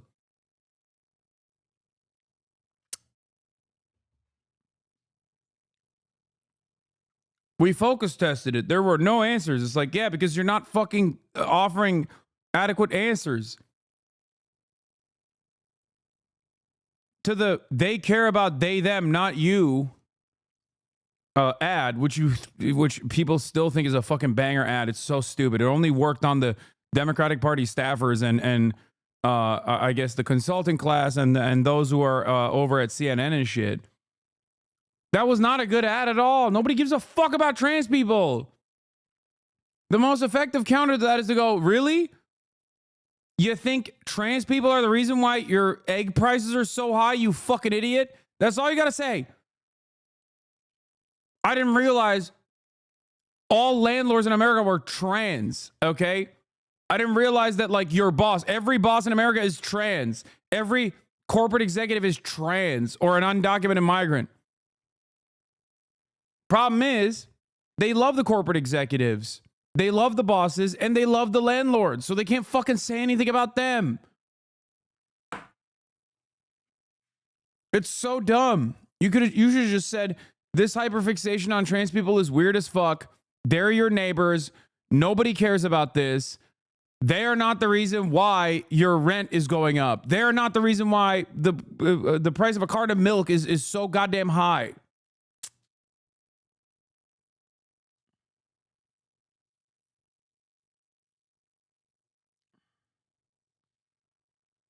But they didn't do that. And also, that alone doesn't work unless that messaging alone doesn't work unless you also have like positive policies that you can point to that directly respond to people's material circumstances.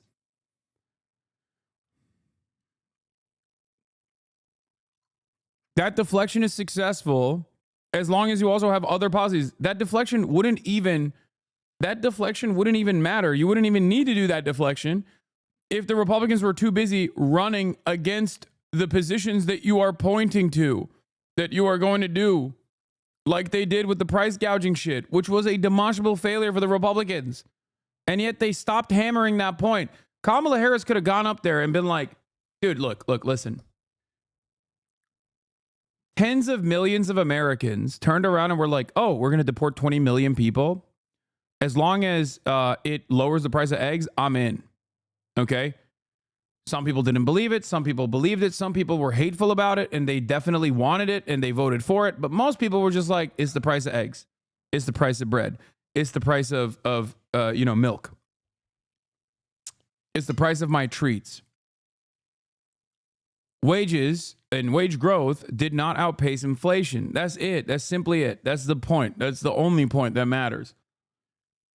And Republicans were like, yeah, we're gonna lower the price of all of the goods by deporting 20 million migrants. And they were like, okay, I'm on board. Kamala Harris, on the other side, could have literally turned around and been like, oh, you want the price of eggs lowered? I'm jailing the Walton family.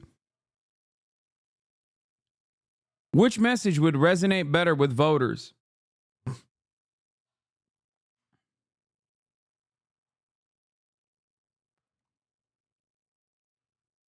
I'm not saying she should do this. I'm not even saying that would actually lower the price of eggs. It would probably lower the price of a lot of shit. But my point is, Americans didn't give a fuck at that point. Okay, they didn't give a shit about what Kamala Harris was going to do in an effort to lower the price of eggs. Okay.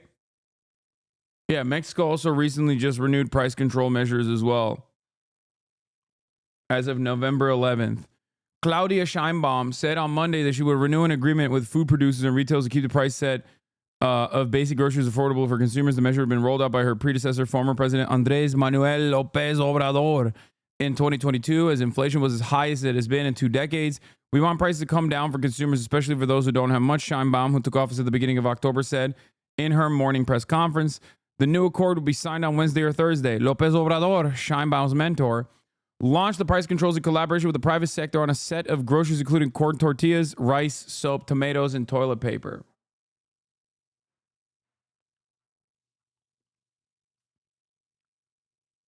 Lo and behold, especially the working poor in Mexico fucking treat him like a goddamn deity, dude. They love him.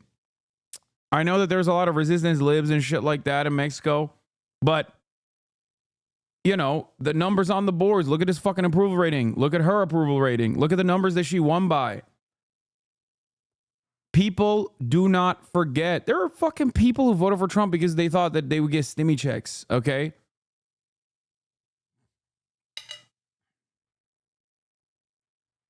People don't forget the last time that the government actually did something right by them. I don't think you guys understand.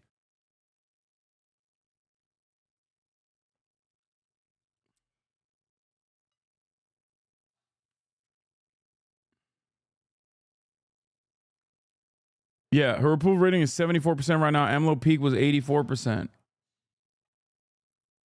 Another example of this is fucking China. People always get mad, but like Harvard studied the Chinese attitudes towards the government, and we're shocked by the results. Like, these guys are not in the pocket of China. They're not invested in making a pro-China a pro-China fucking message at all. Chinese government approval ratings are consistently 90 plus. And it makes sense when you think about it. If you in your lifetime saw a relatively like an agrarian society go from that to having like tier 1 cities pop up left and right with like 20 million plus people, you're going to be like, this is the greatest. I love this. Oh my God, we've become a dominant force on the planet. Why the fuck wouldn't you be happy in that situation? Of course you would.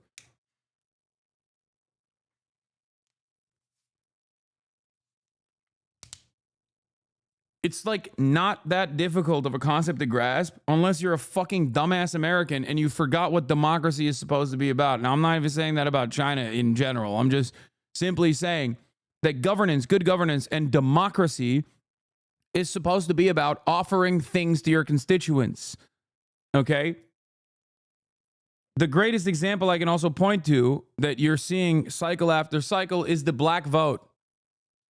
Why is it that the black voting bloc has consistently been more pro-Democrat the older they get, more liberal the older they get? Their voting patterns show that the black voting bloc is significantly more pro-Democratic Party the older they get. It's because they remember the last fucking time the Democrats actually expended political capital for them. That's it. And the further you move away from the Civil Rights Act, like the further you move away from that time, generationally speaking, the more people move away from the party.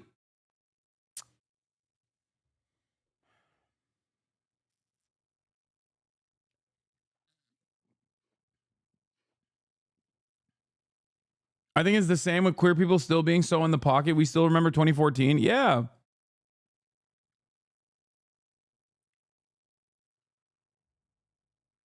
But that's like impossible to contend with for a lot of people. Americans are so cynical about the way they analyze politics that they literally think it's actually bad when a politician, quote unquote, buys votes. That's called politics, man. That's called doing right by your constituents. What do you mean fucking buying votes? I've said this for years. It's like we are so lost in the sauce, so overcome with the expectation that politicians are never supposed to do right by you, that when they actually are entertaining the notion of offering you something, people think, oh, it's cynical. They just want to buy votes. Oh, you mean be a democracy? That's what you mean. I can't believe that they're not simply in the pocket of corporations and their interests. There's something wrong here. It's like, yeah, there is. There's a lot wrong here. Let me tell you. Holy moly. Of her saying, you've seen all the negative attacks against me, and try to bottle it up, because I also think you have to think about the entire sentiment when you're running a paid campaign. And the trans ad, I think because of the content, a lot of people felt like it was much bigger than what it was. But to put that into context, Team Red, meaning Trump and all the super PACs that were spending on Trump's behalf, that was 7% of their total ads was on that issue. Was that specific? I think it was 2 ads, right? Yeah. There was the original, and then there was the one with Charlemagne. Yep. And it was all Trump. So Trump spent, 37% of his, 200 million on that ad, but Trump wasn't the only spender. We were getting hit across the board. And so you have to take into account what all the super PACs are doing and play off of that. And I think that's what Trump was doing. His super PACs were hitting us on the economy, immigration, and crime. And Trump even started hitting us on immigration. And I think the veracity of which we came out of the gate and responded to that, they weren't expecting that from us. And then they backed off of that. And at that point, they started going into it. And so it is easy to say with the kind of resources that we raised, we should have been able to do everything. But that's not the case. You have to make decisions in the time frame that we were in this race. We had to choose. And we chose to focus more of our attention.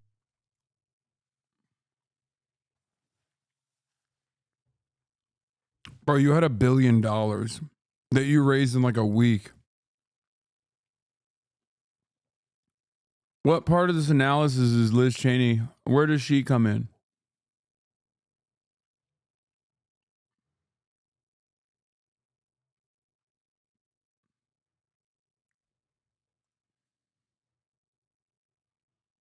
I can't watch the rest of this, man. I can't even entertain this shit. It's so ass. Let's get to some real thinkers. Let's get to some real thinkers, okay? That's right. It's time to be fucking value-tained.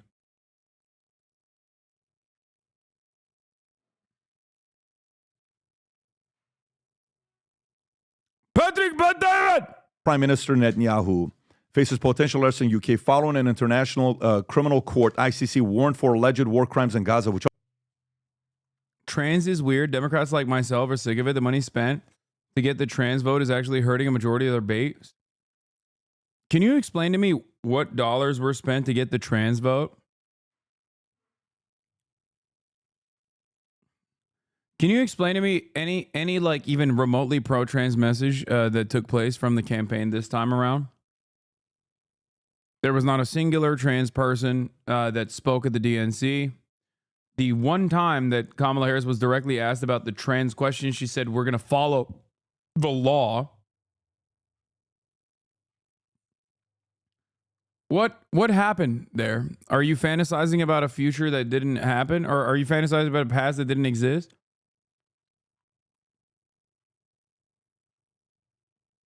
How am I supposed to deal with you? I think you're weird. Talking about how trans people are weird. You're weird, motherfucker. You're hallucinating.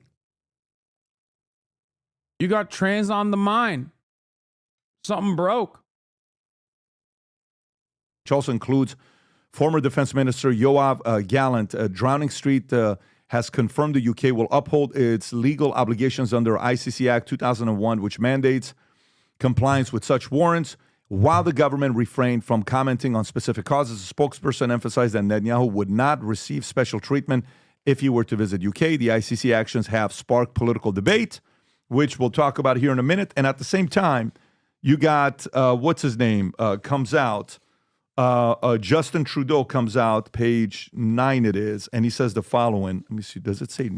These guys are so funny because like there's a lot of discontent in their audience towards Israel, but they still have to like try and frame it in a way where Israel is still the good guys.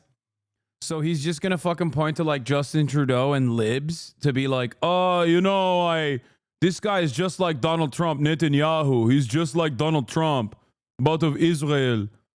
And also, Justin Trudeau, we know he's a bitch and he wants to arrest Netanyahu. That's why you should like Netanyahu. Not going to work. It says page 9 here, but I don't have it. Where is page 9, Rob? It says Justin Trudeau Canada's Trudeau. Do you see that story? I don't have it here. Is it on 10? Right here. Okay. 9. Canada's Trudeau says he would arrest Netanyahu on ICC orders. He stated on Thursday that Canada would enforce the ICC warrant for Prime Minister Netanyahu, emphasizing we stand up for international law and we will abide by all the regulations and ruling of the international courts.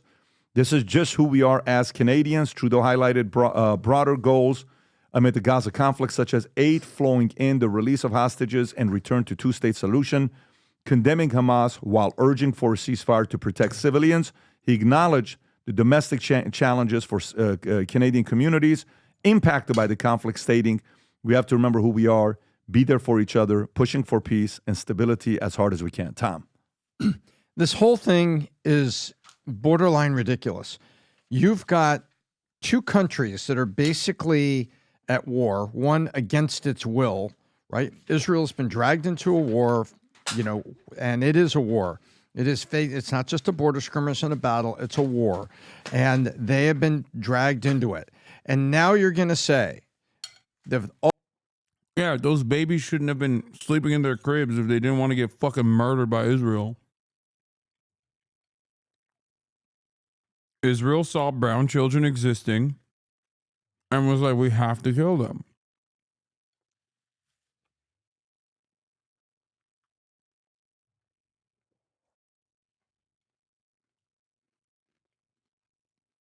What is this?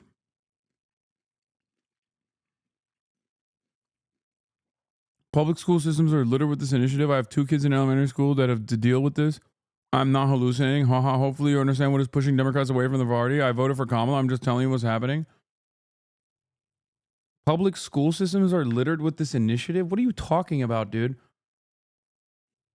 This dumb fuck saw like a Facebook meme. That's how stupid we are, by the way. As a society, the level of stupidity is basically, I saw a Facebook meme. What do you mean? Like public schools are littered with this? Like what? You mean like a trans teacher? You saw like a trans person who happens to be a teacher? Like what are we talking about?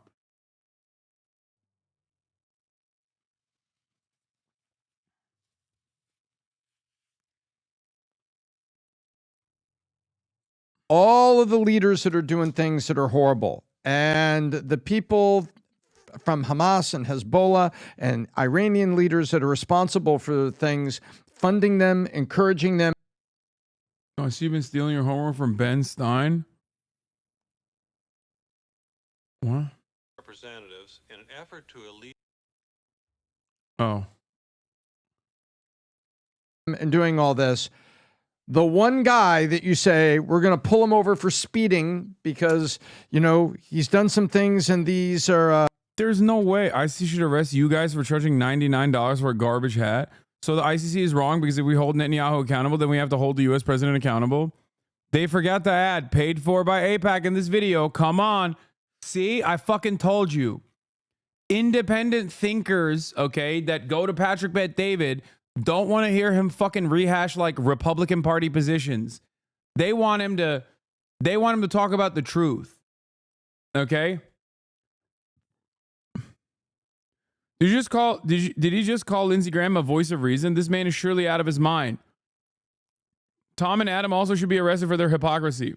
Really? So genocide is now accepted. Please update your info on this. Unacceptable. I forgot that this channel is super pro-Israel and everything. He is not targeted by the ICC. He's being held accountable. There's a huge difference. Netanyahu is more like Dick Cheney of Israel. No one should kiss the ring. This is an eye-opening segment. Makes me question the perspective of these guys. I'm telling you right now, man, for a lot of people, this is like completely unacceptable. It's not that impressive. I called it out before the fucking video started, chat. Why do you think I knew that that was going to be the comment section? Because no matter where you find yourself on the political spectrum, those are all Trump voters, by the way. Like, no matter where you find yourself on the political spectrum, a lot of people, especially like the I'm an independent thinker people, they see what the fuck's going on and they're like, this shit sucks. What do you mean? This kind of like rapacious, endless dick riding of Israel as it's conducting this ethnic cleansing campaign is fucking ridiculous. It's so ridiculous that it makes people frustrated. Like, people are like, what are you talking about? These are people who don't give a fuck about Muslims, by the way. There are a lot of people out there who do not give a fuck about Muslims. Like, they don't give a shit. If it was America melting Iraqi children, they're like on board. But they see what the fuck Israel's doing and they're like, okay, dude, like, what is this? Why are we giving like billions of dollars to these guys? And they're so fucking arrogant in the process. They come in to the United States of America. They speak in front of Congress. Congress fucking claps like seals. They do a standing ovation to this guy who is now has an arrest warrant for being a fucking war criminal by the ICC. Like, most normal people see that and go, what the fuck is happening? And I'll take it one step further. Beyond that, beyond the fact that most normal people see that, considering that there's already a lot of nascent, unexamined anti-Semitic tendencies amongst the American population and the Western world in general, they go, oh shit, maybe Jews do control the fucking media and the government. That's literally how they think. It's not an accident that there's so many chatters are like, yeah, dude, I don't know what the fuck to do. There's like so many people in my like immediate friend group have, I feel like, started pointing to like incredibly fucking anti-Semitic takes and shit.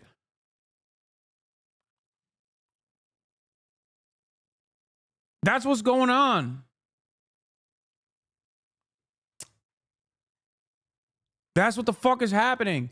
And people, it's just crazy because it's like people don't see the negative consequences, or even if they do, they're too nearsighted.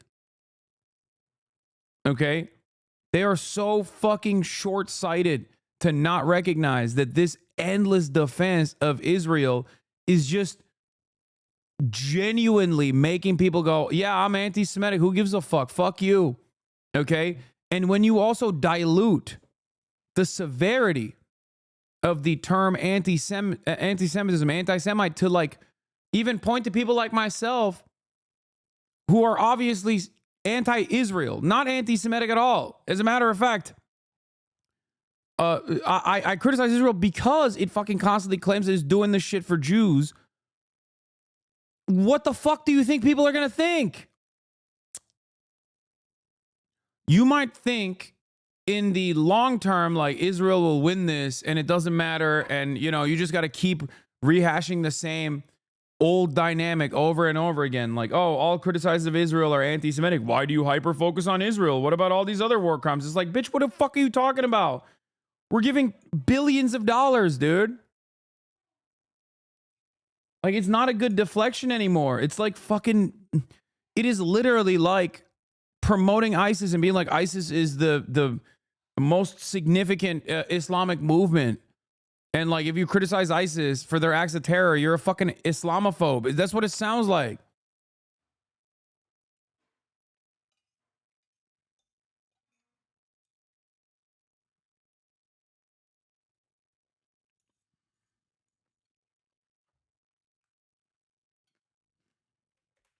These are war crimes. Some civilians have died. These are war crimes. The one guy the ICC wants to pull over is Netanyahu. Shouldn't there be a long list of other people from Iran and Syria and some other locations? Really? Yeah, dude. Yeah, countries that have been sanctioned into oblivion. Perhaps there's a difference between fucking Israel doing this with American weapons and like countries that are already outside of the sphere of American influence.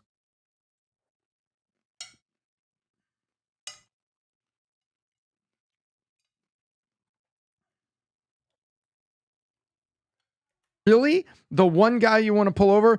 And then the UK says, we'll back it up, but you got to remember who's speaking and who the UK is. If you've been to London, you know why they call it right now Londonistan. You know why they call it that. That's not a bad nickname. That's what's going on. Yeah. That's why the UK said, like, we would unwittingly abide by the Rome Statute, which we're a party to. Because bro, they literally had a fucking pogrom. Not an anti-Jewish pogrom, like an anti-Islam pogrom. An anti-immigrant pogrom recently. Like a week after the fucking Tories lost. The fuck do you mean?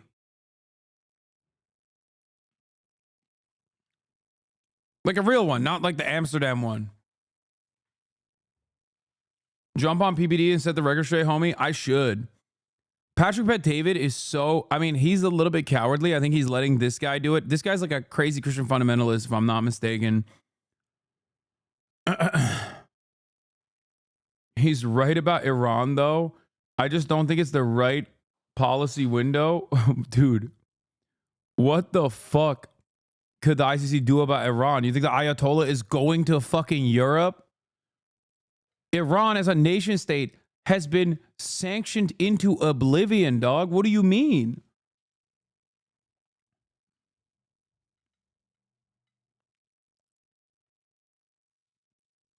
PBD is a part of the Persian diaspora who will die on this hill. That's the thing, right? It won't work, or else it theoretically is right.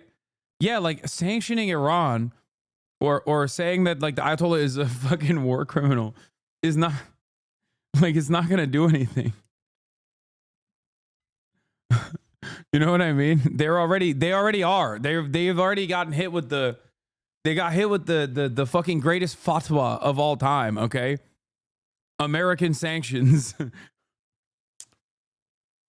He's not wrong about Iran, though. PBD is a part of the Persian diaspora who will die on the hill on making sure the fascist Islamist regime in Iran gets wiped out, and Israel to them is their best chance of getting their country back. Yeah, I mean, he's also a Shah writer. That is the Iranian diaspora part that is like, I'm Persian, not Iranian, and they like the Shah. Anyway. But regardless, there's nothing.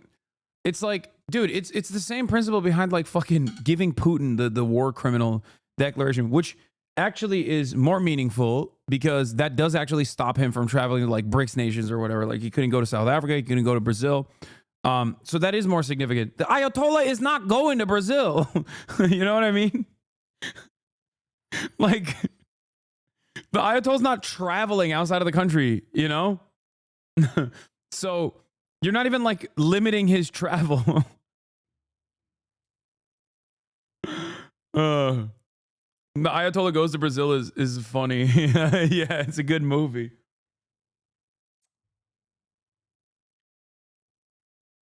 On and the political climate, just like Minneapolis, just like we have with Omar and our own government, this is the things they say.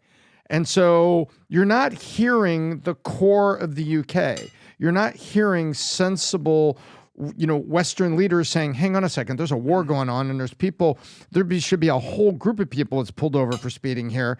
Look. I think it's pretty funny that like the only defenses people have against this metric ton of evil is to just hit the Islamophobia button and be like, you don't understand. All the naysayers are like disgusting Muslims, okay? They're bad guys. But because Israel's actions are so uniquely awful, that even Islamophobic people are like, come on, dog. Yeah, I hate Muslims too, but like, Israel's kind of gotten a little out of hand, don't you think? Yeah. For so many people that want to defend Israel, like the most, the number one defense always is like, well, have you considered that Israel's killing Muslims and that's good? And at this point, it's like, it doesn't even matter. For most people, it's just like, dude, I just want to fix the fucking potholes. Like, why are we giving trillions? Another 20 billion to Israel, please, is not a policy prescription that anyone is on board with, okay? They don't even want to give Ukraine weapons. And at least Ukraine is defending itself, man. Like, Americans are like, why the fuck are we giving Ukraine weapons? And Ukrainians are like fucking dying. Okay? And that's not mostly because they're pro-Russia, with the exception of like a couple dumbasses in a Telegram group that like got duped into thinking that, Russia is anti-trans and that's why, I like Russia or some shit. Okay?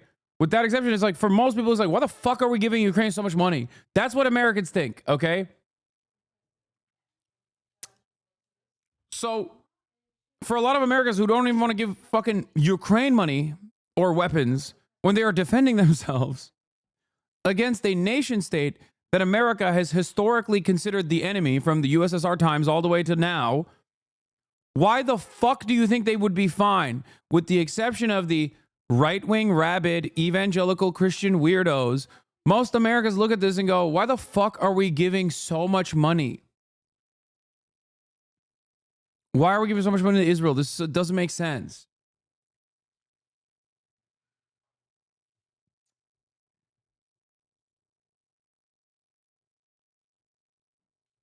Look at this. And then you've got Trudeau. Don't look at Trudeau as a Western Canadian. He's a socialist Marxist that was elected by his last name and is doing his best to ensure he's unelected at the first opportunity, which will happen.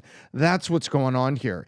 It's ridiculous. This is the liberal side of media that's pulling these things. Dude, Israel dictators are so funny. Horrible. But this is really ridiculous. Yeah, I mean, just a quick list of. Do you understand how the ICC works? So, there's the United Nations Security Council. I think there's 5 permanent members on the UN Security Council. So there's 3 that are kind of on our team, and there are 2 on the other team. So you have the US, you have the UK, and you have France. And then number 4 and 5 are China and Russia.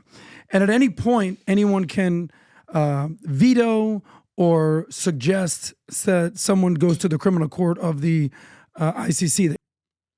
Well, seems to me like 2 members of the fucking UN Security Council that are supposed to be on our team are now saying that they will follow through on the arrests of Benjamin Netanyahu. Will this cause me to reflect and reconsider my position? No, it won't. Also, the ICC, it doesn't matter what the UN is in terms of the ICC. It's a separate institution. The International Criminal Court. So here's who's been recommended to go to the criminal court, but it's been blocked by China and Russia. Do you remember what Bashar al-Assad did to his people in Syria? Hundreds of thousands, if not over 1 million people dead in a Syrian civil war. This good-looking gentleman right here, Bashar al-Assad, 1 million people dead. No arrest, no nothing. And he probably used biochemical. What's the argument? He gets to do it so we can do it too? Like, I don't understand. Also, it's not even a we. You live in Miami, dog. What the fuck? At least one of them is Jewish. So he actually fucking got propaganda from, an early age. The other guy is the rabid Christian evangelical.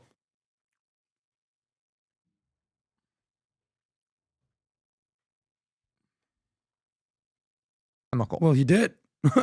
Okay.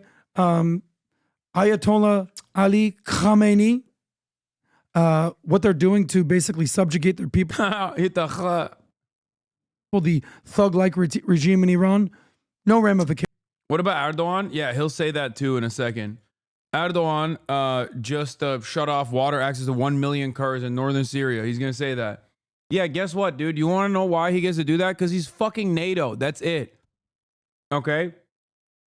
That's it. If you are in America's orbit and you are a part of the American imperial apparatus, they will let you do that shit.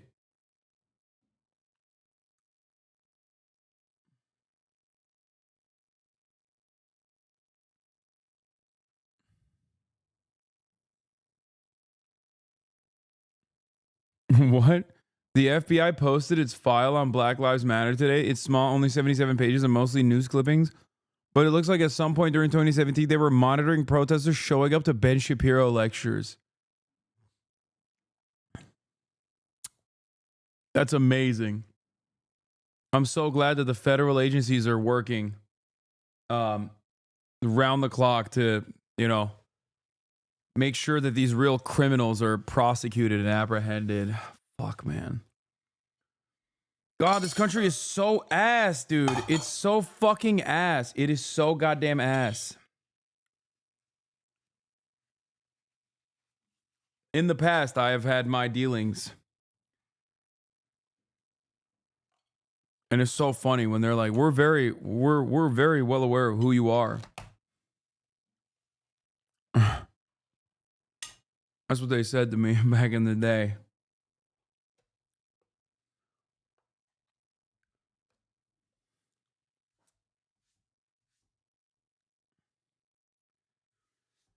Oh.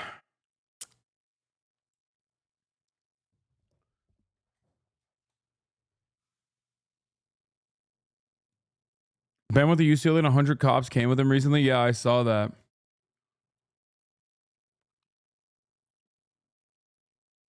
Why does all of FaZe's chat hates you? Jason not as much, but Ron was looking at Complex best streamers and spammed L's when he came up. It's they're kids.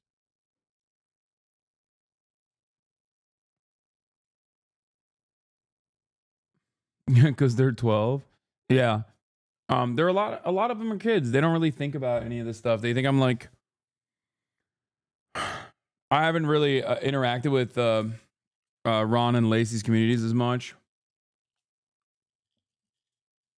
That's probably what it is. Some of them are like former XQC fans and shit.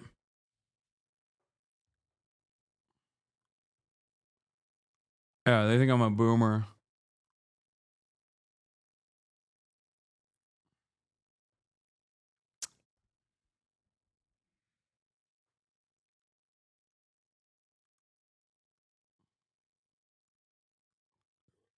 Do you get some satisfaction in knowing an FBI agent has to enjoy your thirst traps? No. Also, a lot of Aiden Ross crossover. Actually, I forgot. That's the major role.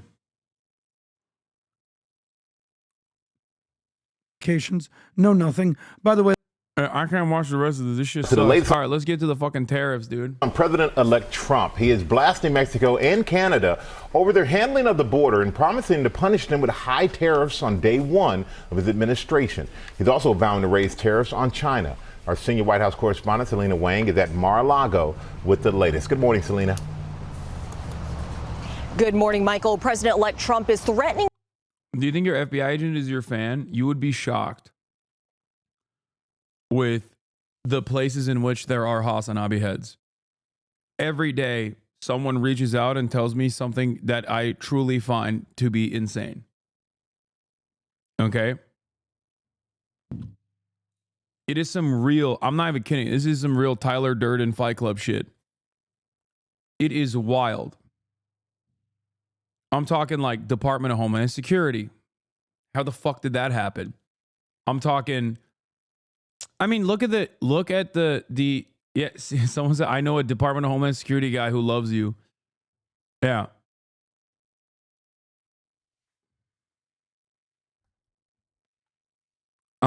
There are people in, there are obviously people that were prominently inside of the DNC that we found out. I was shocked by that. I think post DNC, I'm no longer shocked as much. But sometimes someone will tell me something and I'm like, that's insane.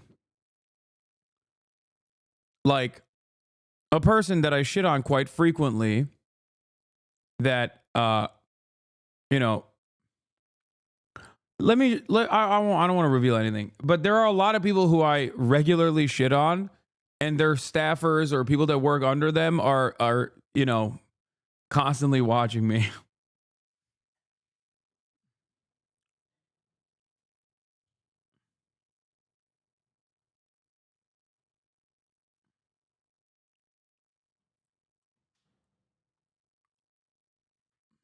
To impose tariffs on America's top 3 trading partners. This would massively disrupt businesses and supply chains. It could also dramatically increase the costs of everything from cars, clothes to oil.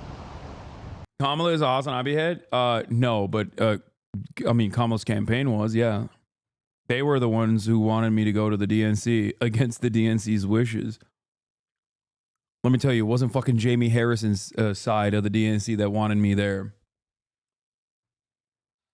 This morning, Donald Trump is warning America's neighbors, threatening to implement 25% of... I got my whole team at NASA to love you. Get my brother a job. Please. I want him to work there.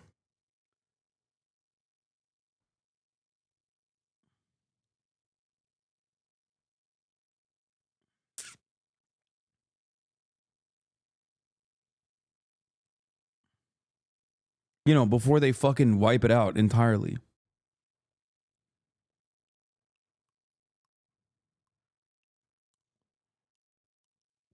NASA doesn't pay much? Brother, what the fuck do you mean?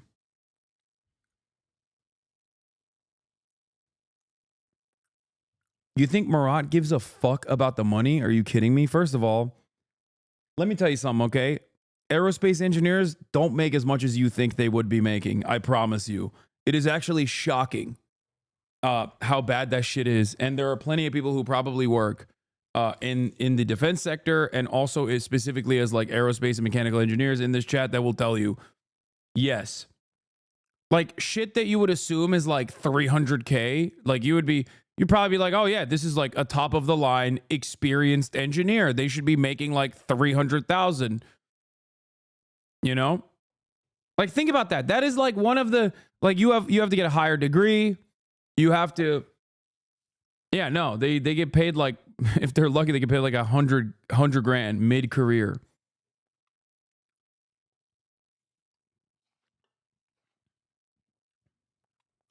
Yeah, their starting salaries, depending on where they are, they usually are relegated to low-cost facilities too. So they have to live in like some dog shit state in some dog shit fucking area because the states like have, you know, either favorable tax credits that they've given, favorable tax benefits they've given to the company, or they also have like no workers protection whatsoever, and it's very hard to unionize there. So they set up these like low cost facilities. Land is cheaper too. And then they're like, yeah, you're at a low cost facility. You're in a state that is like nobody wants to live in. So yeah, of course, we're going to pay you 60 grand. Shut the fuck up as a starting salary. Yeah, see, I got 55K out of college in Arkansas with an engineering degree.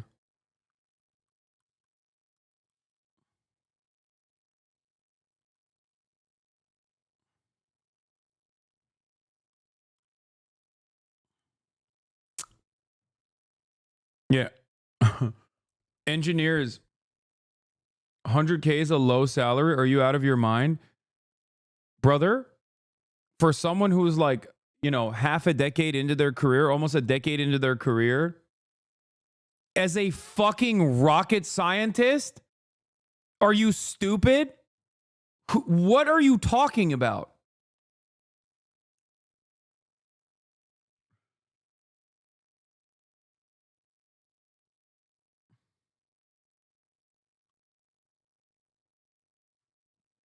Like, you know how people say, it's not, watch your manners? Shut the fuck up, bitch. What do you mean, watch your manners? Oh, fuck?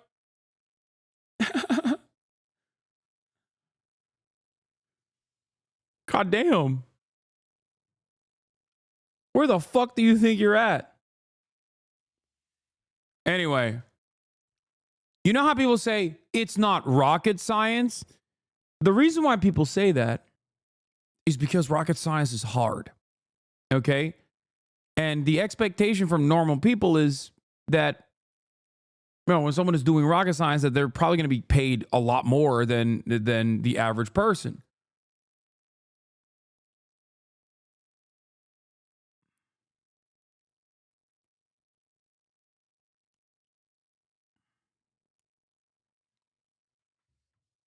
Anyway. Across the board tariffs on. Let's get to fucking tariffs, dude. I'm done talking about this shit. To the latest on President-elect Trump, he is blasting Mexico and Canada over their handling of the border and promising to punish them with high tariffs on day one of his administration. He's also vowing to raise tariffs on China. Our senior White House correspondent, Selena Wang, is at Mar-a-Lago with the latest. Good morning, Selena. Good morning, Michael. President-elect Trump is threatening to impose tariffs on America's top 3 trading partners. This would massively disrupt businesses and supply chains. It could also dramatically increase the costs of everything from cars, clothes, to oil. This morning, Donald Trump is warning America's neighbors, threatening to implement 25% across-the-board tariffs on Mexico and Canada on day one if both countries, he says, don't crack down on their borders with the U.S. Trump cites a new caravan coming from Mexico with a group of hundreds of migrants, mostly from South and Central America, leaving southern Mexico last week. This Ecuadorian migrant says, "We want to be on the other side before the new president of the United States takes office, as he seems quite harsh on immigrants." The president-elect blames Mexico and Canada, saying his tariffs will remain in effect until such times as drugs, in particular fentanyl, and all illegal aliens stop this invasion of our country. Mexico in particular is America's largest trading partner, with the U.S. buying near $500 billion of Mexican goods. I love this story so much because it is JD Pond Don, baby. It's called JD Don. JD Pond, permanent first world genocide. Okay, he's bringing it in. He's saying no more treats for you Amerifats. Every Ameroid, billions must be removed from the treacherous nature of treats. Okay, it's true. Is JD Pond Don? Is JD Pond Don? Okay. He's saying permanent first world genocide. He's saying it's over. It's done. No more fucking treats. And I respect him for it, okay? No more treats for you, Amerifat. The directorate is clear. The dictatorship of the proletariat will rise. No more treats. Americans must suffer. You like Cheez-Its? You're going to fucking die, okay? No more Cheez-Its. Goods like computers, cars, and electrical equipment. Tariffs could greatly impact U.S. industries, with some experts warning that Americans could face higher prices on gas, cars, and food, just as inflation has been. He said it's done. Okay? He said Americans are no longer going to get treats. I don't want them to get treats. And also on top of that, that the most important industry for Trump supporters is what? Drop shipping and Trump merchandise. He wants to gut this industry, okay? He wants to destroy these two key sectors. He despises his fan base, okay? He's saying, "Oh, I'm sorry. Do you have a Trump store? It's over. I'm going to explode it."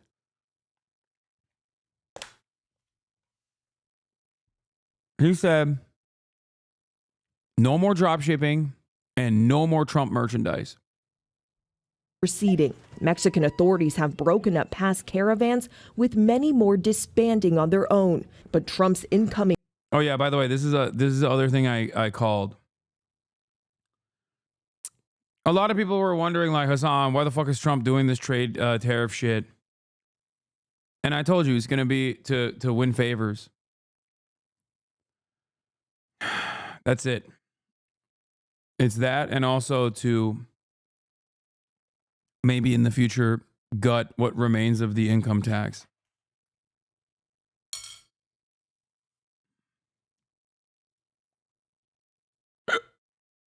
Border czar Tom Homan is now warning those migrants they will soon face harsher policies like family separation. We got to enforce immigration law, or we're never going to fix the border, and it leads to a big national security vulnerability to this nation. Later today, Homan will meet with Texas's Republican Governor Greg Abbott as he prepares for his sweeping crackdown. If enacted, these tariffs could violate the terms of the trade agreement between the U.S., Mexico, and Canada. That he signed, by the way. He did NAFTA too, and then now is saying, fuck that. Canada, which Trump signed into law during his first term. Trump also accused China of sending drugs pouring into our country, threatening an additional 10% tariff on all Chinese products too. Tariffs are a favorite tool of Trump's. To me, the most beautiful word in the dictionary is tariff.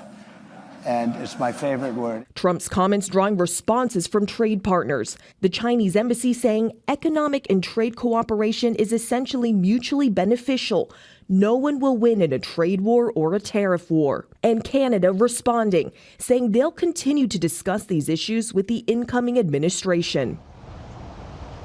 Trump used tariffs as a negotiating tactic during his first term, so he's reusing that playbook again. But if he actually follows through on his campaign vow for higher tariffs, some economists estimate that could cost the average U.S. household more than $2,600 a year. George? It could really drive inflation. Okay, Selena, thanks very much. CNN's Rosa Flores is in Houston for us now. Rosa, how is Mexico responding to what we're hearing from the incoming Trump administration about how they plan to crack down on the border and carry out these mass deportations? Well, very sternly. As a matter of fact, Mexico's president held a press conference this morning in response to President-elect Donald Trump's threat to impose tariffs on Mexico, actually. But Jim, as you know, all of these things are intermingled. Mexico's president was very firm. She called out President-elect Donald Trump, saying that both Mexico and the United States collaborate on a lot of different levels, including economically. And in other words, she said that she's ready to respond in kind. Let me read to you a portion of that letter that she sent to President-elect Donald Trump. She said, quote, President Trump, neither threats nor tariffs will solve the issue of migration or drug consumption in the United States. Cooperation and shared understandings are required to face these important challenges. Imposing one tariff would mean another comes in response. I'm going to read that one more time because these are very important words from Mexico's president. Imposing one tariff would mean another comes in response, continuing like this until we put shared companies at risk. Now, the tone of this letter is very important because Mexico's president is not just talking about my goat, Claudia. My goat, Claudia.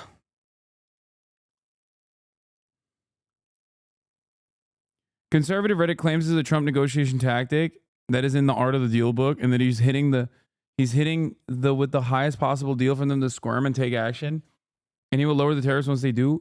Who's gonna take action? Tariffs do not end up. Tariffs are not a cost that the Chinese government has to pay.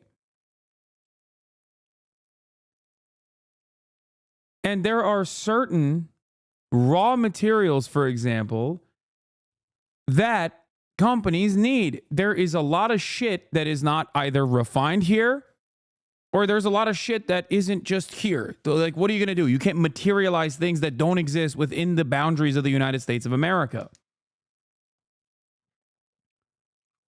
If the streamlined process for a lot of these raw materials are already within the supply chain coming from these countries that you're hitting them with tariffs, and we have no competitive manufacturing industry, then what are you supposed to do?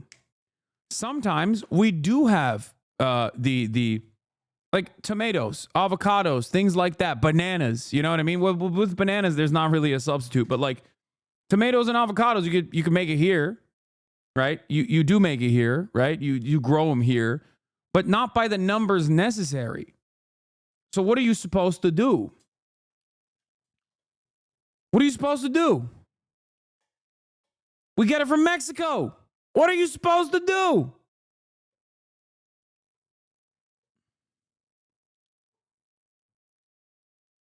Trump is doing degrowth, dude. That's what he's doing. Like, people are still, what's going to end up happening is people are still going to keep, importing this stuff, and then they're going to pay the tariffs. And then they're going to carry on the cost of the consumer. That's it. So the prices are going to go up. Because now the production costs have gone up. It's that simple. Like, people understand this when they talk about labor. Oh, when the wages go up, well, then the cost of the cost of production is going to go up. No company is going to eat the fucking profit margins, okay? They're just not going to do that. This is a way for Donald Trump to, I don't think he's going to do like full-blown tariffs. I think he's just going to tariff key sectors and then, and then use that as a mechanism to bring in more alliances from industry leaders to be like, I will tariff your business into the fucking ground unless you play ball.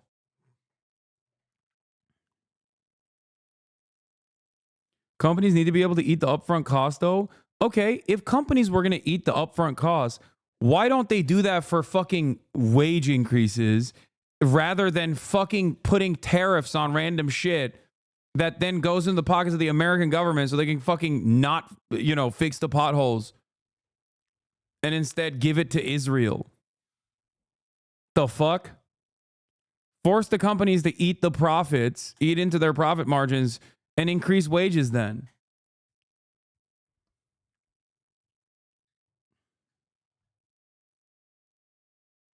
Tariffs about economic and the economic relationship with the United States, but also the border relationship with the United States, because Mexico has done a lot to help the Biden administration control the migration that is coming into the U.S. southern border, which begs the question about what is happening on the U.S. southern border, given that Governor Greg Abbott and the incoming U.S. border czar, Tom Homan, are on the border today. Here's the reality. The migrant apprehension numbers are extremely low. I talked to a law enforcement source, Jim, who says that on Sunday, migrant apprehensions were about 1,500. If you compare that to December of 2023, when 10,000 people were crossing the border per day, that just gives you a sense of the dramatic change. The reality is, and I've talked to both people on the ground, agents, and also advocates who work on the border, they say it is very quiet right now, very low, despite what you're hearing from Governor Greg Abbott and the incoming border czar, Tom Homan. Back to you.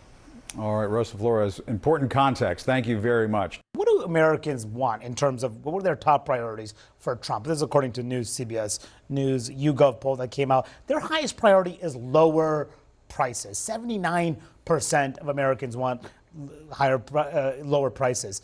Just 26% say put tariffs on imports. So his strategy here could undercut what voters want him to do. Sure, but this, threatening tariffs.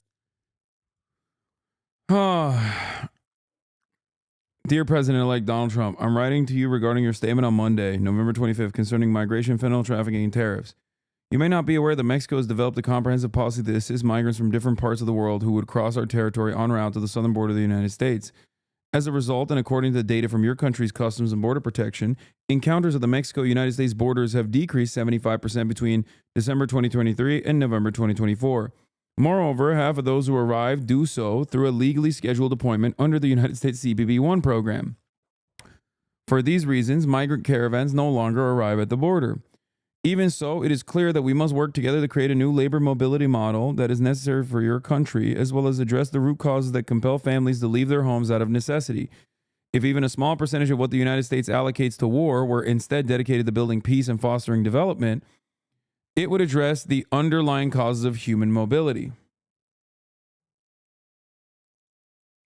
On another note, and for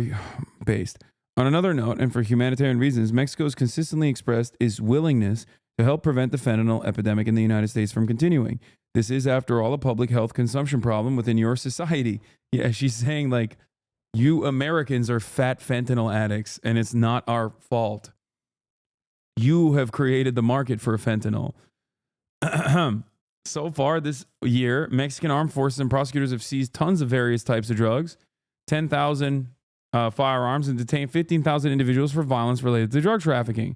Furthermore, the Mexican Congress is in the process of approving a constitutional reform to classify the production, distribution, and commercialization of fentanyl and other synthetic drugs as a serious crime without bail.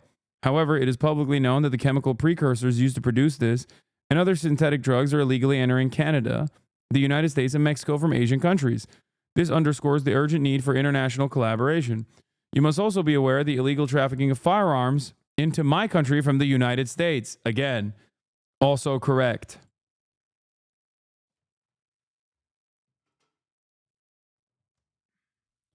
It's also, ironically enough, Americans that traffic the fentanyl and chemical compounds necessary for fentanyl through regular points of entry for an American market.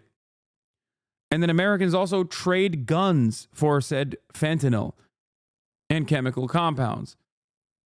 So the drug trade is directly vibrant as a consequence of ridiculous American policies. America is so gun crazy that they also have similar problems with Canada too. 70% of the illegal weapons seized from criminals in Mexico come from your country. We do not produce these weapons, nor do we consume synthetic drugs. Tragically, it is in our country that lives are lost to the violence resulting from meeting the drug demand in yours. Am I on CNN now? Are they finally covering my story on CNN? Let's watch. Not yet. It's out front.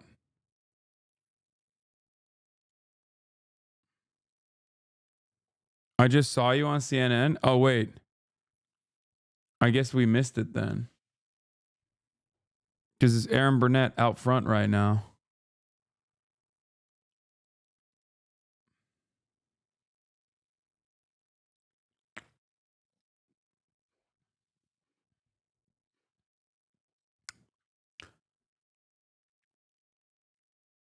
I'm up next.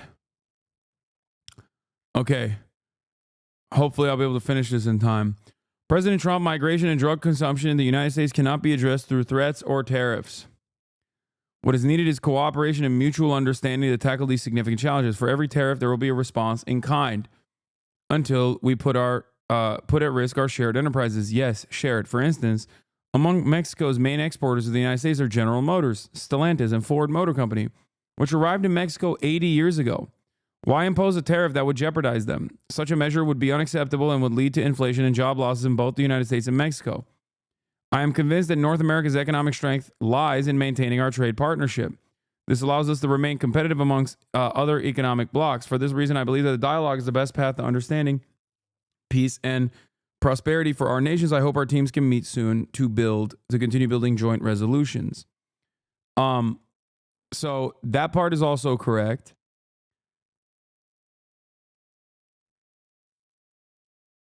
And not only is that part correct, but also one of the funniest things that happened in this process was Canada also was like, what the hell's going on? Except their response was, why the fuck would you ever say we're Mexican? To compare the U.S. to Mexico is the most insulting thing I've ever heard from Canada's closest ally. Premier Ford tells reporters at Queen's Park. Says Canada will have to retaliate if tariffs go through. We have to tighten up our borders on both sides, Ford says, adding there are illegals entering Canada from the U.S. too. This is no way to treat your closest ally, but says there's a problem at the border that needs to be addressed. Ford says Ontario is preparing a strong commercial in the U.S. that promotes Canada's relationship with the U.S., calls tariffs a shock, but says problems need to be addressed. USA, we're going to crush your economy. Canada, did you just call me a Mexican? That's amazing. Also, last but not least, okay, here's the average American and their understanding of tariffs. Do these liberals not understand that this is the point? Like, this is the goal. Walmart CFO signals that price hikes may be coming because of Donald Trump's tariffs. Yeah, we fully expect price hikes on foreign products. You fucking idiot. 45% of all trade is conducted with China, Mexico, and Canada. Okay, 45. That touches every product. Okay? That touches every fucking product, you absolute dumbass. People think, I guess no more Chinese food or whatever the fuck, but like they don't understand that there are raw materials that are necessary for American production that are being manufactured or are coming in from these countries. Lumber, for example. Oh my God. Because we will only be applying tariffs to foreign products. Look, Aaron, I recognize you probably have no fucking idea how tariffs work. So let me tell you how this is going to happen. We're going to put tariffs on the foreign products that Walmart brings in, which will raise the cost of the foreign products and allow the American companies to compete with them to actually be able to compete on price, thereby incentivizing people to buy American. which would lead to that American company being able to lower their prices because they're finally getting volume. Therefore, what you have is foreign products, which are... Oh, that's how it's going to work. Oh, American manufacturing is going to become cheaper. I didn't realize that that's how it was going to work. Famously, when there is a stable amount of demand, but the supply all of a sudden is wiped out in half, what ends up happening is, famously, companies actually lower their prices and not increase their prices. They only increase their prices when Joe Biden is president. Thank you. No, that's how it works. Because they're finally getting volume. Therefore, what you have is foreign products, which are going to be significantly more expensive. Still and you have not live on American CNN. products where the company is able to lower their price because they're able to sell in volume. But yeah, if you want to continue to buy... I think I'm up next on CNN, maybe? That may be in the works. Let's see. That's going to blow up some heads. So, we'll see.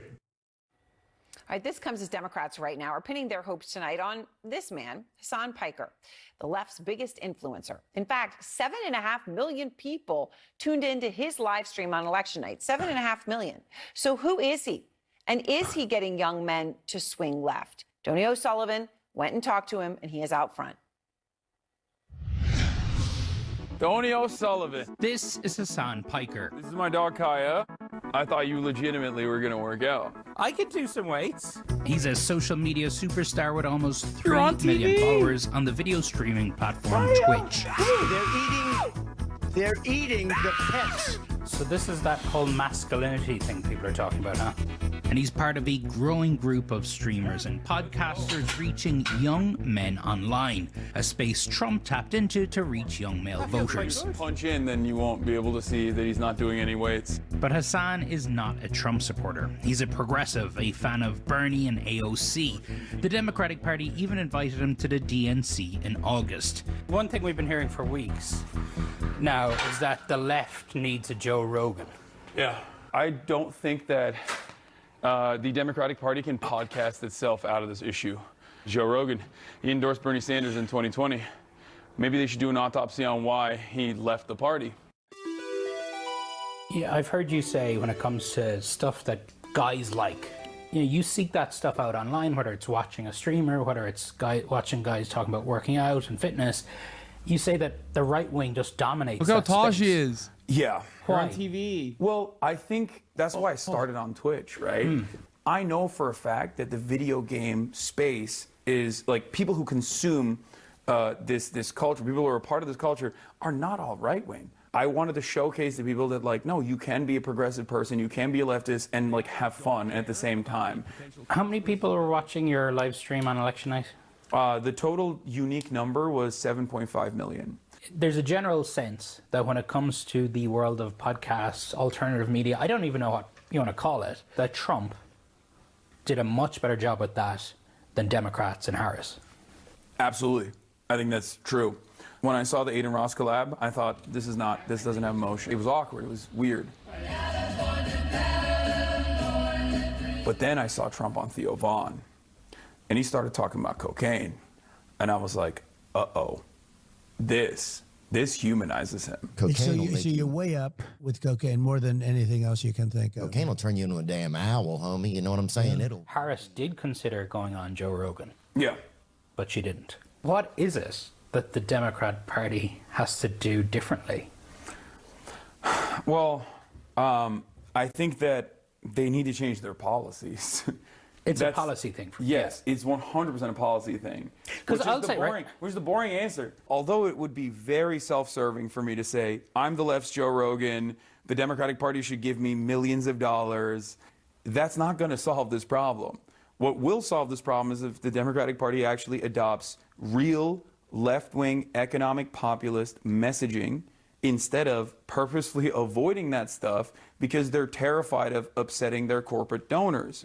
I think Trump speaks to male insecurities better, and I think Trump speaks to the anger that people have, whereas the other side of the political spectrum does not speak to that anger at all.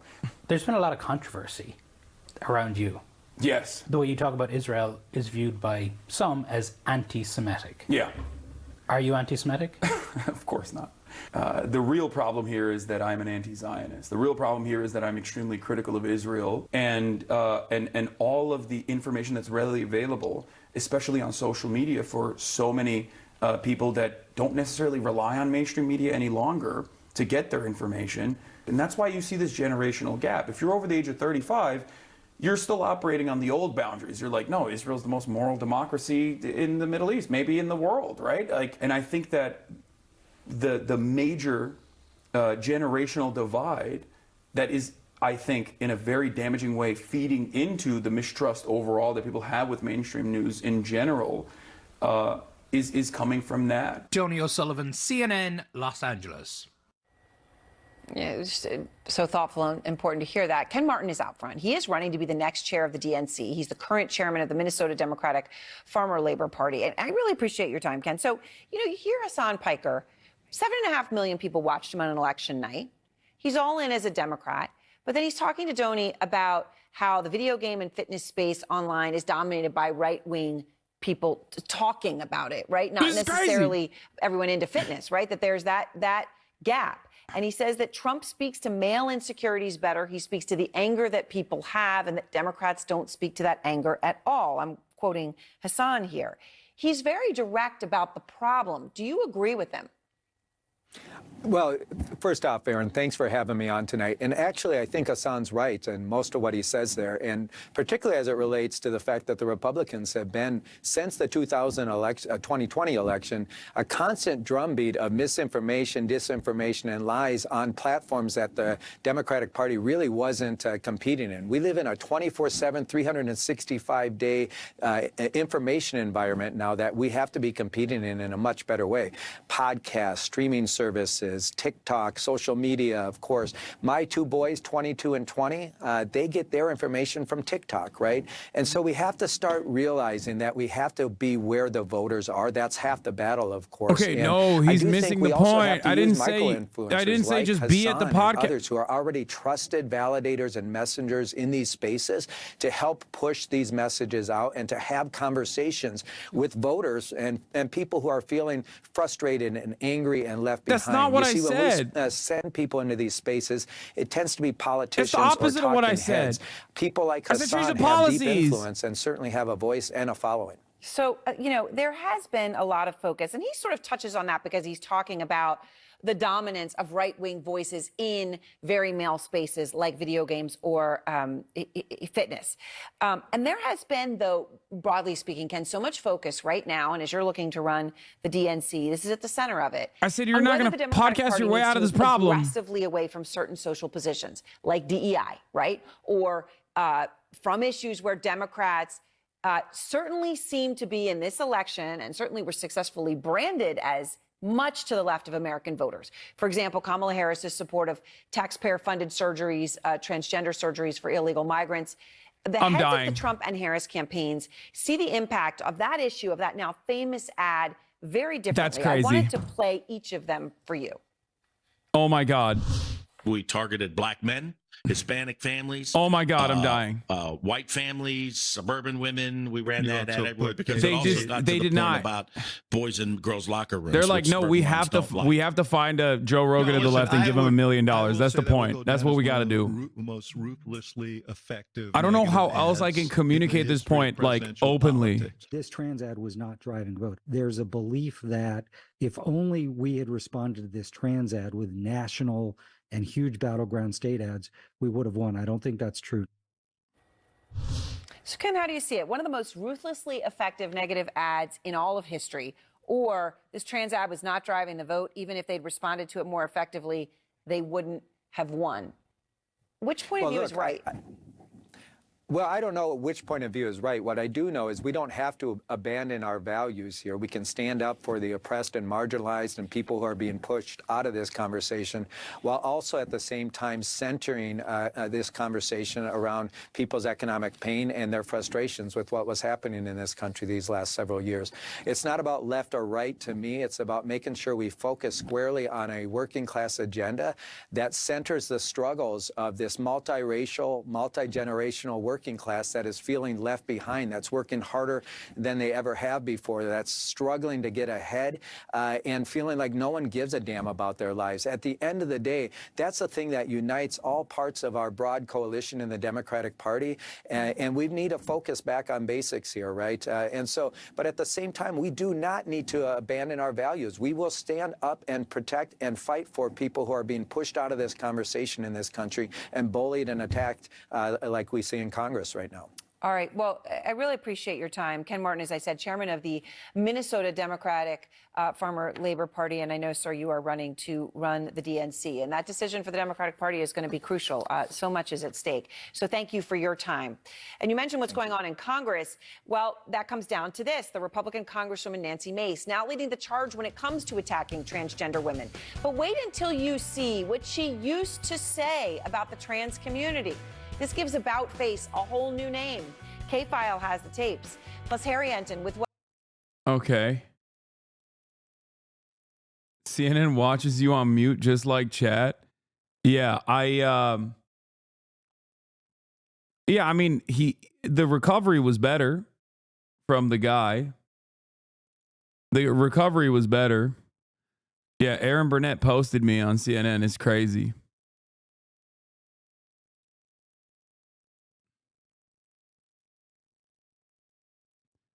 Here. There are some Minnesotans that say they don't like Ken Martin in the chat immediately. The Democratic Party is to focus on, again, getting back to a working class agenda that centers the struggles of everyday Americans who, to your point about inflation, were clearly worried about not getting ahead, that they were just getting by and no one was their champion. No one seemed to care about them. The path forward here for the Democratic I think that was good overall. I think that the message, the fact that I'm able to even say this message on CNN is a shift in the attitude, is a market shift, I think. At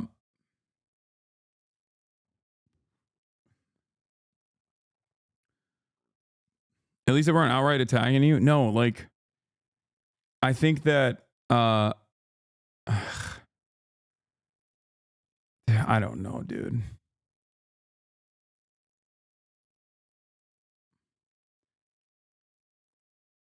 You've probably been asked a million times, but what's your thoughts on the DSA? It's great.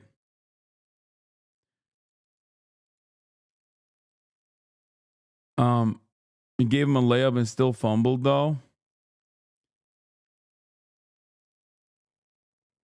Donnie O'Sullivan didn't work out. No, he did. He actually did work out. They really diluted your Israel critique. Don't know what you said, but it seemed clipped. Yeah, they cut it short for time constraints. It's not. I don't think they were like silencing me or anything like that.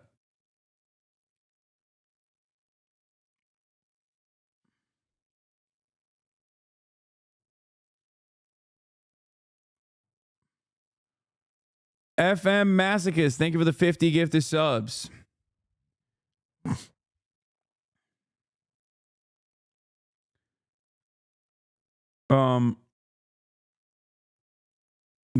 The thing is, like, that interview was like an hour and a half long, but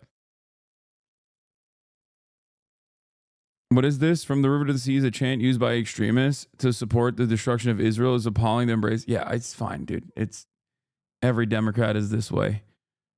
They shouldn't be, but so glad they didn't clip anything out of context. No, they wouldn't do that. They like Donnie would not do that, chat. Come on. Overall, I think like talking about the trans stuff this much is so silly. I don't know. I just think it's so counterproductive. Like, the media is not, liberal media in general is not as much in the tank for the Democratic Party as everyone thinks they are. They do oftentimes have a tendency to push on reactionary buttons. But having said that, I I think that the Democratic Party should be messaging on the trans issue a lot better by just being like, this is a deflection, this is a distraction, this is not actually going to help. This is not actually going to help people fix the prices, you know?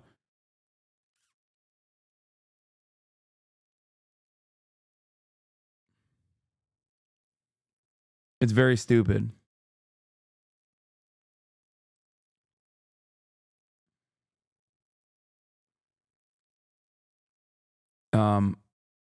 Anyway.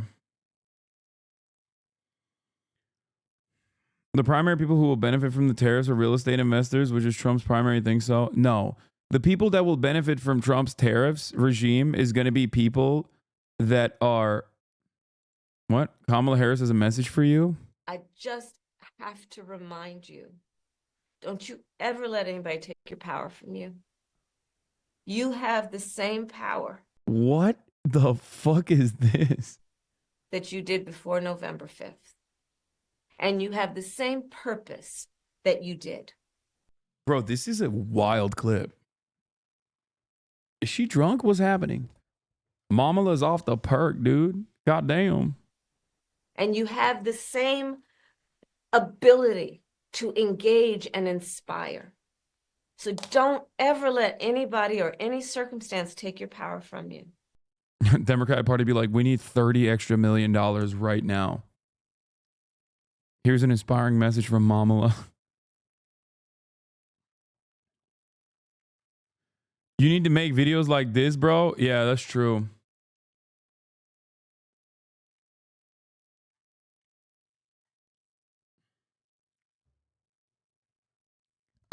Yeah, I think I think tariffs are not going to be as universal as the way people think they are. And I think they're simply going to be a way for Donald Trump to win favors with key industry leaders. To just like bring them to his side. So here's the thing. This is something that Erdogan did as well. Like, this is something that happens in other countries. Not so much in America, because like America is so capitalist that there's not like a need to rock the boat too much and like offer too much power to like to an administration. But like in Turkey, the incoming administration brings their own wealthy class with them. And it's a line of defense. That's what Erdogan did. He brought forth directly his family members and also people that were invested in his continued leadership, and he made them incredibly wealthy. This is a part of how kleptocracies work. Vladimir Putin did this in Russia, and Erdogan did this in Turkey. Okay, Turkey. I think that this is what Donald Trump is trying to do. Before we get into tariffs, not to get all libbed up on this, but like I think this is basically what Trump is going to try to do. He's going to be like, listen, you're a billionaire. You own a newspaper, right? Yeltsin did it, not Putin. Okay, I'm just saying like Putin utilized the existing structure of the oligarchs to his advantage in the same way. And I think that is what Trump is going to try and do. And it's actually a little bit unique to the regular order of business in America because corporations run the country rather than the country runs, the government runs the corporations. And I think Trump will basically implement a tariffs regime on those he has declared enemies of his administration in an effort to centralize power even further. And you know, this is a fantastic approach to moving towards more and more authoritarian mechanisms of control. The heart of the Donald Trump economic plan. We should talk about the chicken war. The chicken war is a clucking good story. In post-World War II West Germany, people started eating a lot of chicken, specifically American chicken. Midway through 1962, U.S. farmers were on track to sell more than $50 million worth, $500 million in today's money. This made European farmers mad, so the organization that later became the European Union put a tariff on chicken. A 5-pound chicken that started as $1.60 became $2.25. Imports quickly dropped. U.S. chicken farmers and politicians were furious. And we thought Germany's our big market for chicken, and so if we hurt the Germans, maybe we'll get them to change their mind on chicken. So the U.S. put a 25% tariff on trucks, like Germany's Volkswagen. And it worked. Their truck sales in the U.S. It's interesting that Wall Street Journal, a right-wing publisher, goes ahead shitting on tariffs. Brother, tariffs were the first reason why, Carl Icahn left the Trump administration last time when he implemented tariffs on steel. Carl Icahn was like, what the fuck are you doing? You're like ruining key sectors of the economy. And he did. He truly disrupted a lot of different parts of the American economy this way. So yeah, there's a reason why Wall Street Journal and damn near every economist is going to fucking be aggro on this shit. The only problem is, in this process, like I'm not even anti-tariff in general. I am simply anti-tariff when it comes to just unconditional across-the-board tariffs with no acceptable domestic manufacturing substitute.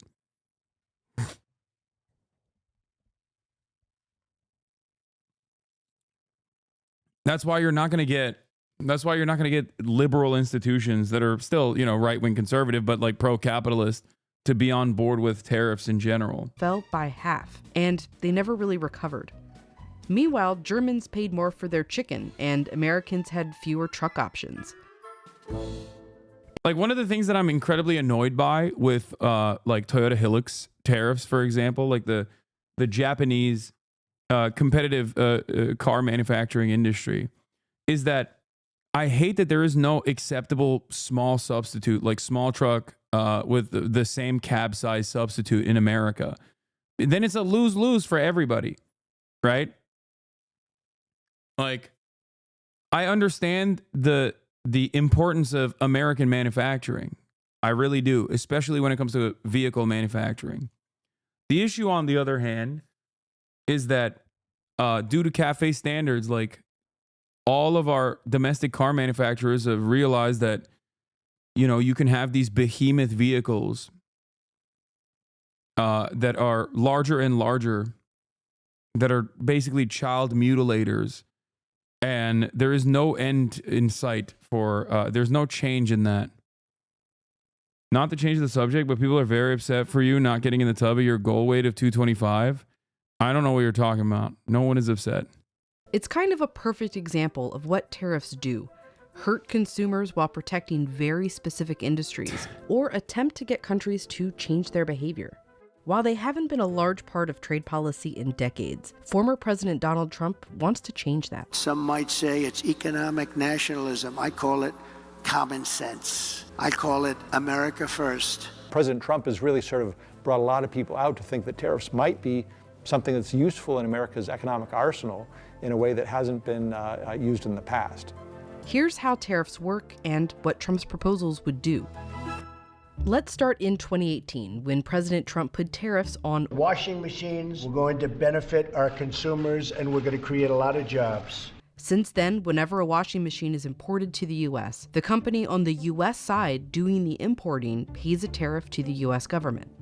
Their margins are pretty low. They've got to pass that price on to consumers who ultimately pay it. That's the whole point, in some sense, to reduce demand for those goods and create space for domestic producers. After the tariffs, not only did the price of imported washing machines go up, so did the ones made in the U.S. There's this myth out there that if we... Wait a minute, but this guy said, hold on.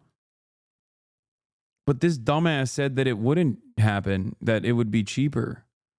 So I'm confused. Wait a minute. What? Wait a minute. What are you saying? Tax imports, domestic producers won't change their prices. And that's not the case. You're creating more demand for them. So naturally, the price goes up. And it wasn't just washers. Dryers went up in price too, even though they weren't part of the tariffs. Usually it's the case, if you buy a washer, you buy a dryer. So even though dryers weren't directly affected by the tariff. What? It seems like corporations, no matter whatever the restrictions are, will always increase prices. I'm so... Man, what? Murat? Ne yapıyorsun? Niye kapıyı açık bıraktın? They're indirectly affected by the Niye kapıyı shifting açık demand. bırakıyorsun? Now, it wasn't all bad. These tariffs did create a lot of jobs. About 1,800, mostly from those foreign companies like Samsung and LG opening plants in the US. And a study found the US collected $82 million annually. But because of those price increases, it cost consumers $1.5 billion more. So they basically paid $815,000 per job. This is a Nah, that sounds sick. Aren't you a socialist? This should be good. Oh my God. Brother. There's problems here with this argument that even Wall Street Journal recognizes, and I'm shocked that you don't, which is there needs to be, one, a competitive domestic manufacturing capability, and two, a restriction on increasing prices in order to make up for the additional costs that now importers are carrying on to the consumer. If those two things don't happen, then you're fucked. Tariffs just operate as a regressive tax, a sales tax, a flat sales tax.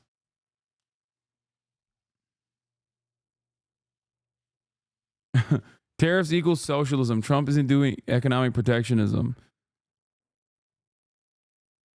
So nationalization is the best thing to do. I mean, I didn't even say that, but I do believe that. Yes, I think that nationalization would be significantly better for a lot of sectors. Yes. Very expensive. Starting with our energy extraction industry, for sure. Expensive job creation program. And so that's another reason why economists don't like tariffs. They're much more cost-effective, more efficient ways of increasing employment in those industries.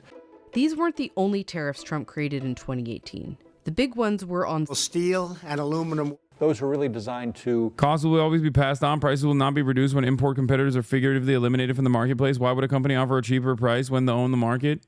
Yeah, no, I know that. That's why I'm saying without actual price restrictions implemented by the federal government in any capacity, all this will do is raise prices regardless.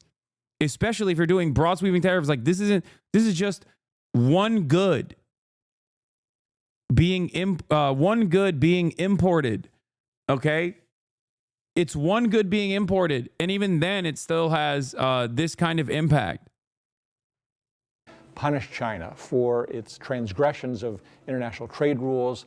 Also for national security. They're used to make a lot of military equipment, but also everyday things like cars. All the industries that use steel and have to pay the higher price, that squeezes their profit margins, and it also puts them at a competitive disadvantage against foreign producers of those same goods who don't have to pay those inflated costs for their inputs.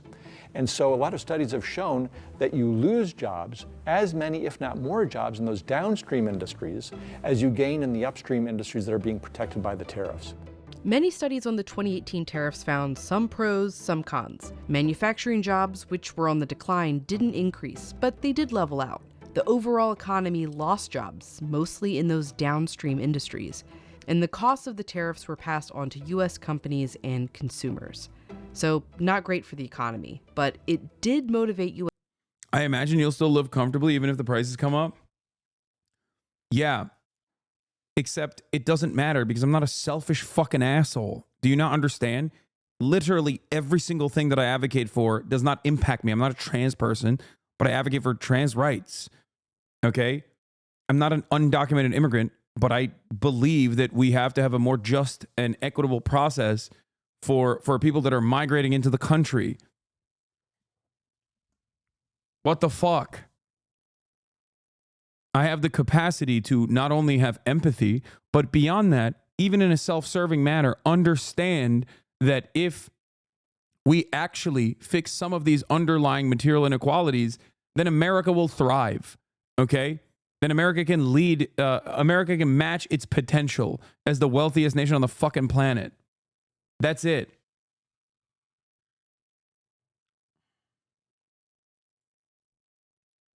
That's it. That's the whole point. U.S. companies to move out of China and made supply chains more resilient. But it didn't change much of China's behavior, and in many ways they became more aggressive. But here's the thing. Even with all the economic downsides, a review by the Biden administration suggested Trump's tariffs should remain, and the administration should add or increase them, which they did. Once tariffs get in place, there are two factors that sort of keep them in place for some time. First of all, there are going to be domestic interest groups that have a stake in seeing those tariffs maintained because they like the extra market share that they've gained as a result of those tariffs. And second of all, tariffs are a bargaining chip.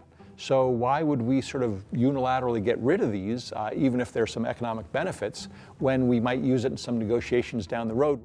Tariffs are really hard to remove. It's why, 60 years later, there's still a 25% tariff on trucks, even though U.S. chicken farmers no longer care about selling in Europe.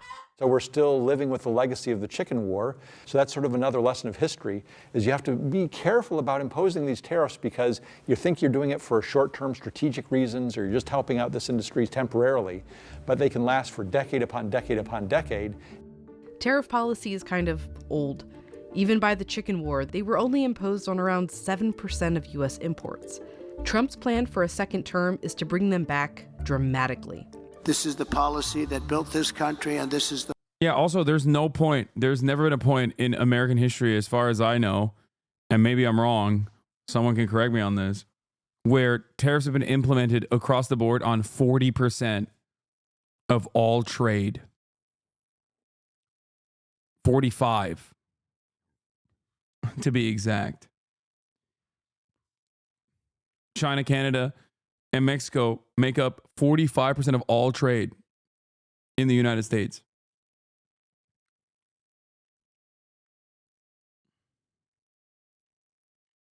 But can't tariffs also weaken international rivals if America trades with its allies instead of the same stuff, even without domestic manufacturing? Dude, this is literally to fucking cut off your nose to spite your face, okay? You're just describing that as a successful policy. You're also talking about Canada and Mexico as international rivals. These are two of America's most important trade partners. What are you saying? Do you hear the words that are coming out of your mouth? Do you just type shit into the abyss and hit enter without thinking? The policy that will save our country. He's proposing a 60% tariff on everything from China, and a 10 or even 20% on every import from every other country. Countries are going to finally, after 75 years, pay us back for all that we've done for the world. Multiple independent studies looked at the possible. Yeah, he means like, dude, I'm only listening to JD Pandon. When he says this, I'm thinking about it as like retaliatory. He's saying that the countries will finally pay us back for all the war and the death and the destruction and the unequal exchange that we have implemented as we have relegated the global south into servile status. As we have routinely kept them down, they are coming back and they will fight back hard and they will destroy our treats economy. That's what he's saying. I swear, he's like, they're going to pay us all back. Do you think this is just a way of disingenuously introducing a massively regressive tax? Yes, I do think that. And I also think that he will utilize this. I don't think he will do it across the board. I don't think he's doing this across the board anyway. He's claiming to do it across the board. I'd be shocked if he did it. I think he's doing it to bring American corporate owners, like industry leaders, to heel, to come and kiss the ring, I think. Effects. One found it would cost the average American household $1,700 from higher prices. Another found it could cost more than 684,000 jobs. And they don't factor in how domestic goods might get more expensive, or retaliatory tariffs from other countries. They're not going to take this lying down. They're not going to change their behavior in some way to appease the administration that imposes such tariffs. The dutiable tariff rate peak of 1932 was 59.1%, second only to the 61.7% rate of 1830.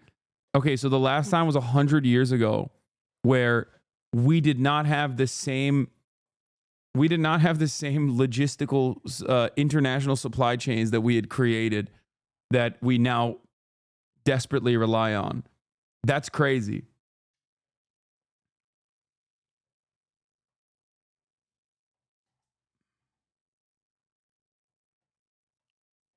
Yeah. Another key problem there, of course, is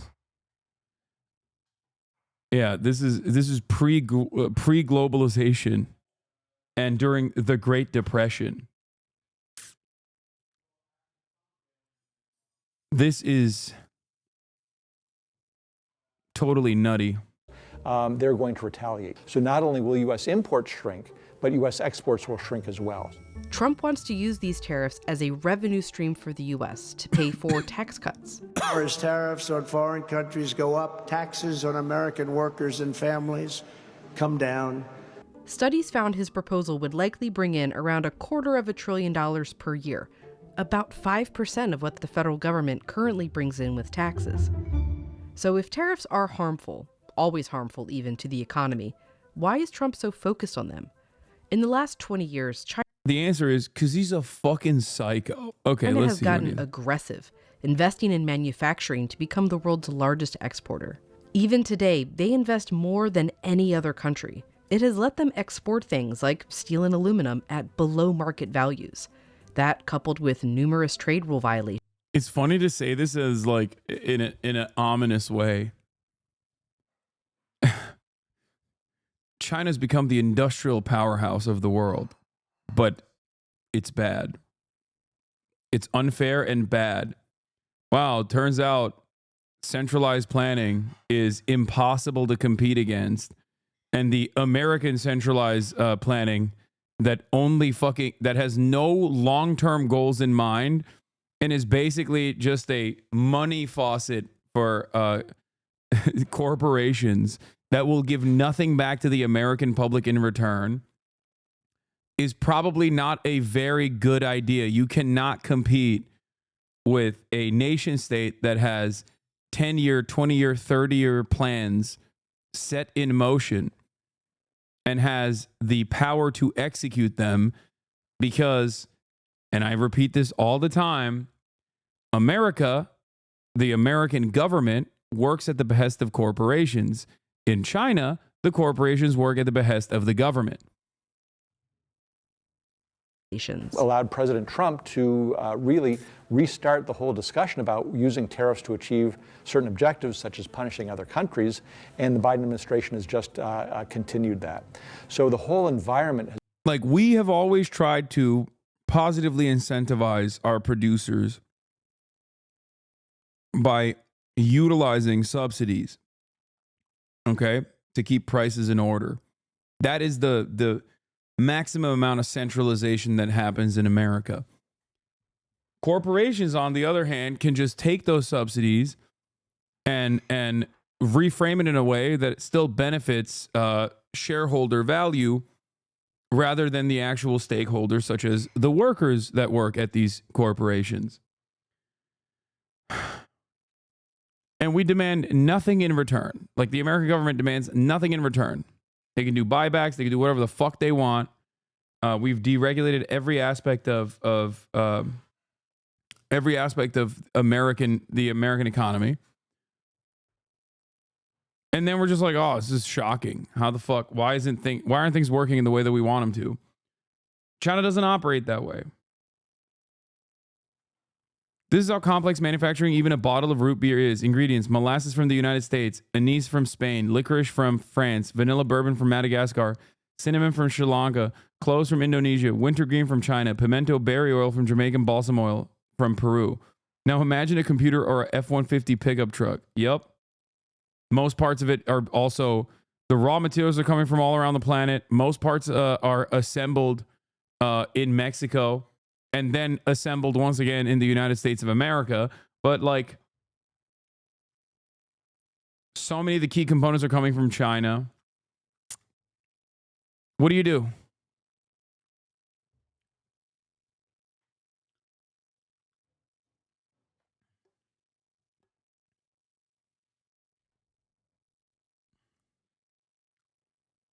Has really changed from. Yeah. If you want, you act as China is a good example to follow. Actually, true though, China steals our military equipment, bro. First of all, I'm not saying that. You know who's saying that? This graph. You know who's saying that? The Wall Street Journal. Okay? It's not me saying it. Like, I'm just simply repeating facts. Okay? Now, they might not favor your understanding of the world. They might not favor what you want the world to be. Okay? Why did I just open Insta to your balls? First of all, it wasn't my balls. It was my shaft. Okay?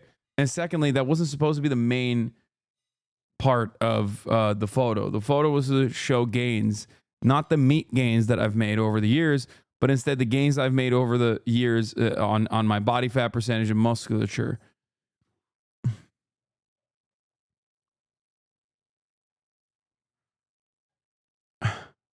Nice shaft, dude. Thanks.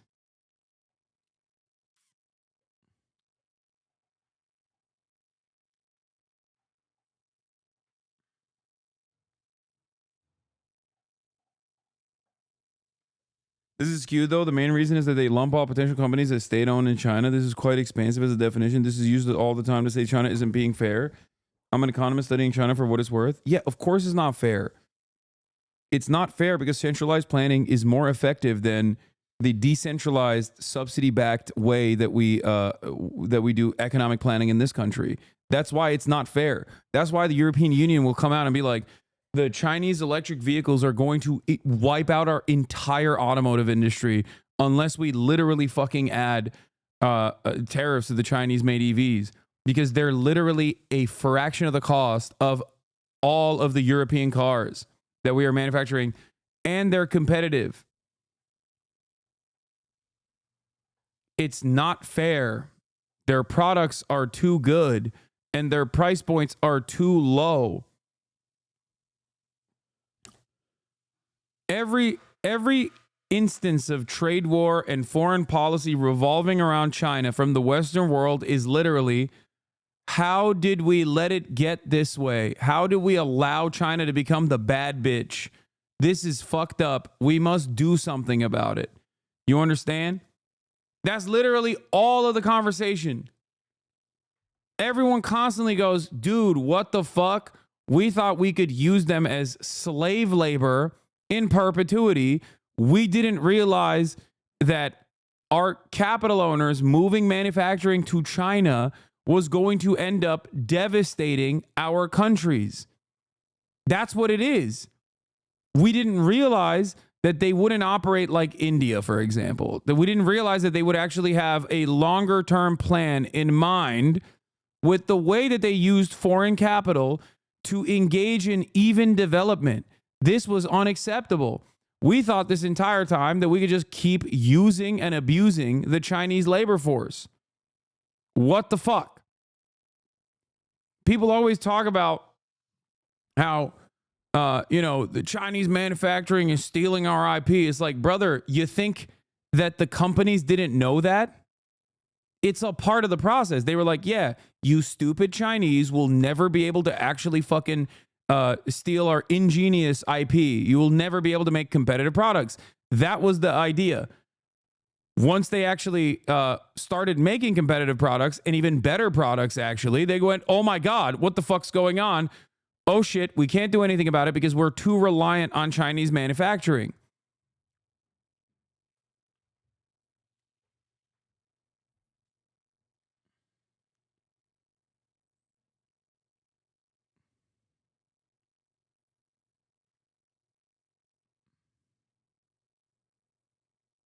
One second, you're talking about Chinese industrial central planning policy. The next, you're talking about your cock and balls. I love this stream. Yeah. Joint venture tech transfer, 100% voluntary. The only involuntary part of that is that, like, China is now a superpower, and America and the Western world fucking hates that.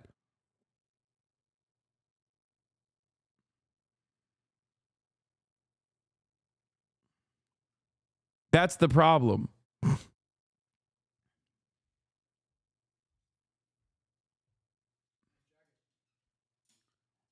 Thanks. You want the... Yeah, I know. I wonder why people don't use this as an example of central planning beating free markets. What do you mean? They don't want to use that because they're capitalists. No one would want this. None of the powerful entities that control the Western governments would ever allow this to happen. This would mean we have to just, we have to change. We have to turn into a non-capitalist country, or at least one that is dictated by governments instead. According to a study by the Australian Strategic Policy Institute, China has taken a leading position in 37 out of the 44 critical and emerging technology areas. These areas include defense, space, robotics, energy, biotechnology, artificial intelligence, advanced materials, and quantum technology. Values. That, coupled with numerous trade rule violations, allowed President Trump to really restart the whole discussion about using tariffs to achieve certain objectives, such as punishing other countries, and the Biden administration has just continued that. So the whole environment has really changed from 20 years ago, when trade policy was pretty quiet business, and now we're talking about industrial policy, tariffs, subsidies, and all these different interventions. What do you think capitals will do if China's only going to continue to dominate? They're doing it already. It's called fascism. Okay, that's what they're going to do. That's it. Interventions because the whole global and geopolitical environment has changed quite dramatically. And it would change even more dramatically with Trump's proposed tariff plan. In the short run, we know the economy will suffer.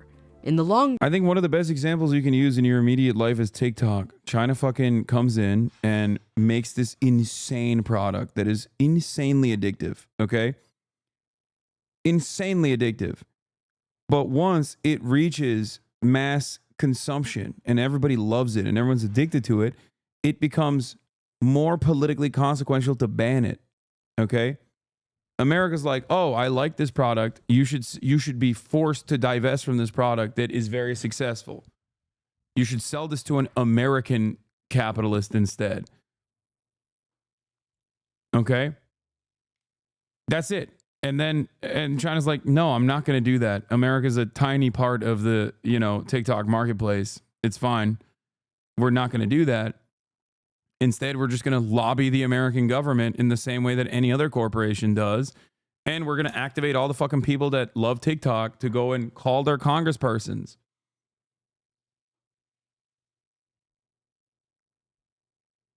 Once you got a sweet taste of that liquid crack cocaine, of that internet crack, it's too hard. It's too hard to take it away.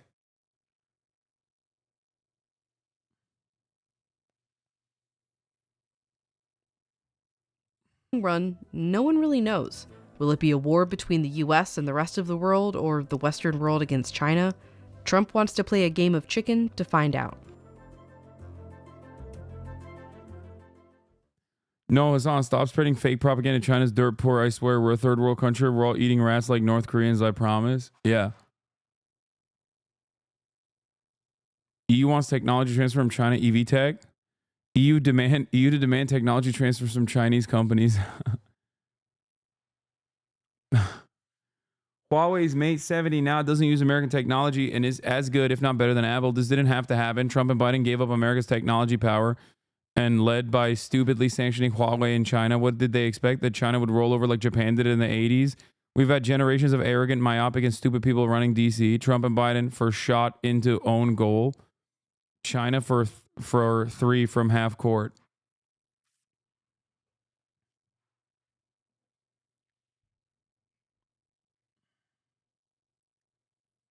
This is why, God forbid, you say anything like even remotely normal about China.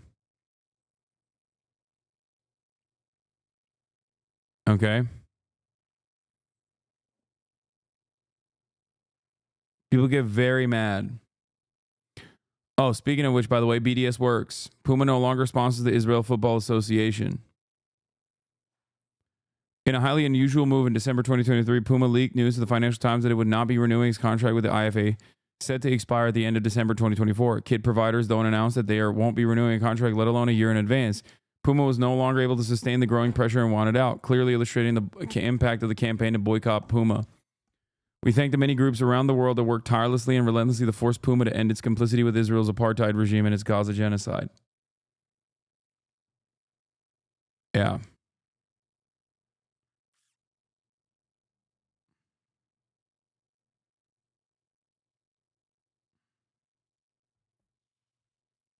I'm headed to Huawei Mate's 70 launch event in Shenzhen. Yes, Shenzhen Metro has business class. This phone chip, this OS event is a really big deal for Chinese tech and has big implications for U.S.-China relations.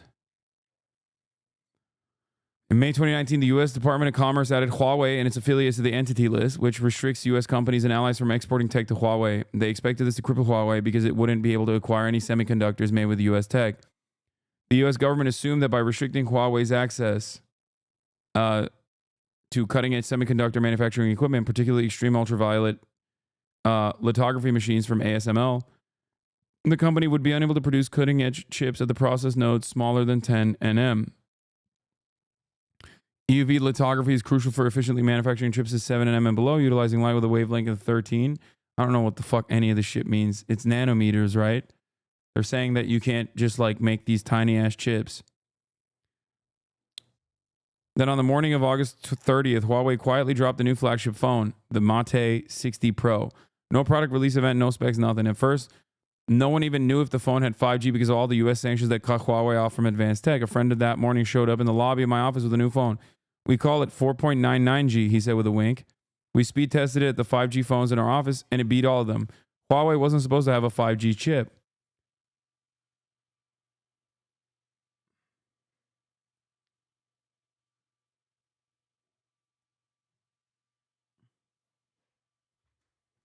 The timing of the drop was significant. U.S. Commerce Secretary Gina Raimondo was in China that morning. The tech world waited a few days for the first teardowns to see what was inside. It caught everyone off guard, especially the U.S., because they thought Huawei couldn't even get close to this without the EUV tech. It turned out that Huawei had secretly been pouring tons of R&D for years into designing domestic chips. The chips performance showed that Huawei and SMIC had overcome the technical limitations previously thought insurmountable with older DUV tech. The only remaining thread tying Huawei's phone to Western technology was that it ran on Android. That changes today. I don't know why Americans just like close their eyes and plug their ears to what is happening.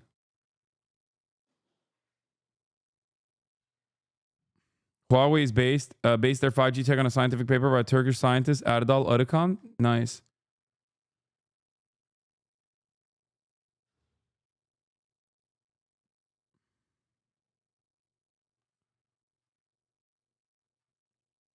This is the same principle behind the sanctions regime. Okay? If you sanction half the fucking planet, 60% of the poorest nations on the planet, then you are inevitably pushing people into creating a secondary market outside of those sanctions. The more people you sanction, the more allies the previously sanctioned countries have. If you sanction every country, for example, then you're not sanctioning anybody else. You're just sanctioning yourself.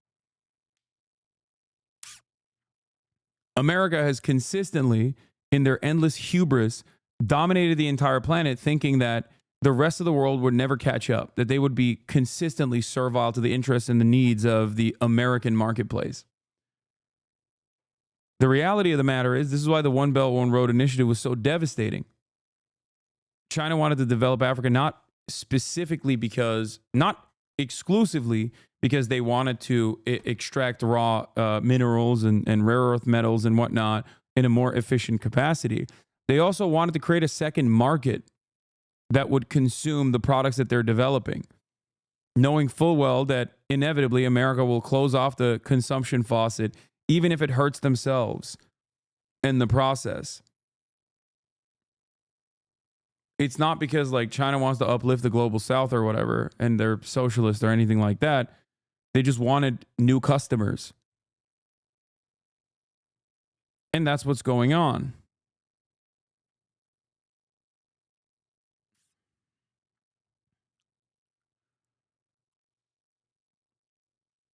These are the types of moves that you can initiate if you have complete control over your economy and have the nice save. They don't want manufacturing to happen in Africa. No, they want Africa to be a second market of consumption.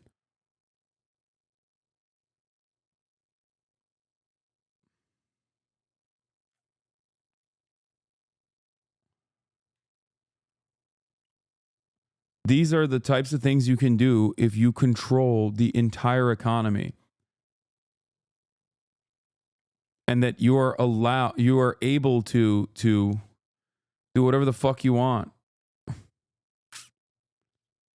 Trump is facing a losing tariff war with China It's 2 weeks official. ago. Donald Trump has been elected president of the United States. Donald Trump's first presidency gave... And also have no respect for human rights, so no limitations. Yeah, that's fucking bullshit, okay? The idea that like it's an exclusively Chinese thing to not have any respect for human rights is hilarious when we are living in the United States of America and our Supreme Court recently ruled that American manufacturers on the global stage could utilize child slave labor, okay, as long as it's relegated to third-party subcontractors. It's ridiculous. No, everybody fucking has no respect for human rights, China included, okay? And in terms of numbers on the board, America is, you know, historically speaking, far worse. So, and still continues to do insanely awful shit.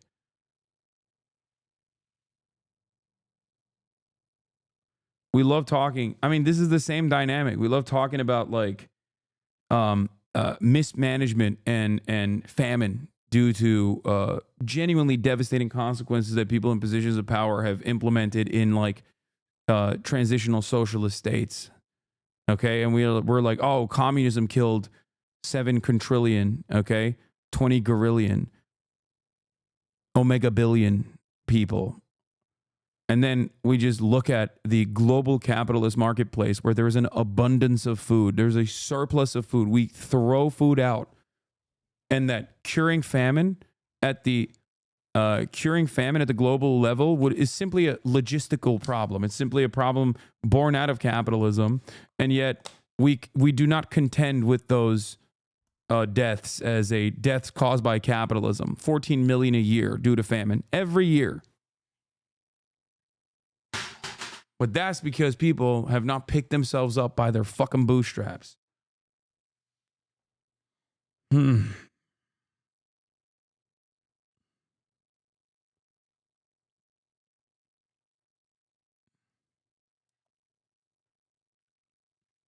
Prior transitional socialist states have implemented methods and have failed and have caused widespread famine and massive amounts of deaths. This is true. But in this day and age, that is no longer a problem. And yet, while we have the capacity to feed everyone, the profit motive makes it so that we do not do that. I say one is more evil on its face than the other, if you want to use good-bad dynamics. Washington a playbook of hardline tactics for preventing China from overtaking the U.S. as the world's dominant economic and technological power. Trump introduced punitive tariffs on China, as well as trying to rebalance the trade deficit to try and contain China's economic rise, as well as trying to contain its military might. To me, the most beautiful word in the dictionary is tariff. Trump is focused on raising tariffs to prevent China from shipping many of their goods into the United States that perhaps are subsidized by the government. And his campaign for re-election left no doubt that his ambition for American supremacy was still his North Star. We will hire American, buy American, build American, grow American, and show the whole world that the American dream is back. But after 4 years out of the Oval Office, Trump is returning to face an emboldened, savvier China, and one the U.S. may already be losing its battle to contain. Tackling that is likely to be one of Trump's primary plot lines in the sequel to his first 4-year showdown with China.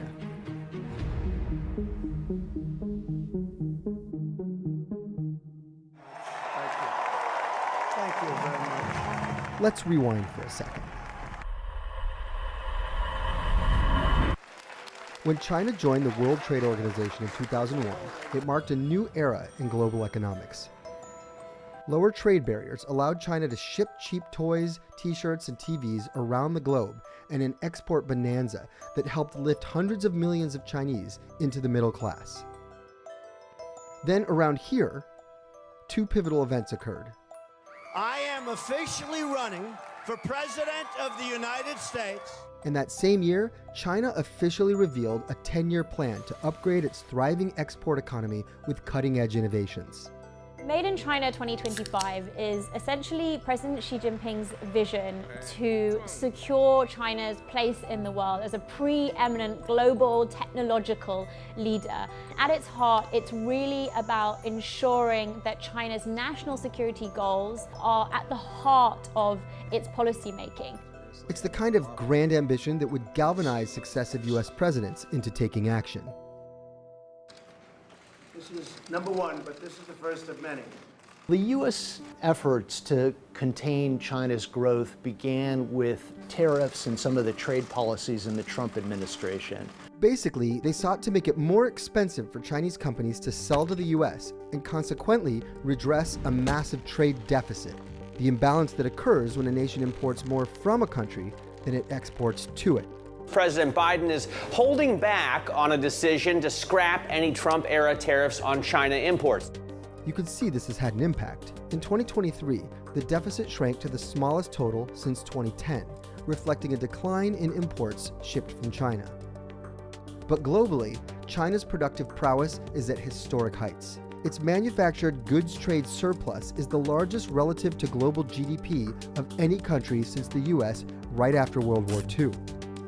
Trump also introduced policies to control high-tech exports from US manufacturers, as well as those of some allied economies, which were tightened by the Biden administration. So that essentially makes it impossible or much harder to transfer US goods or US technologies into China. The US government stopped Huawei from being able to sell much of its telecom equipment into the United States, and then it went even a step further. It went to many of its allies around the world and tried to persuade them also to not let Huawei sell its equipment into their countries. That caused all sorts of problems for them. In 2022, they constrained China's ability to get the most advanced semiconductors out there, including AI chips that would be used to train models like ChatGPT.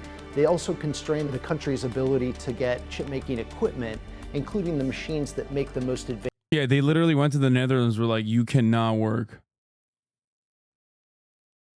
You cannot work with fucking China. Advanced chips that drive smartphones and also AI and quantum computing. Massive appliances like these extreme ultraviolet lithography machines developed by Dutch company ASML. The constraints are also intended to hinder China's tech giants from developing anything that could threaten America's military superiority, a concern long intertwined with Washington's economic strategy. In terms of semiconductors and these really sensitive technologies, China is still lagging behind the US, so we have seen some efficacy there. But the data shows US-led export controls had an unintended side effect. They forced China to become more self-reliant and invest in its own science. Yeah, unintended side effect? No shit, dude. Wait a minute. Why won't these guys just stop developing? What? Why won't they stop developing? I don't understand. Please stop. Please stop, please. Please. Stop, please.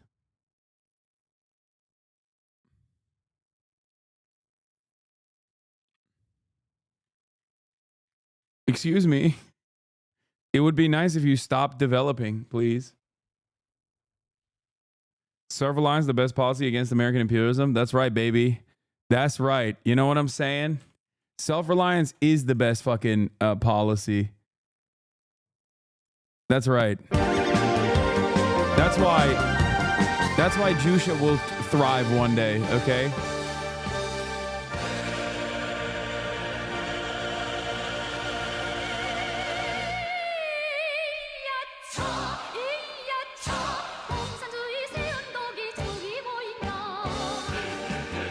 terrorism propaganda, I know. Guys, don't worry. Don't worry.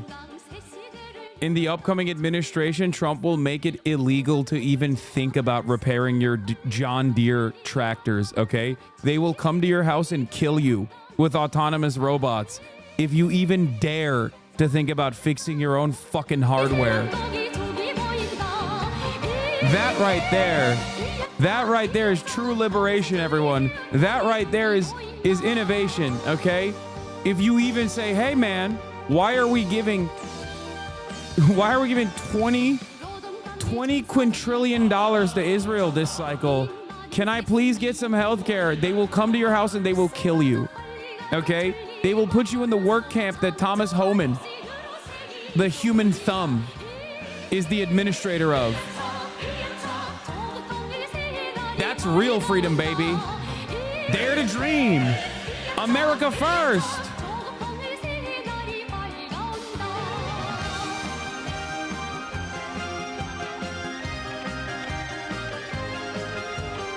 We will make sure that you all say you love Israel and that they can do whatever they want and you love America and that we should bomb Mexico. It will be illegal to not say these things. It will be illegal to basically turn around and say, like, maybe we shouldn't bomb Mexico. They're a valuable trade partner. No, you're going to prison.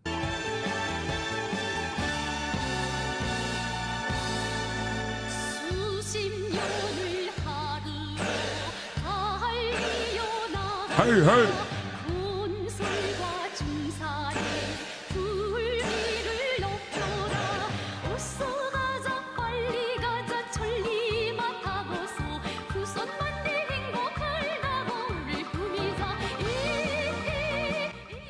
Something funny about consumer rights versus corporations in China compared to the U.S. is, by the way, this is North Korea. This is not China. This is a DPRK song, but something funny about consumer rights and corporations in China compared to the U.S. is that when consumers have complaints in China, it's taken extremely seriously, like with Tesla. And in America, the companies lobby the FTC to make sure you can't click one button to cancel the predatory monthly subscription draining from your bank account. They will come to your house and kill you if you even say that that's bad, that you shouldn't be able to, that you should be able to click to cancel your subscriptions. You will go to jail. Or better yet, here, we have a solution to that problem. It's called Another App. Here, purchase with a $10 a month subscription. We will have this new surveillance technology that has access to all your passwords. Go in and cancel these subscriptions for you. How about that? That's called innovation, baby. That's called freedom.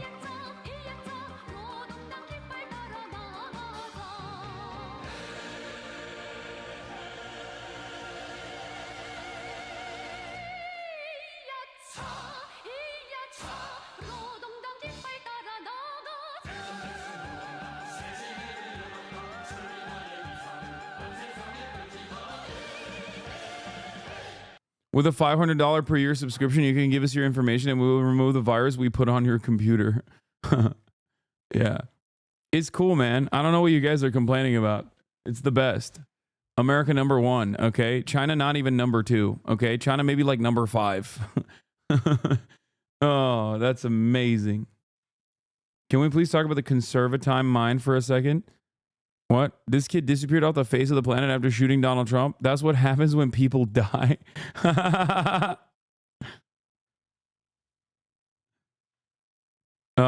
Anyway. Made in China 2025, an industrial policy plan announced by Xi Jinping in 2015 has largely been a success. China has achieved global leadership position in 5 key technology categories and is catching fast in many others.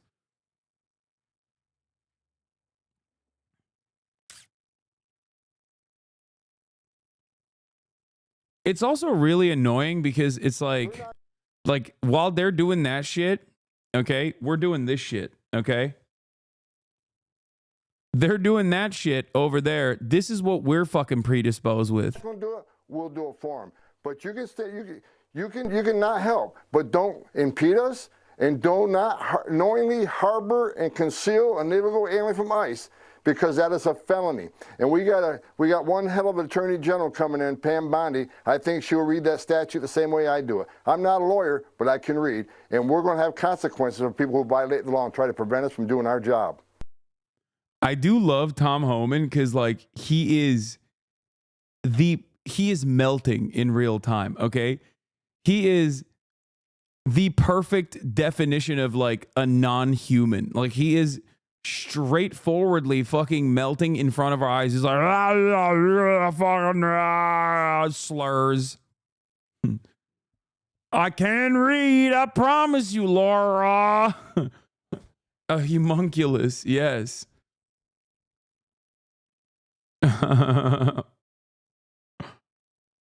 It's amazing. Yeah, he did this live. Yeah. He said, if you knowingly shelter an undocumented immigrant, we got our best noses, okay? We got our best guys for the job. They will find them. They will find the undocumented migrants, and they will make you suffer the consequences too.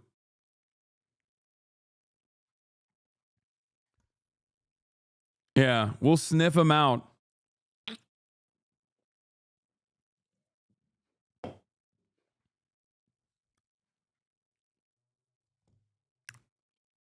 I'm going to tweet that. This is a good tweet.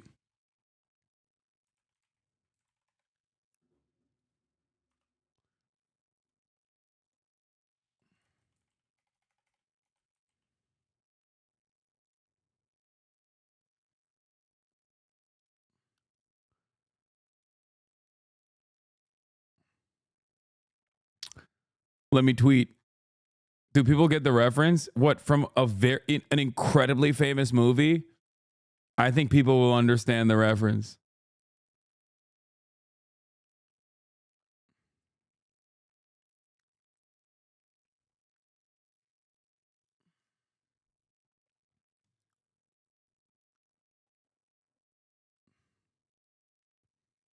That's a bingo. Yeah. Anyway. This is I get the reference just by what he's wearing. Yeah, you can pretty much figure out what's going on here, you know? Oh no, that's anti-Semitic, I'm pretty sure. Yeah, making a direct comparison to a famous representation of a fucking Nazi who hunted Jewish people is actually really anti-Semitic.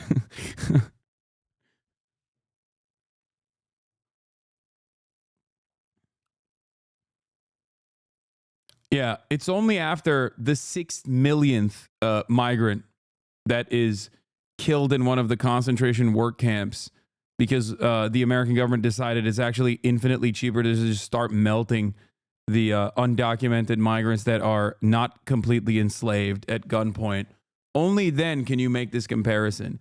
There's no other reason to make this comparison. There's no reason to learn about history, as a matter of fact, because why could you learn? If you learn about history, then you start noticing the very clear similarities between, you know, former bad countries and this current country that I am conditioned into thinking is a good country. Anyway, let's get back to China. Scientists and researchers. They've been very aggressive in applying for patents that they think are going to help them develop domestic industries that are critical to their future. When President Xi Jinping makes something a priority in China, he can point to banks to provide cheap financing. He can point to state-owned enterprises to throw their full weight behind backing. Like, what do people think? Dude. What the fuck do people think like Nazi Germany's argument was?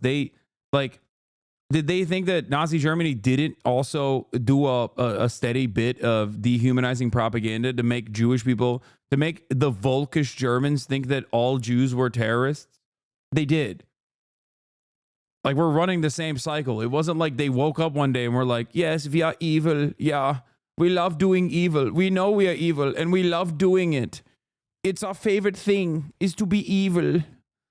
That is why we're doing it. Like, no, people were fed a healthy diet of propaganda leading up to this moment. Okay? My suitcase. That's what the Germans said. Mein Lolli.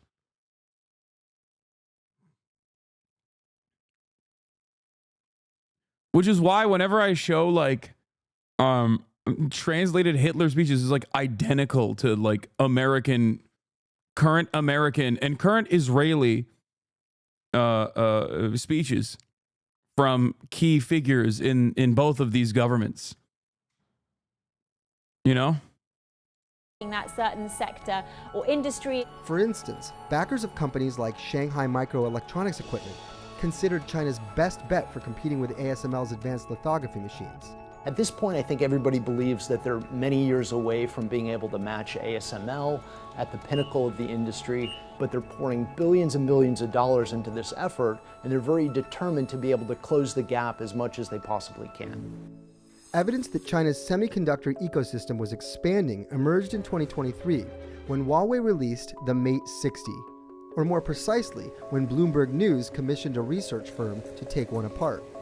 Inside that phone was a semiconductor that was much more powerful than anybody thought China could make on its own. It suggested instead of being 8 or 10 years behind the US, actually China was 4 to 5 years behind the US. But the cross application is what really worries DC, that if we can do this with a consumer product like a phone, it's just as easy to do this with much more sensitive technology that's used for military applications. In other areas, China really has charged ahead to take a lead. Take a look at this chart. You can see China's market share of many high-tech exports growing, particularly EVs, despite US tariffs and restrictions on access to technology. Ultimately, there is this idea that trade always gets through. And that's sort of what we see when we think about the EV industry in China. So for example, a big EV automaker like BYD, it's already getting around some of these potential restrictions by building factories in places like Thailand, in Hungary, and in Brazil. Trump wants to further limit imports of Chinese EVs and batteries, and in his second term may try to fulfill a popular campaign pledge to protect US car makers. I will impose whatever tariffs are required, 100%, You ain't never getting 200. You ain't never getting a BYD car. The only time you're getting a BYD car is if you go to Mexico or if you go to Canada and ride the bus. Okay, that's it. If you are living in the United States of America, you are not getting a BYD car anytime soon. Not today, not tomorrow, not yesterday. I'm sorry, sucks to suck. It ain't happening. Okay. 100%, 1,000%. They're not going to sell one car into I mean, I wanted to, but like the United States. The concern in No, Canada doesn't have BYD either. No, they do. They have it for bus fleets. I'm pretty sure. That's why I said they only have it. Yeah, unless you're fucking Ford CEO Jim Farley, which I think some of that is fake. I don't think he like only drives a BYD car exclusively, but I think he did go to China and saw BYD and was like, "Holy fuck, we're cooked." in Washington is that the electric soon BYD also coming to Turkey as well, by the way. Vehicles and some of the And yeah, it's not a BYD. He owns a Xiaomi car, the Ford CEO. The software behind them would be. And no, you can't get a BYD car. You can't. It's not just the tariffs. They're not street legal, I'm pretty sure, in America.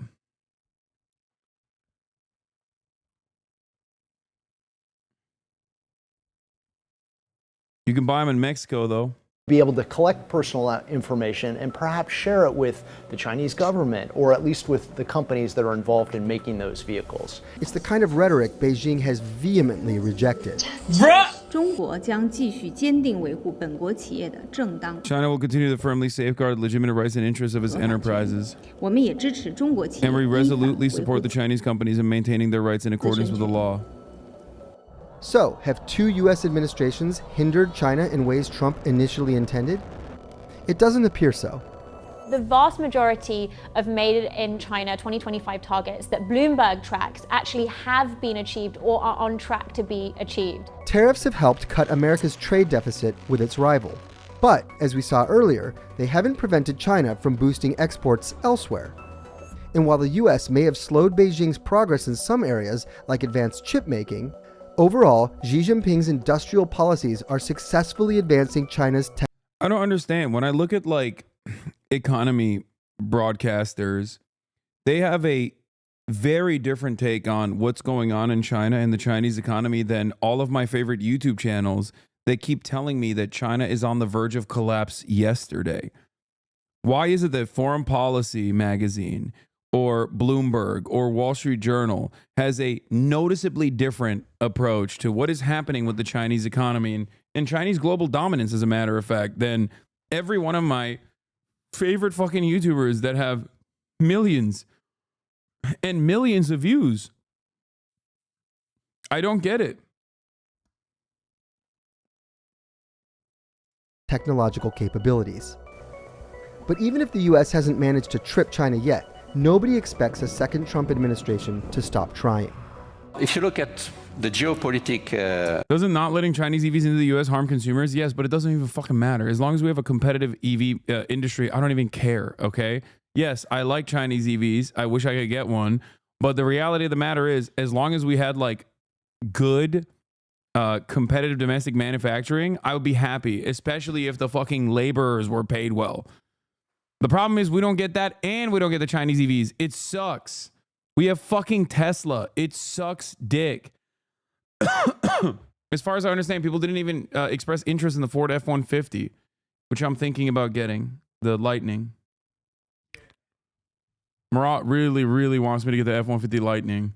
I want the F-100 Illuminator, and I am willing to suck off Jim Farley to do it, okay?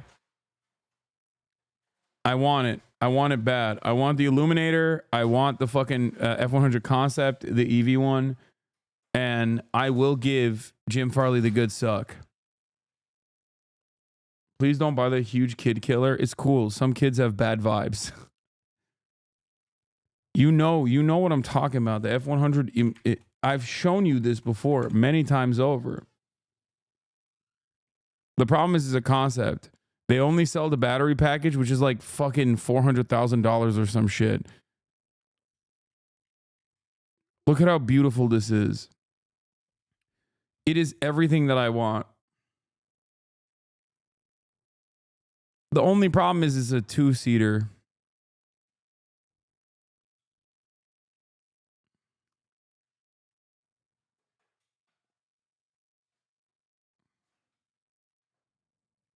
Sorry, a three-seater.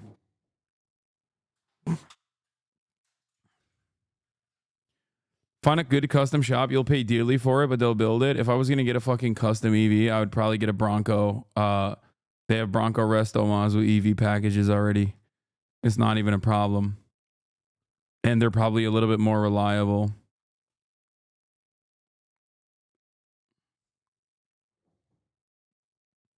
What? Respectfully, that's one of the ugliest vehicles I've ever seen.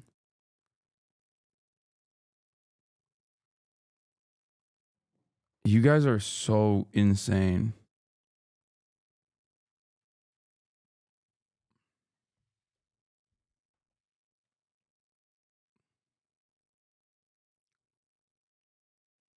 Have you... They're saying... Okay, chat is conflicted on this. Okay, look at this. Enjoying a rainy day with an inflatable blow-up bed in your car. I will say that the Chinese EVs and Chinese cars in general do have a lot of bloat. Like, I don't really give a fuck about a lot of the amenities. They max out some of the craziest shit. In a random forest or someone's garden by the look of it. Oh, it's nice though. Open all sunshades.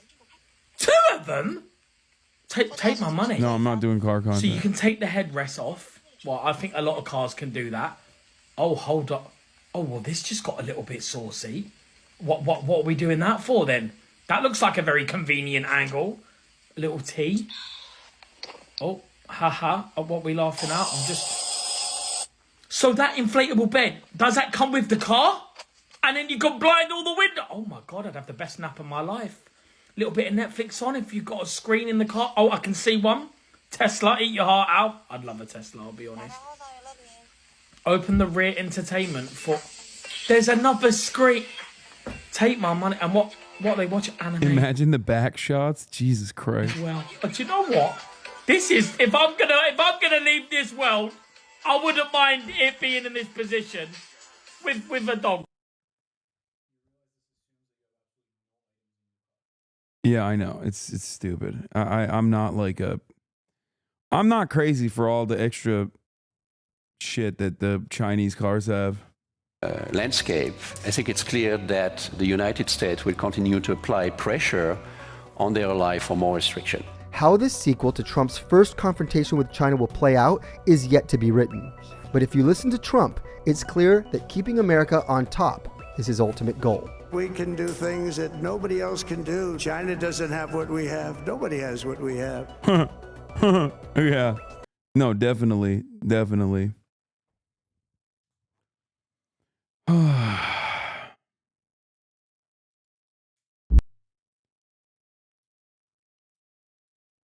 Yeah, but this guy knows what's up. Have is foreign products, which are going to be significantly more expensive. And you have American products where the company is able to lower their price because they're able to sell in volume. But yeah, if you want to continue to buy foreign, shit's going to be more expensive. But if you're willing to buy the American product. How are you going to buy domestic bananas? How are you going to buy domestic coffee? What are you going to do when there's not enough like lumber? Okay. What do you do then? It's just like, what are you going to do? Are you going to go to the national forest and just like chop down a tree yourself? The fuck are you going to do? I know. Murat says you actually can do that. I know. We're planning on doing that, by the way, chat.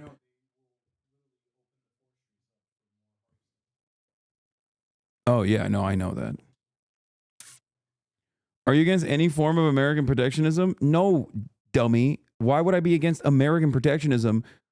I actually manufacture garments, okay? I have merch. It's from ideology.shop. You can go and purchase it if you want. The price points are incredibly fucking reasonable, especially when you consider the fact that they are domestically produced in the United fucking States of America with domestic union labor shops. Do you understand me? Trump's tariffs will probably end up harming that as well because the raw materials necessary for the garments itself probably still come from foreign nations, but it doesn't matter. Ultimately, I already live by those principles. You, on the other hand, will suffer. Do you understand? Do you see what I'm saying? Do you get it?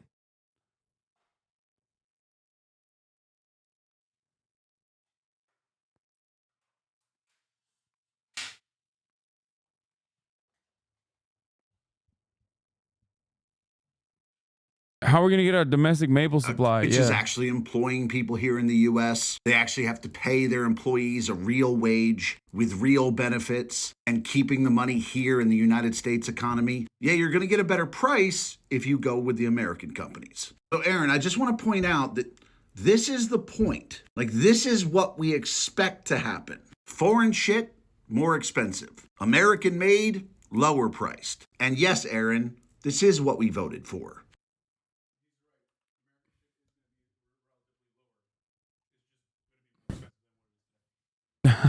Murat said he's right. American shit will be relatively lower than the foreign shit. It's just going to be more expensive than what it is today. The Porsche copycat for 41K. Behind me is a Xiaomi SU7, and this is one of the most impressive vehicles from China. I fucking hate this guy. He always gets to drive the sickest Chinese cars. This makes 673 horsepower, can do 497 miles on a charge. It can go 10 to 80% in 20 minutes, and because it's all-wheel drive, the 0 to 60, 2.7 seconds. Thank you. Murat. You get drilled Brembo brakes, you have sticky Michelin tires, and you get air suspension to keep you comfortable. You also get an active wing here in the back, you get a lot of space here in the front, and a lot in the back with even more under there. And inside I get this gigantic glass roof, speakers on my headrest, bucket seats that are heated and ventilated. I have a touchscreen that works super fast, 2 wireless charging pads, physical AC controls. I can adjust my wing, adjust my suspension. I get storage in here, tons of storage space under here. I have an augmented reality head-up display, a camera to make sure I don't fall asleep, and a boost mode. I also have an area to mount a GoPro, and my screen can do this. I get good space in the back, built-in cup holders. I have storage space right here, and a built-in cooler. I don't know what's more impressive, the fact that this is $41,500 US, the fact that they make an ultra version that beat a Taycan around the Nürburgring, or the fact that this is the first car this company's ever made.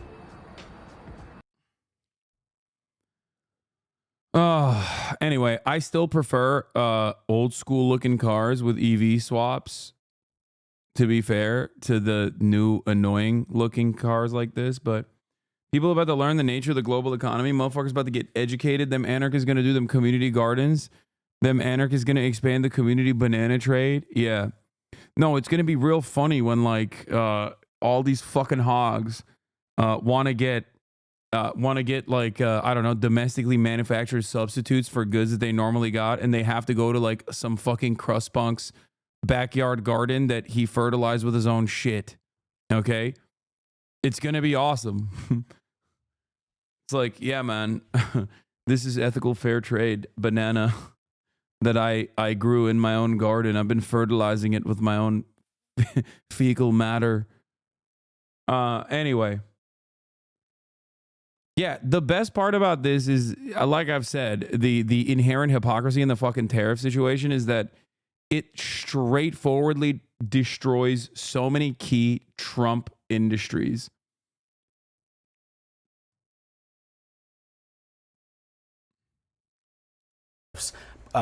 Particularly against Mexico and other Central American countries, was basically the central pillar of his approach, diplomatic approach to migration when it came to this region. So yes, while those economic concerns are true, you know, the president-elect he does gravitate towards immigration and migration as his primary issue. This is one of his basically go-to steps when it comes to his approach for these nations. The other thing that's not being talked about as much is sort of Mexico's response to this as well.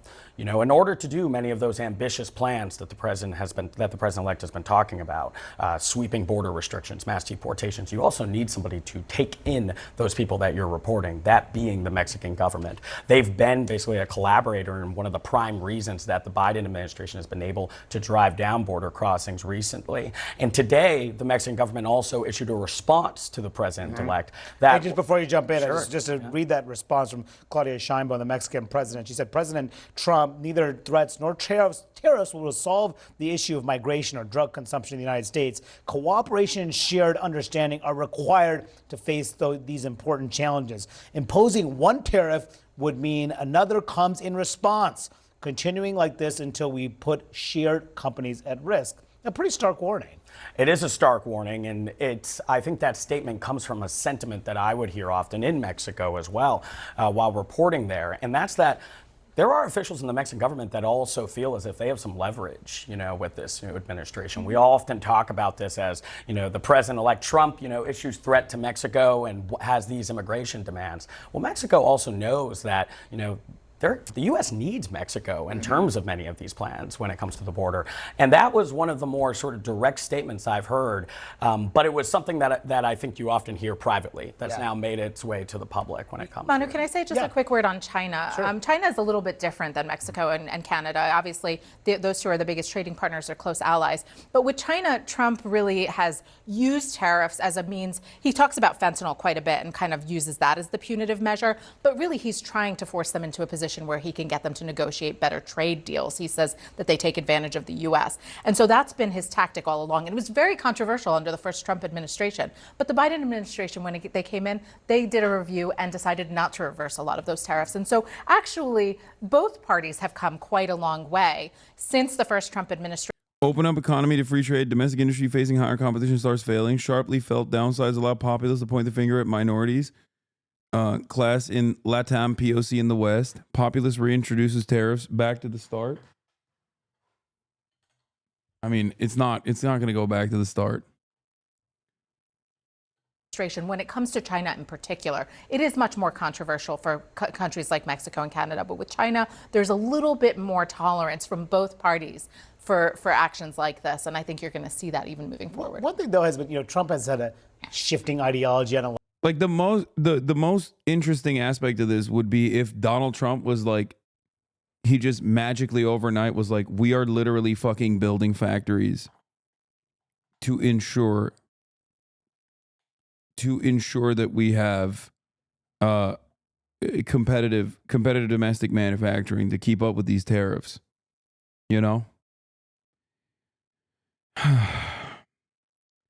Except who's going to fucking work the factories? They're not going to pay enough. A lot of issues over the years, shall we say, to put it mildly, on some issues in particular. Tariffs has been different. This is Trump from 24 years ago.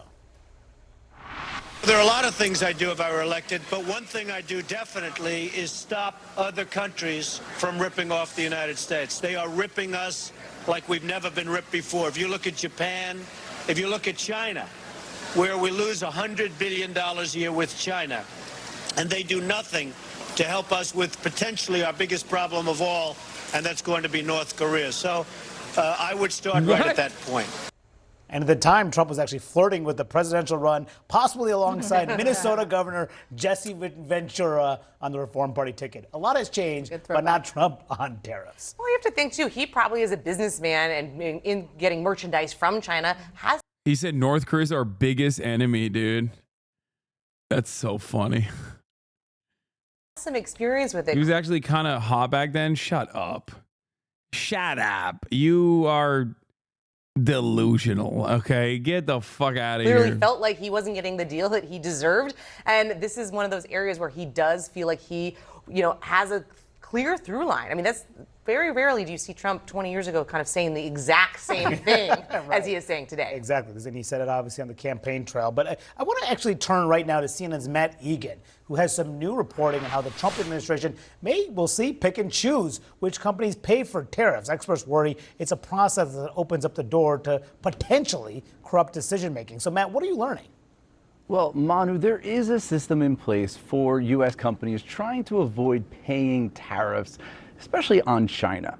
But businesses and researchers tell CNN that that system is broken. So we're talking about tariff exclusions. And U.S. companies can apply for what amounts to a hall pass to avoid paying those tariffs on China if they can show that it would cause severe economic harm to them or that they can't get the products elsewhere. Now, during the first Trump administration, these exclusions were very hard to get.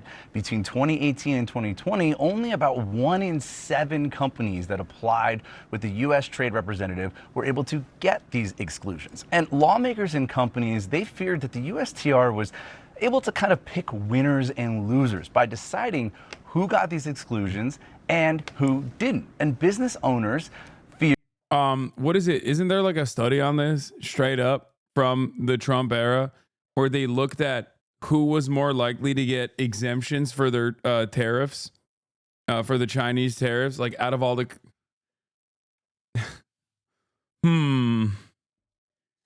Who will get the exemptions, I wonder, for people, for everyone doing trade with China. I mean, Trump would never win never curry favor with his loyalists. I mean, that's not. Feared that there was a lack of transparency with this process that opened it up to potentially allowing officials to play political favoritism. And there is some academic research that supports that. Some peer-reviewed research finds that firms whose executives backed Republicans, they were able to get exclusions 1 in 5 amount of times, so 1 in 5 chance. What? But compare that to firms whose executives backed Democrats, just a 1 in 10 chance. And what? What? Guys, stop. This is shocking to me. I thought he was an earnest guy who was trying to do MAGA communism. What? And to be clear, getting this tariff exclusion was... Guys, I'm just finding out about this Trump guy, and it feels... Now, I don't want to get crazy, but it feels like he might be not the most honest broker. Okay? I'm starting to feel like he's maybe a little dishonest. Maybe a little corrupt. It was a very big deal. Manu, for some firms, this was a do or die situation. Is there a sense that this time around, Matt, that this process may be any different? Yeah, Manu, that's one of the many things we don't know at this point. We don't know whether or not the Trump administration is even going to have an exclusion system this time around. I did reach out to the transition, and they said that Trump will protect American workers, but they did. Yeah, this is Erdogan shit, 100%. It is. Did not answer any questions. Turks in the chat know exactly what Trump is doing, okay? He is building his own rank of wealthy people in his orbit. Questions about whether or not there's going to be any reforms to the exclusion system, or if there's going to be the ability to apply for exclusions in the first place. But the researchers, they did not allege any wrongdoing by companies or by U.S. officials. But they did say that this tariff exclusion system amounts to a very effective spoils system, allowing the administration of the day to reward its political friends and punish its enemies. And one business executive told me that the process is potentially corrupt because it allows winners and losers to emerge from a process that is not transparent. And again, there's a lot at stake here. Companies are already trying to navigate and game out how they're going to avoid these new tariffs. I spoke to a business owner from Los Angeles who, in 2018, applied for a tariff exclusion on imports of air fryers from China. And like many other people, that exclusion was denied. And he said his company was on the up and up, and this totally halted their growth, dead in their tracks. And this business owner, he rejected the argument from Trump that China is the one that pays these tariffs. He told me, and I'm going to abbreviate in case my kids. It's not a rejection of the argument. It's just that's not how it works. I don't know why we're still saying like, oh, Trump's argument is wrong, or Trump's argument is this or that. It's just like straightforwardly not how this works. China does not pay the fucking price of the tariffs. Neither does Mexico nor Canada. You pay the tariffs, okay? You pay it when the cost is carried on to the consumer, and the intermediary that is purchasing the raw goods, like the materials, are paying it at the point of entry into the country. There's a new sheriff in town, and he is not playing around. President-elect Trump The tariff sheriff is announcing that on day one, he will impose a 25% tariff on all products from Mexico and Canada if they do not take action to stop the flow of migrants and illicit fentanyl flooding into our country. He also wants to slap an additional 10% tariff on Chinese goods. Trump's opening salvo already has Canada and Mexico scrambling to negotiate. Mexico's president now claims that migrant caravans are no longer reaching the border. And just 2 hours after Trump posted the threats, Canadian Prime Minister Justin Trudeau hopped on a phone call with the president-elect. Watch. It was a good call. This is something that we can do, laying out the facts, moving forward in constructive ways. This is a relationship that we know takes a certain amount of working on, and that's what we'll do. And the new sheriff has an enforcer. Trump's incoming border czar, Tom Homan, he's on the ground today in Eagle Pass, Texas, along with Governor Greg Abbott, to get a firsthand look at the crisis that's seen wave after wave of migrants pour across, including 50 unaccompanied children just last night. Homan telling folks to get ready. President Trump's one bad president to secure this border at a level we've never seen before. Biden's the first president in the history of this nation who came into office and unsecured the border on purpose. Game on. Time to get this done. Trump's borders are also putting Democrats on notice who are promising to resist his immigration plans. I'm sending a message for people that said they're going to get in our way. They're going to stop us from doing what we're doing on an interior enforcement operation. I've said it 100 times in the last week. Don't cross that line. It is a felony to knowingly harbor and conceal an illegal alien from immigration authorities. Don't test. I'm going to do it. I'm going to do it. I'm going to do it. I'm doing it. The nation wants a safe country. We've had enough crime in this country, illegal alien crime. It's time to end it and stop it. So we get our rundown around 11 a.m. every day. And the thing I've been looking forward to the most is another debate about tariffs between Harold and Jesse Waters. So, Harold, let me let you start, Harold, and tell me what you think about this. Good to be back. The president, during the campaign, was crystal clear about his position on tariffs. He said two things that I thought were interesting. One, he believes that Ugh, no, Jessica Tarkov. God damn it. This guy sucks. Bilateral relations and negotiations with terrorists will help him extract concessions from countries, be it on this border security or economic security. I think some of the threats that the president's put down, or I should say the challenges that he's put down the table today, you have to also remember that the other side knows the president also. They've read the book, The Art of the Deal, that they understand that he has said that he is going to look to extract things from other countries. I'm rooting for him. I'm a strong believer, though, that tariffs usually don't work. If you are looking to incite the other side to raise prices, or you accept that there's a risk that they will raise prices on American goods, you basically just double up the price increases. Now, my pal Jesse and I have had this conversation on air and off air, and I know that his belief is that President Trump will do this the right way, that President Trump will walk right up to the edge and not go unconditional tariffs everywhere. I hope you're right. And I have greater confidence now that Scott Bessent is the designee for Treasury Secretary. One last thing, Dana. I hope that this guy sucks. Don't. An analogy? Oh, okay, sure. You want to hold my hand, or you want to? This is a safe one, unlike yesterday. Let's say Jesse Jr.'s room is a mess, and it's been like that for 2 weeks. And my wife, Emma, who I love, but this is just an analogy, has been soft and has not made him clean up his room. So now Jesse Sr. comes home and says, Jesse Jr., if you don't have that room cleaned up by 6 o'clock, no allowance. Okay? Now, there's no need to panic. It's not 6 o'clock yet. He may clean up the room. He may get his allowance. And if he doesn't do it, then he'll survive. All this is a threat that there will be consequences. That's all this is. Now, Emma, again, my wife, who I love, just is just an analogy, can't complain. She has no right to complain because what she's done has not worked. Just like Biden and the Wall Street Democrats can't complain either because what they've done with Mexico and China has not worked either. So, Harold, I think you have to sit this one out, and all these people running their mouths about tariffs have to sit this out because this is Donald Trump's deal. If you have a guy who had 4 years with no inflation and tariffs, how can you say now tariffs are going to drive up inflation? You can't. What he's doing now also, as a reminder, we're about to renegotiate USMCA, and he's going in day one with a very strong negotiation position now. He's adding a national security component to this, fentanyl and migration. And remember, we do tariffs for national security stuff all the time, like steel. We threw up tariffs on steel and aluminum because, heaven forbid, anything happens with Taiwan. You don't want to have to rely on Chinese steel imports when you're in the middle of a war in the Pacific. That's just stupid.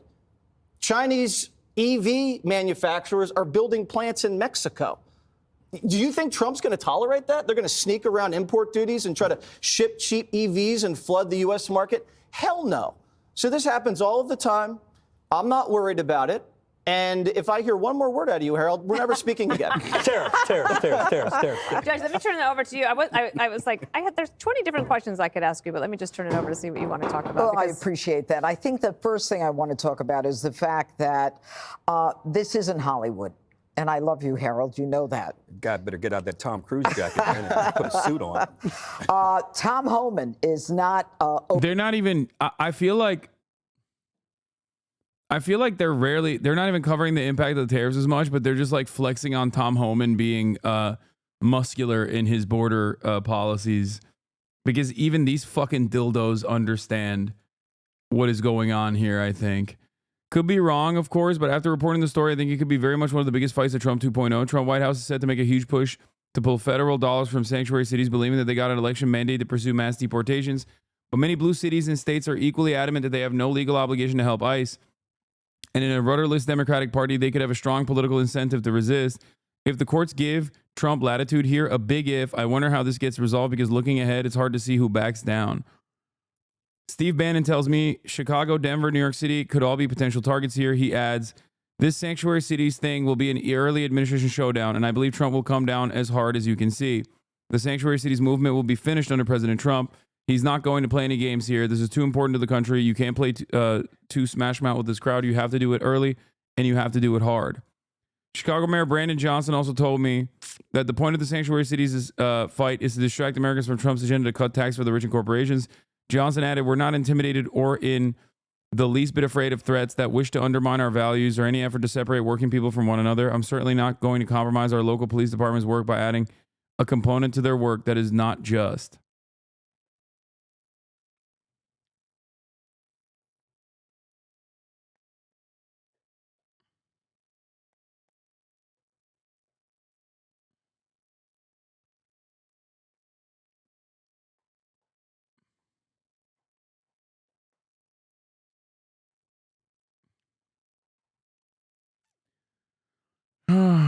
I work in structural engineering. The tariffs on steel and aluminum hurt the home building industry so much. Each home built costs upwards of $50K more directly went to the home buyers.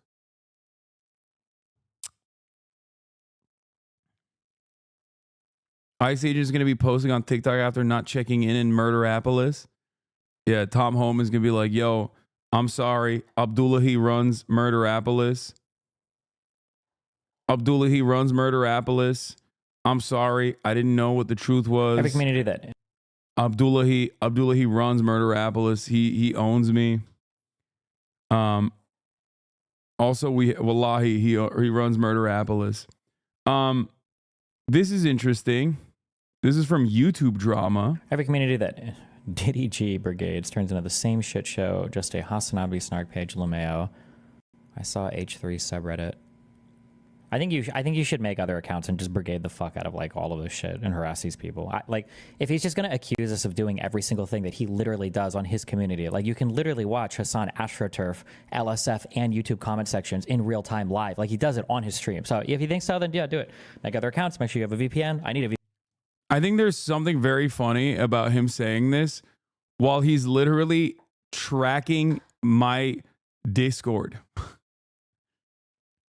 On his own subreddit with 700 upvotes and acting as though he hasn't been doing that. Like, I don't even think this works, right? Like, does this gaslighting ever work on anybody? Does it? I tweeted, actively demanding his audience brigade, stalk, and harass while using VPNs is wild, except it's even wilder that this gremlin is trying to gaslight people into acting like he wasn't already doing this while his community is stalking my Discord. He's saying he wants to openly brigade. It's a bannable offense by YouTube, and I assume virtually every other platform, by the way. Make other accounts. Make sure you have a VPN. I need a VPN sponsor. Yeah, and do it. And harass them or abuse them or whatever. I guess if that's what you want to do. I mean, because there's no difference between... I didn't even say anything. I just didn't say anything. Because we're all doing that already, right? So, okay. Have fun, I guess. Stand back and stand by.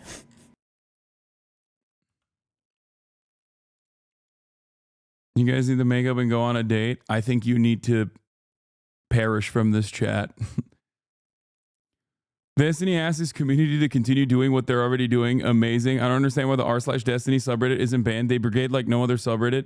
The H3 subreddit has more overlap with this community than any other entirely because they've been doing an anti-Hasan brigade. There literally was never as much overlap between the Hasan sub and H3 sub when they did a show together. LSF is another one. Any post that mentions Hasan instantly receives the entire Destiny community. I've never seen haters so dedicated. Yeah. One of Destiny's community members literally runs the LSF subreddit. So it's kind of funny that he's like, oh, they brigade LSF. What is this? This is just like incredibly fucking unhinged. So they just actively cyberstalk anyone and everyone and try. Oh, they have a hate watch cam. Is these even that bad, really? You know, wait, they had an active hate watch cam. This guy compiled messages like from the DGG chat while they were actively hate watching. Guessing it's time to hate watch again. So are we hate watching? They just actively cyberstalk anyone and everyone and try to, you know, try to hit every angle of attack they possibly can, which is always, I am unhinged. I will cyberstalk Hasan. Cyberstalking right now. Oh yeah, they have a stream embed on his site for when Destiny isn't streaming, so they turn their offline chat into a hate watch chat? No fucking way. That's the craziest part about it, is that The craziest part about it is that, like, while they're in the process of hate watching, they're like, haha, yeah, we are doing it. I'm based for being a mentally ill cyber stalker. Always funny because, like, they say the N-word and stuff. You know what I mean? And it's like, this is a community that, like, thrives on edgy discourse. That, oh, they're literally immediately saying the N-word.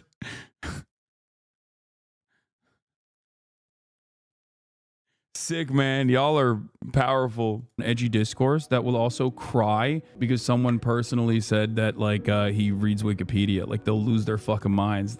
Oh my God, they're all spamming the N-word instantly as they're hate watching. Fly off the hinges. Like, has apparently a wonderful little segment called Rape Review that his community calls when they look at, like, victims of sexual assault and find ways to poke holes in their arguments.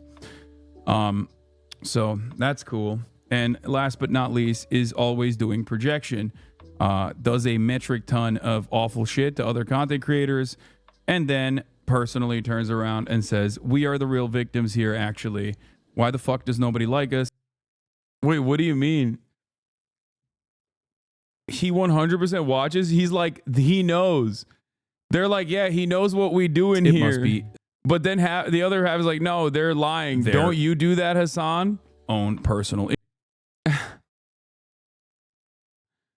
It's over. Where can we report this shit? I don't think there's much you can do to report it, to be fair. And yeah, his it seems like his community does a good bit. LSF opens up politics during you know, tile the fuck up LSF with politics.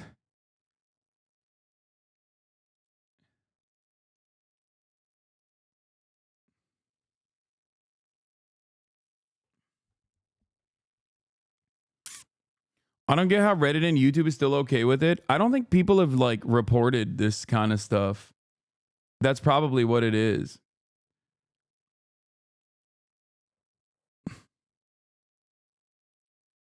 But I'm sure Reddit is aware of Destiny's subreddit, like, actively brigading. You know? Hasan, their community logs every message posted in this chat. Yeah, I know. I heard that.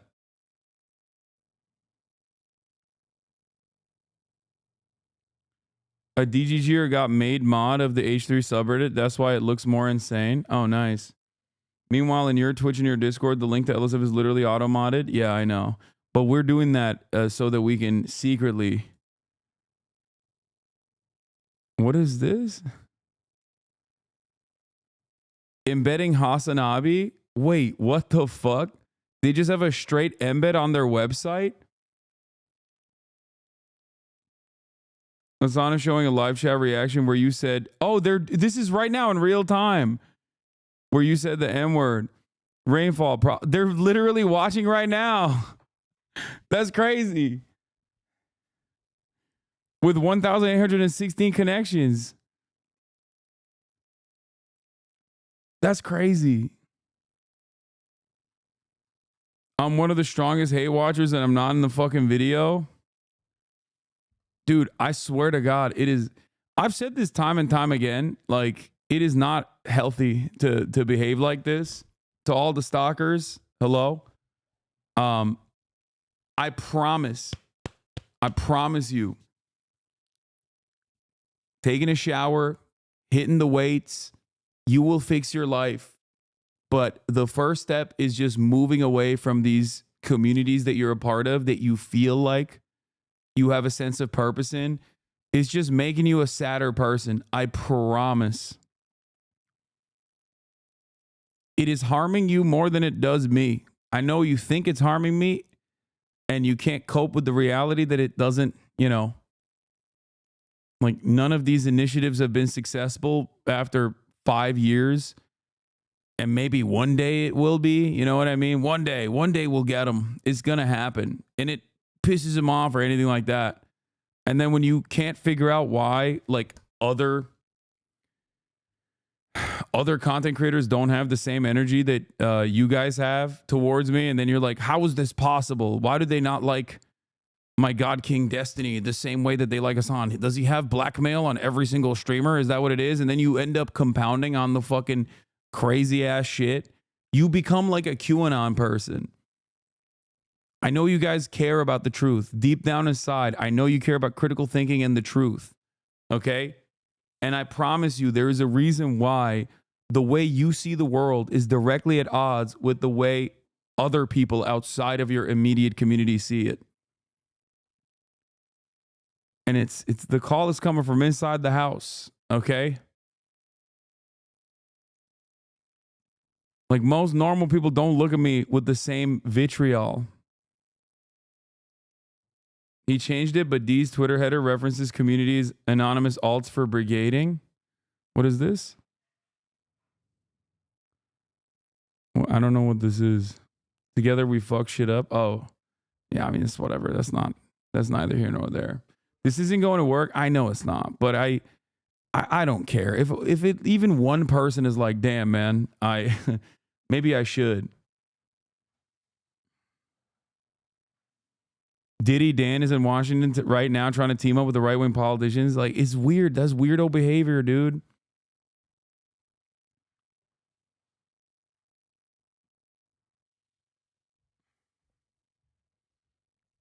What's your argument for this community needing to expand its bubble as well? What do you mean by that? I mean, I routinely talk to people that I not only disagree with, but also actively seek out other content creators and do try to expand. I mean, I'm doing fucking mainstream media. And not only that, but also, you know, collaborating with other content creators and whatnot. Did you see this? They talked about you on a radio show? I did not. What is this? The guest called you hot?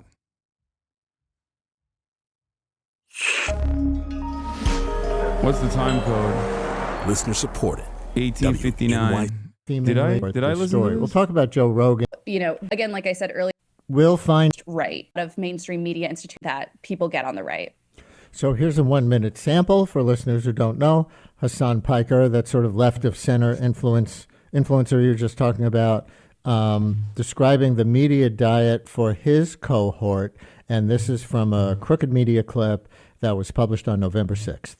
If you're a dude under the age of 30 and you have any hobbies whatsoever, whether it's playing video games, whether it's working out, whether it's, I don't know, listening to like a history podcast or whatever, every single facet of that is just completely dominated by center right to, I wouldn't say far right in the same way that it was back in like the 2016 era at the end of like Obama's administration, but like definitely center right to Trumpian right, like openly Trump right, not like genuinely neo-Nazi. That part is quieted down a little bit, but like they're like 90% of the way there for the most part. Mods, not everyone likes you. I know. There's plenty of people that don't like me. I know. It's all good. And that's it. Everything that they see is right-wing sentiment being expressed by individuals that they find charismatic, thought leaders, influencers that they subscribe to. And I think that that is some of the reason why you see this movement. Hasan Piker, who himself, I gather, is 33 years old. Want to expand on that at all? Yeah, absolutely. I think the draw that Hasan has that a lot of other influencers on the left don't have is that he is this like really hot, funny guy. And a lot of these kind of other influencers are on like the center right and stuff who cover, you know, gaming and sports and stuff, but do have these center right politics. They're mostly just like dudes having fun. And I think one thing that's really important is that these influencers are creating a sense of community and they're flattering the same grievances that a lot of young men have. Like young men are so lonely and scared and they, you know, are part of this sort of wider backlash to feminism at this exact moment. And these influencers are speaking to them in that way because they're like dudes having fun together doing dude stuff. And I think any kind of answer for the left, if you want to call it that, has to reckon with that. Shanita in Brooklyn, you're on WNYC. Hi. Damn, okay. I'll take it.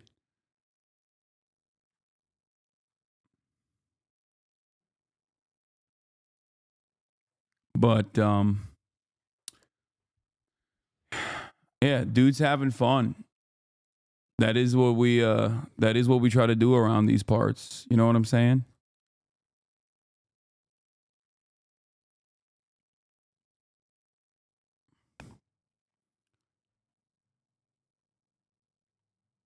But yeah, I wish all of you in the jump scare for the Hey Watchers Watch. I'm sure they've seen this already. But I wish all of you a happy life. I do. I want what's best for you. I still want you to get health care. I still want you to get free college. I want you to get all of it. All right? I really do. I want you to be able to get a meaningful. I want you to be able to pursue a meaningful life. I want you to be able to have a meaningful existence in your workplace. You know? It's all good. I know you don't believe me when I say this, but I still do. If you got undocumented relatives, I'll fight for them. If you got trans relatives, or if you're trans, I'll fight for you. You know? It is what it is. Anyway, Walmart is joins growing list of companies to roll back diversity programs. Morning, a major decision at Walmart, not about holiday sales, but about diversity programs, also known as DEI programs. It's joining a growing list of companies rolling them back.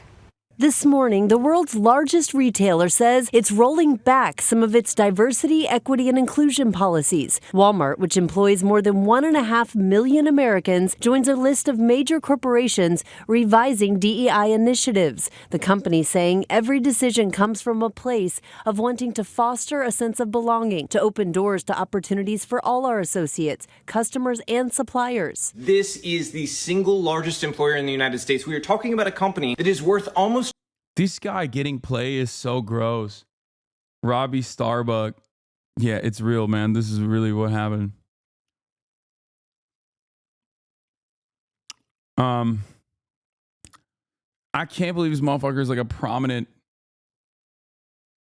He is a prominent figure in the Republican movement. And it reminds me of this other prominent figure in the Republican movement. Scott Pressler, baby. Who called the CNN piece of hippies. Let's take a look. Delivered. Those are the words of a man few people know, but a man who was key to Donald Trump's win in Pennsylvania. The controversial conservative activist, Scott Pressler, He looks exactly like the other guy. who's involved in the group Gays for Trump, a vocal election denier. Goes I used to hate you. The more content of yours I saw, the more I saw you had reasonable takes, and the impression I've been given of you was incorrect. Keep being amazing. Hell yeah, chatter. I'm glad that you were able to watch this content charitably. by the Twitter handle The Persistence. He helped deliver that all-important must-win state for Trump, in large part by focusing on, as he says, the Amish, frat guys, and hunters, among other groups. And Pressler, as our Ellie Reeve reports, is just getting started. Everybody just big smile and look cute. Okay. Cheese. Cheese.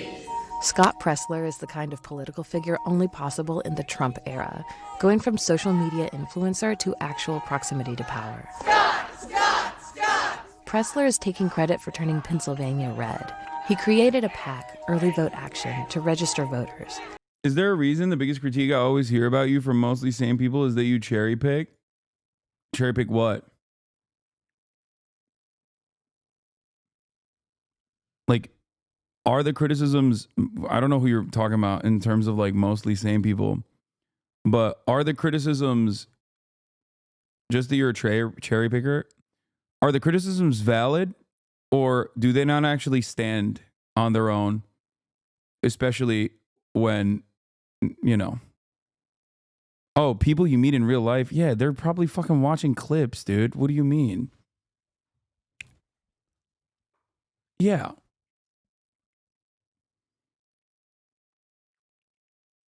Why would that even be a fucking a problem?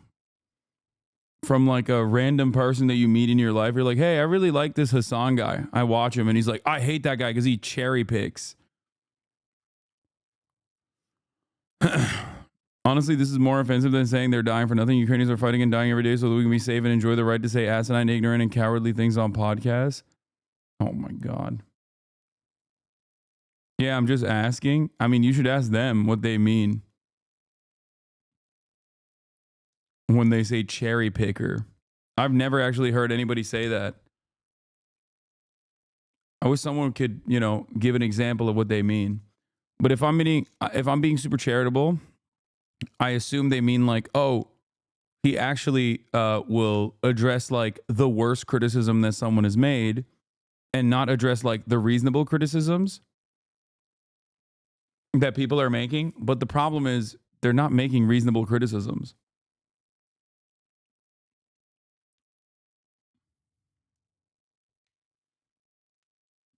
Yeah. The one consistent through line with a lot of people who hate me that most likely agree with a lot of what I talk about is that they've probably seen some clips and the clips that they saw left a sour taste in their mouth, and understandably they're busy, so they're not going to fucking examine further. They're not going to go to the root cause. They're not going to like make up their own mind. Many people do this. I am sure have been victim to this as well about other people, random people. And they just operate off of vibes. And sometimes they'll see like a drama tuber slop content that they watched and make up their minds and move on. And why should they? Why should they go further? You know?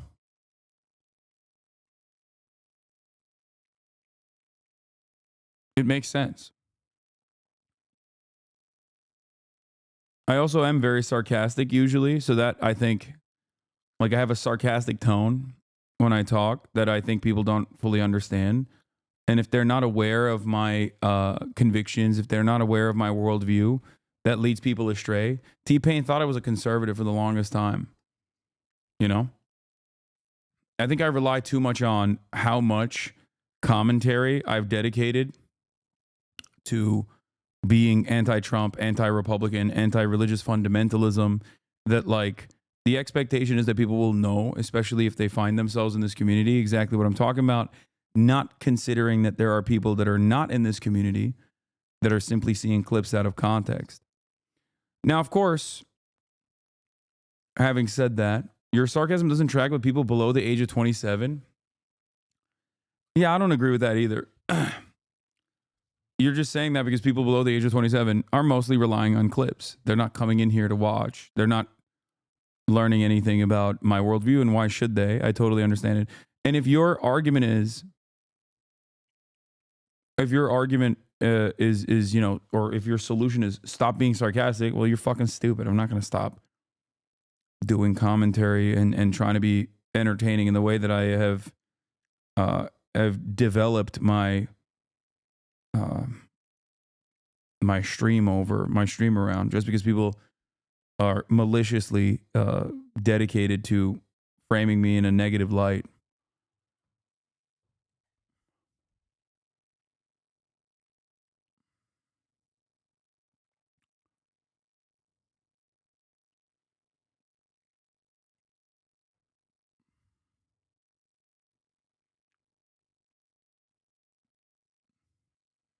So yeah. And targeted the Amish, frat guys, hunters, and other groups. His PAC got a $1 million donation from Elon Musk. So walk us through how you do it. When I tell the Amish that they can vote a private, secret ballot that is mailed to their house and they don't have to have their buggy seen going to a polling location, they love the mail-in ballot. But a lot of people sort of come up as social media influencers and then they fizzle out. And you actually, you know, took the opportunity. Yeah, he's fizzled out. And started doing something quantifiable. He was at the Capitol on January 6th and at Trump's return to the scene of his near assassination in Butler. President Trump took a bullet for us.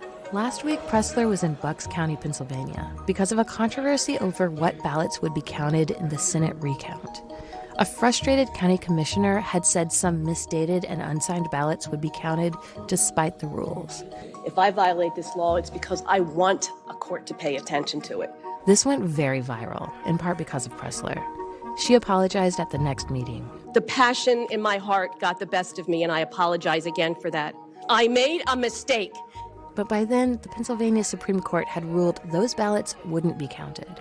Pressler and his fans had won. Yet they turned out anyway, and the room had a kind of intense vibe. Do you think the 2020 election was stolen? It definitely was stolen.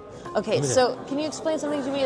Why, if they can steal an election, why would they steal it once but not this year? Because people were too big to rig. Too big to rig. On to them. The divisions in the Democrats made it very hard for them to try and steal it again. Thank you to every single patriot that showed up today. I think what you heard today is the frustration of people. I think there's something really off about the way that every like Trump influencer carries themselves too. It's just like fucking weird. People that have been told they're so gross. They are election deniers, and here we have a sitting commissioner that's an election denier, and we have a currently sitting Senator Bob Casey that is also an election denier, and it's almost karmic. And yes, that's why in part we were here to take a victory lap. We won, and we did it fair and square. If we take that commissioner's words in the worst possible light, let's say she truly meant rules don't apply and she could count ballots that shouldn't be counted. She still failed to steal the election, right? Like, you guys still won Pennsylvania and Bucks County. So help me reconcile that with your past, with the Stop the Steal movement in 2020. Like, why could it have been stolen once but not a second time? Injustice anywhere is a threat to justice everywhere. If we let them get away with doing this now, they'll do it in 2026, they'll do it in 2028. This was us peacefully putting our feet down and saying, no, enough is enough, and we're not going to allow you to do illegal and unlawful actions. And we're gonna hold you accountable. Ready? 1, 2, 3. Cheese. Trump. I noticed that when you urge people to action, yes, you often include the word peacefully. Is that to avoid another Jan 6 type incident? With all due respect, it's to avoid people like you guys saying that I'm anything but. My motto is to just be super cute, have my data and facts, treat everyone with love and respect, and as you can see, an army of people will follow. And it was a small army, which included followers of a Korean church led by rapper King Bullethead. Oh my God, it's the fucking AR-15 fucker, dude. Oh my God, American transgressions in Korea have looped itself back to the United States of America. Oh my God, this fucking cult. Oh my God, dude. Oh, the payoff is endless, okay? We got to go back to Neo-Confucianism for you to fully comprehend what's going on here. Cult leader vibes out the tribes. No, he is literally a cult leader. This is the cult, the Moonies. This is the Moonies offshoot that like fucks their AR-15s. Like they marry their guns, dude. So when you were up there speaking, it almost seemed like you were taking a bit of a victory lap for turning Pennsylvania and this county red. Absolutely. A lot of people questioned our all because these Americans sailed up the Han River and forced Korea to trade. Voter registration. They said, Scott, flipping Bucks County to a plurality of registered Republicans, that's not going to translate into results. And yes, a little bit of the victory lap was here to say that for the first time since 1988, we flipped this county and it voted for President Trump. It's kind of, saying to people, no, we're the real deal. Pressler first got attention in 2017 when he worked for an anti-Muslim group and organized marches against Sharia, despite there being no Sharia law. Organized marches against Sharia. Thank God, dude. Yeah. I know. I'm organizing marches against all the fucking elephants that are destroying my backyard. In America. He was also involved with Gays for Trump. You described yourself as a data guy. Yes. But early in your career, you were more of kind of like a social issues, culture war guy, like Gays for Trump or Act for America. Can you tell me about that shift in your career? I have grown in how I approach politics.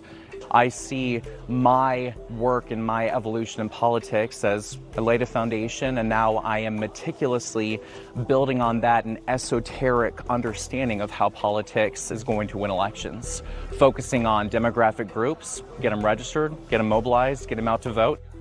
Twice, RNC officials have indicated they would hire him, but it hasn't worked out. Still, he's built a loyal fan base. Have you spoken to President Trump since the election? I've spoken to Laura Trump. What'd she say? Our conversations out of respect to her and the Trump family are private, but she was congratulatory. And what about Elon Musk? I think he's a wonderful human being. Have you talked to him since the election? We've messaged. Okay. Nothing consequential. God save America, hallelujah.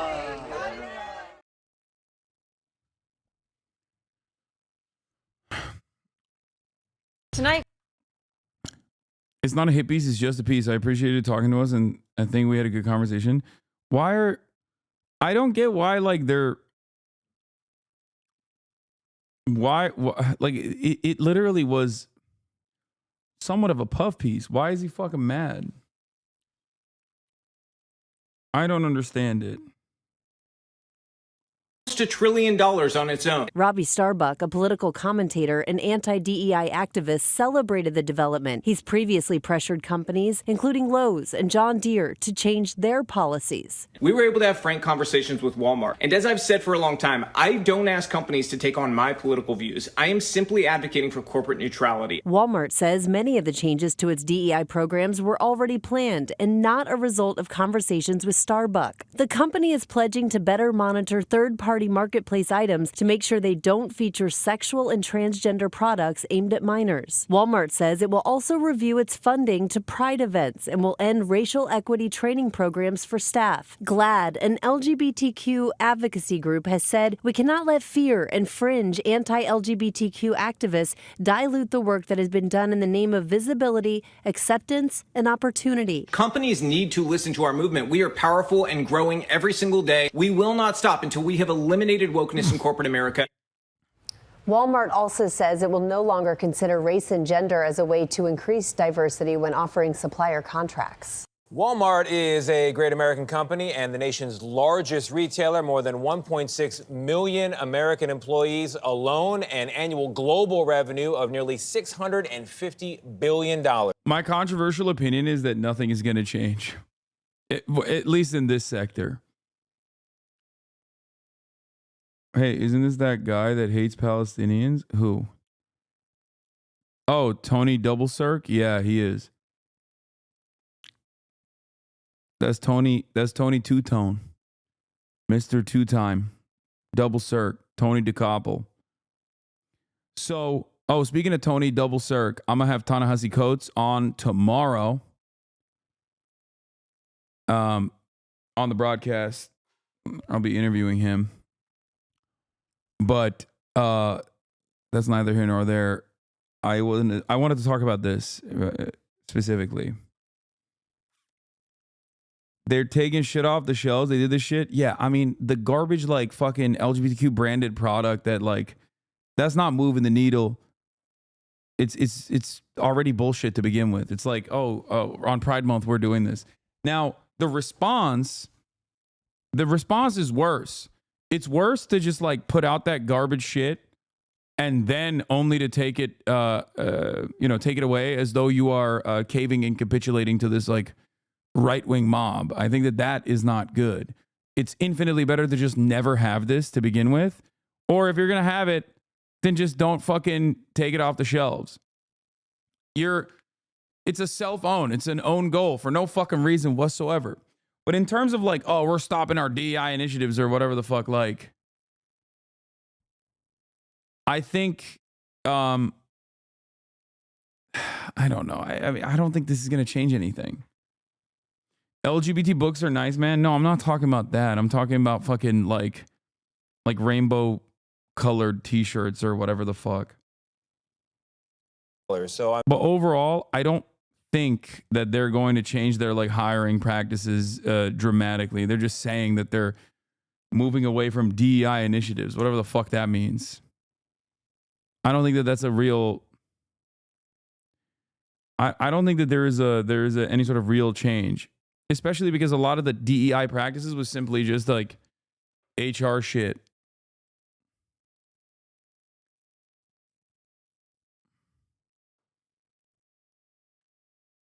Like they're not going to be like, we're no longer hiring gay people. You know what I mean? Happy to say we're joined now for an exclusive interview with John Furner, the president and CEO of Walmart US. John, thank you very much for joining us. I want to get into holiday shopping. I want to get into grocery prices, but I got to ask you off the top to talk about this report I'm reading in today's Wall Street Journal about how Walmart is pulling back on diversity, equity, and inclusion programs under pressure from a conservative activist. So a few of the changes here. Like, I hate that this is the peak of activism in America, is like always centered around consumption. You know what I mean? Walmart puts out, like, I don't know, gay t-shirts or something. And then they're like, oh, I'm so sorry, we're going to take away the gay t-shirts. It's like, was the initial act even all that significant in terms of progress? They're phasing out the term DEI, winding down the Center for Racial Equity, no longer giving priority treatment to suppliers based on race or gender diversity, and preventing sellers from listing some transgender-related or themed items on the website. So is that accurate from what you're hearing, and why the changes? Well, first of all, good morning, and thanks for having me. It's great to be here. I'm in Houston, Texas, in our Friendswood location, so it's exciting to be in the store this time of year. First, let me say, like many companies all across the United States, we've been on a journey, and we continue to be on a. The other part of this that I fear is like that right-wing Republicans see this as a massive victory, and so they'll move on to other more nefarious things that actually do end up harming gay people and trans people and shit like that. And also outside of that, this is seen as like giving the go-ahead to open up the faucet of hatred against marginalized communities in general. That like corporations are no longer even aesthetically in support of these marginalized groups. A journey. And what we're trying to do is to ensure that every customer, every associate feels welcome here to shop and to feel like they belong. And that term belong, we've been talking about belonging now for almost 2 years. CEOs coming in, stack the product like pyramids. Yeah, that's looking great. His background looks great. Early 2023, we started talking about belonging. And we're going to continue to make the best decisions we can that makes everyone, our customers, our associates, feel like this is an environment they can shop in and thrive in. Is diversity among your suppliers still important to you at Walmart, John? Well, starting with our company back in 1962, we were a small business, a single store that operated out of Rogers, Arkansas. And so we'll continue to do the things that we can do to ensure that small suppliers have a path to being successful, not only at Walmart, but in their business in total. You know, every year we really focus on made in the USA. About 2/3 of what we sell is either made, grown, or assembled right here in the United States. We have a program every summer called Open Call, where we welcome in small suppliers and we welcome in people that have an idea, that are an entrepreneur and they want to learn. So we're going to continue to lean into ensuring that we provide the very best pathways for small businesses, our suppliers, to be successful here in the store. If I had more time, I could take you around the store and show you a few of those examples, but there are a lot of them and there'll continue to be more. All right, John, you mentioned that 2/3 of what you have is made in the U.S. Let's talk about that other third. President-elect Trump announced last night that on his first day in office, he will impose a 25% tariff on all products imported from Canada and Mexico. So how will that impact Walmart? What have y'all done to actually prepare for that? Have you guys been stockpiling in anticipation of these tariffs? Well, first, I'll just say again, about 2/3 of what we sell is made, grown, or assembled here in the United States, and we've been very supportive all the way back to our founder of products that are made in the United States. Just a couple of days ago, someone sent me a photo of Mr. Walton, actually my father, who worked at the company with the president of Lodge, one of our brands that's here in the store, in camping cookware. So we'll be ready to be we'll adjust to any environment. We've been in an environment with tariffs now for the last 7 years. And we have a team of people that are really experienced in managing. Yeah, these these avocados you see behind me have been assembled in the United States in an American facility, okay? Yes, it was picked in Mexico and shipped into the United States from Mexico, but we assembled it here. Changes in the environment. Now, our role, our purpose is to try to keep prices low, to help people save money and enable them to live better. Now, certainly there'll be some occasions. Damn, dude, Walmart seems dope. When you hear the CEO say, oh, our main purpose is not to farm American subsidies paid for by the tax dollars and heavily rely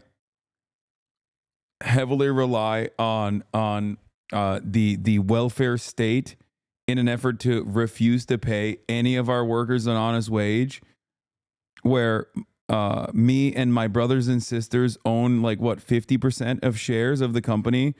So every single day we edge closer and closer to being the wealthiest Americans, and as a collective we are the wealthiest family in America.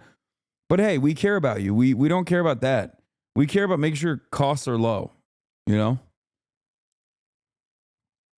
That's one of the craziest parts about the Walton family, is that you directly, Walmart shares directly enrich them, 7 people, okay? When they make moves, 7 total people are getting billions of fucking dollars directly in their pockets. It's crazy. It's not, well, this guy's not a Walton. I thought maybe he was one of the Walton. I thought one of the CEOs was a Walton. No? I guess not. My bad. He's just a high paid, is he not? Wait, hold on. Let's look. Walmart CEO. Oh, wait. Oh, this is Doug McMillan? He looks very different here. What the fuck? Do I have face blindness?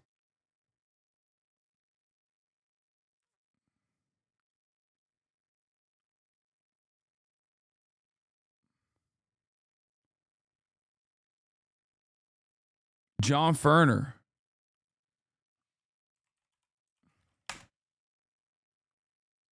Oh, John Ferner's the former CEO of Sam's Club.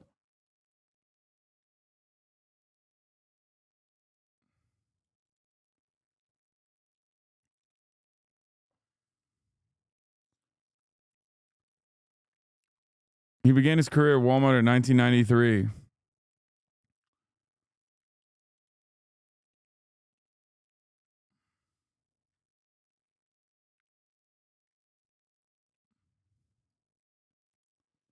He became the president and CEO of Walmart US in November 2019.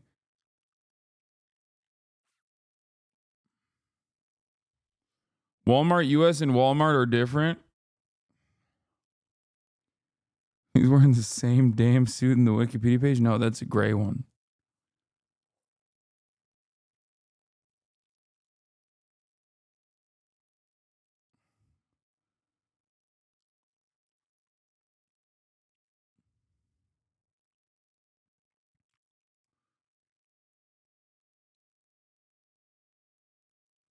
Stuart Walton.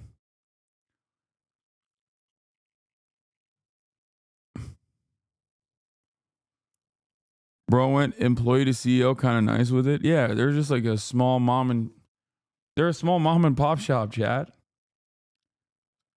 Where you may see some impact on price, but we'll do everything we can between our suppliers, our supply chain, and do. Oh, I want to make a correction. It's not 50%. It's an estimated 45% of Walmart stock is held between the families of 7 heirs founders of Sam Walton and his brother Bud.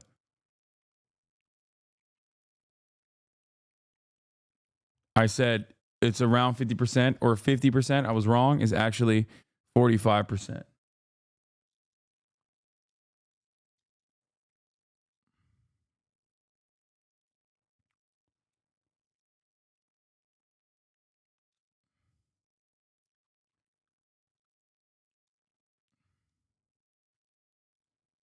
Do everything we can to help ensure that we're as efficient as possible to keep prices as low as we can. And that's exactly what we do each and every day, including right now in the holidays.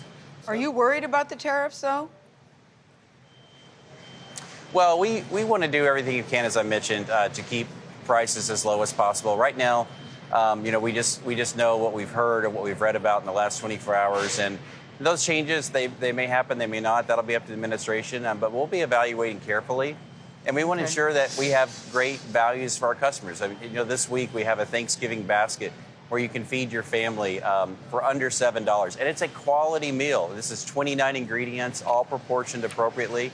There'll be great deals on Friday. These motherfuckers doing an ad, bro. He literally turned a question about like why they're melting all the gay stuff off the shelves into how much they love feeding the poor and the hungry for an affordable price. And then and it's just straight up doing a fucking ad. Fuck this guy.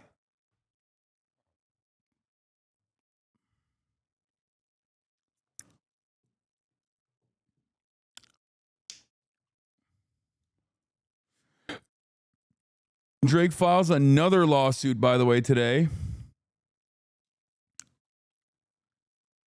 And Elon Musk is musing Carrie, I want to ask about you about buying this idea of media MSNBC. takeover because Oh, damn, Chuck Roach is there. Okay, let's go. Okay, not bad. after Elon Musk purchased Twitter, changed it into X, there's no doubt that he exercised some power there. Dude, because poor people need to know where to buy affordable shit, you're out of touch. As poors, we have to shop at Walmart because it's all we can afford. That store is the only way I can survive in America as a full-time government employee. Are you yelling at me, dude? The fuck? I didn't say there's something wrong with shopping at Walmart, dummy. Are you okay? I'm over here shitting on the fucking CEO of Walmart. This motherfucker's like, because you talking shit on them? I'm done, dude. I'm done. I'm done. No more. No more political commentary, okay? No more. No more politics. No politic here. No politic. No politic. Yeah, of course I'm talking shit on the fucking CEO of Walmart. Are you stupid? Well, the answer is yes. The answer is yes to are you stupid? The question is, are you stupid? The answer is yes. What's next, dude? I can't even talk shit about the fucking Walton family without getting chirped at by some motherfucker who's like, oh, I have to go there. Excuse me. I didn't say shit about you, dumbass. Until now. The fuck? What is happening? No, I'm smart because I save money from Walmart. Oh my God. F off.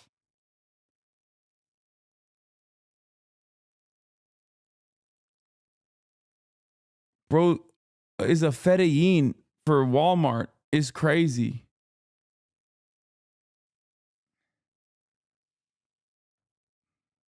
Do you think that I was saying go buy your groceries elsewhere? Are you the CEO? What is happening right now? I didn't say nothing about people who shop at Walmart. The fuck? Why is a 36-month subscriber being like, bro, it's a good store? Oh my God. Oh my God. All right, we're done. I'm gonna take your someone needs to take your phone away. Okay.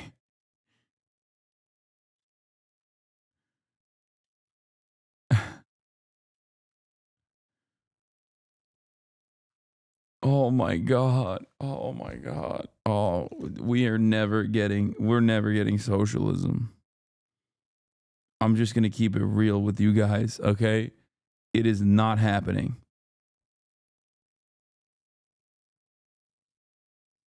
It is not happening, okay? I thought this was a safe space where we could shit on a fucking CEO of a multi-billion-dollar company that keeps costs low by exclusively refusing to allow their employees to unionize, refusing to pay them honest and living wages, knowing full well that they are a massive recipient not only of government subsidies, but also social safety nets like the SNAP benefits that their employees then turn around and use at Walmart. okay? Super common criticism of Walmart. Like, you could get your liberal dad to get mad at Walmart with that take. And we got a 36-month subscriber being like, shut your fucking mouth up, dude. How dare you? How dare you talk shit about the Walton family, brother? I go there every day. I go there every goddamn day. Like, you've lost the fucking plot.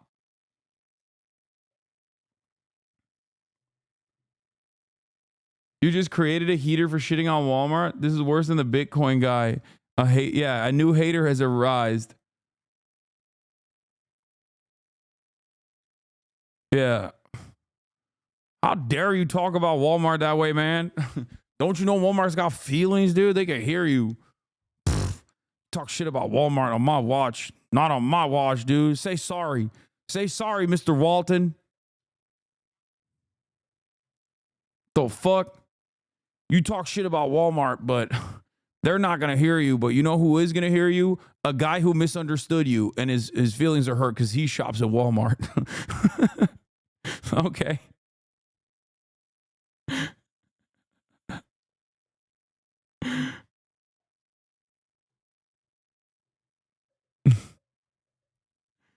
That's crazy. This is why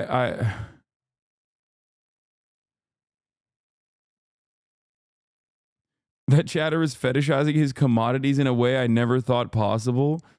Yeah. No, it's we've reached a final stage of commodity fetishization where we are now completely on board with like the extraction of surplus labor value. Okay. But also, if you criticize that process, you fucking suck, dog. Are you kidding me? There's no other way that I can get these affordable goods if it wasn't for the kind, honest man, the CEO, extracting the surplus labor value of people exactly like me that work at Walmart.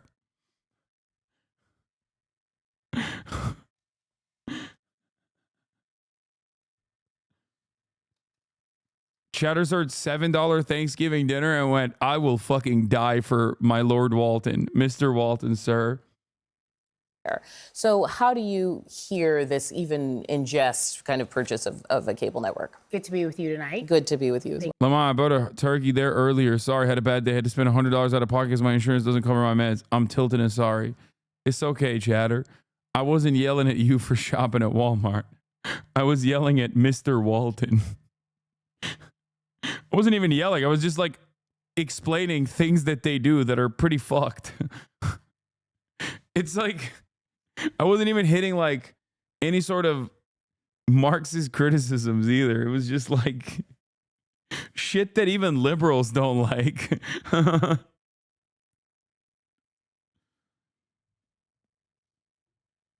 Thanks for having me. I think that we should believe everything that is said coming from this administration. I don't think that we have the luxury to dismiss it as him being someone who's being funny or someone who is just being himself or that is his brand. X, and you said in some ways, always. I feel like X, I don't know if anyone is on it in any capacity. I don't know if you're on it. And you're the only one? You're on it? You all are on it? Okay. I've actually decided to take a rest of peace because it is not a peaceful place for me.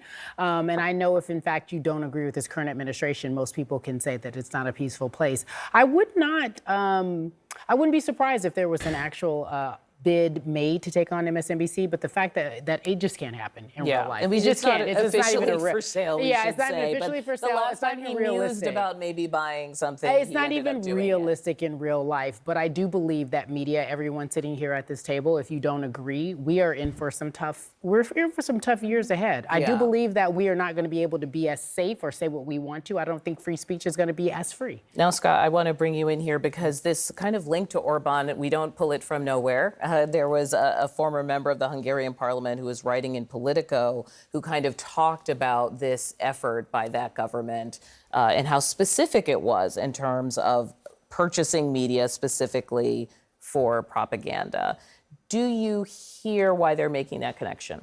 I mean, is the concern that certain media outlets would become propaganda arms of political ideologies? I mean, don't we already have that in this country at a large scale? I mean, also, I heard what you're saying about X. I saw a survey this week. It's now the most ideologically balanced user platform.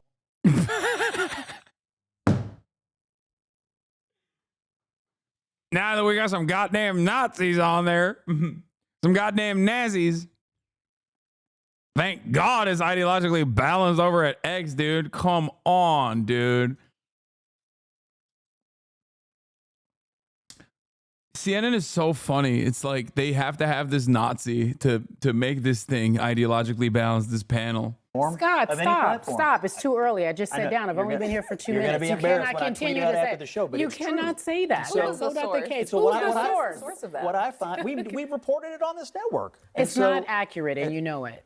Okay, I'll let you make your statement. Can I but my point is can I reframe it a different way? Because the site changed radically, right? So whether you think the voices it is somehow more balanced now, that's fine. But no doubt Musk's influence is profound, and that you open it up and now you're there with his opinion, and he is now part of this administration. So does anyone else think that there should be this greater concern about billionaires purchasing media companies? Okay.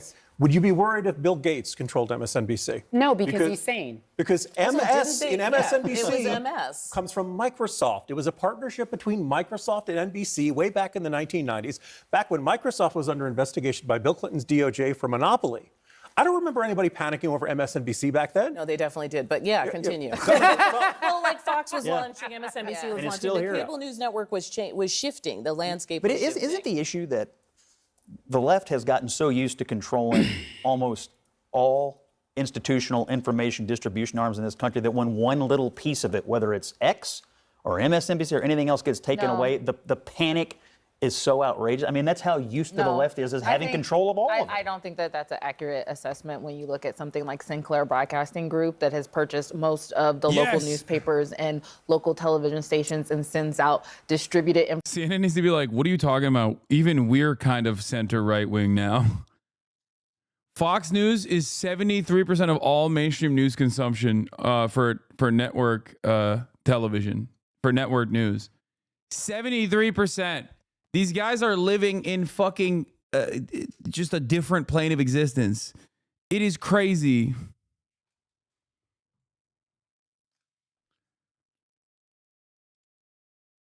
This was the source, but I refuse to believe Twitter is balanced. Elon Musk is winning even if his popularity ratings are down. He's remade Twitter in his image, turning it from a Democratic bastion to one that is far more evenly divided and friendly to the GOP. Moreover, Musk's wealth has ballooned in ways that are tough to imagine. The wrong direction. So wrong direction when it comes to popularity. A lot of these dates have to do with when he bought Twitter. How's Twitter doing? This is going in the wrong direction. So U.S. adults who use Wait, I don't understand. Yeah, U.S. adults who used Twitter in 2022 was 27%. Now it's 21%. Facebook is also an incredible right-wing shithole. Instagram is a little bit more balanced. TikTok obviously is no holds barred. But Twitter/X. Before Musk bought it, it was 27%. Look at where it's now. It's 21%. It's again going in the wrong direction, and it's very different from the potential other clients. You know, TikTok's up a little bit, Instagram's up a little bit, Facebook's down, but just a point well within the margin of error. Twitter X is unique in that it is actually losing adults who say they are using this particular social media client, Mr. Berman. But how's he doing? How's he really doing? Yeah, how is he really doing? So if you looked at that opening slide, what did it say? It seems like Elon Musk is losing, but he's... wait for mommy Fidelina Castro to initiate revenge colonization. What are you talking about? You keep repeating that over and over again. Are you talking about this story? Ana de Armas apparently is getting in hot water because she's dating the stepson of Cuba's president, which is so crazy. The Cuban diaspora once again. The Cuban diaspora in the United States of America once again. Hey, chill out. God damn. Fiona's here. And Kaya is, of course, not being normal. Cuban diaspora in the United States of America are so fucking crazy because they're mad at a Cuban woman who grew up in... Oh, this woman isn't even Cuban? She's just from Miami? Wait, shut the fuck up. She's not even Cuban? Cuban, but I grew up in Miami, okay? The majority of my friends are Cuban. I'm not Cuban, but I grew up in Miami, okay?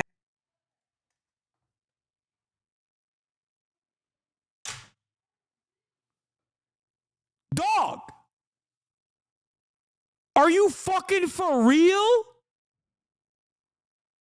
Are you fucking insane?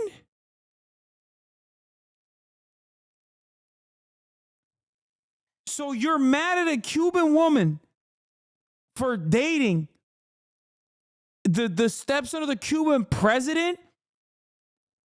Like you're LARPing as a fucking Cuban diaspora guy?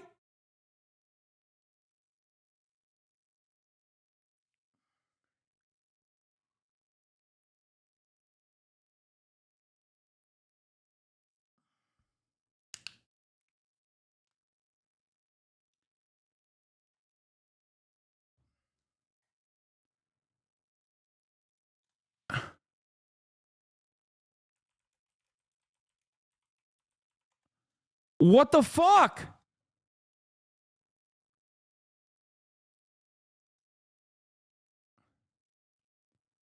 Bro, Ana de Armas grew up in Cuba. Like she's Cuban Spaniard. But like she grew up in Cuba until she was 18, if I'm not mistaken. Am I wrong? Isn't she Cuban? Like she's literally fucking Cuban. What are we doing? This is a 36-year-old Cuban woman who is in a consensual adult relationship with another Cuban man, and motherfuckers are like, I don't think that's valid. What the fuck? These people are out of control, man. Okay. The majority of my friends are Cuban. The majority of people who taught me in school, my teachers, the people who fed me, the parents of my friends, the people who supported me, who picked me up from school, my after school program counselors, my summer camp counselors, Cuban people, okay? And what happens when you talk to a lot of Cuban people? They tell you about their origin stories. And let me just say this, nobody in their right fucking mind swims at the dead of night, risking death, 90 miles to a town where they may or may not have work, family, support, community, because what they were leaving was so fucking great. And I hate. Yo, who the fuck are you? Like, what the fuck? Who? Bro, she's Cuban, dumbass. Hey, yo, what are you saying right now? Ana de Armas is fucking Cuban. She lived in Cuba until she was 18. What the fuck are you saying? She's like, nobody in their right mind would ever dare like Cuba or date another Cuban person. Yeah. Listen, guys, listen, SA, I am not Mexicano, okay? I am not Chicano. I have been around Latinx, okay? Let me tell you, I do not speak a lick of Spanish. No hablas español, SA. But if I catch a Mexican celebrity dating the Morena Party's Claudia Sheinbaum, let me tell you, we are gonna have words. Okay? I am here to tell you what I think.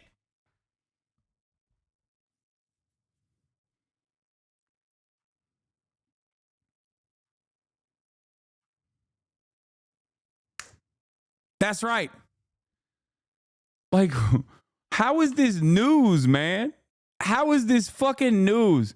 She's a traitor to Cuba. Bitch, she's Cuban. What are these people saying?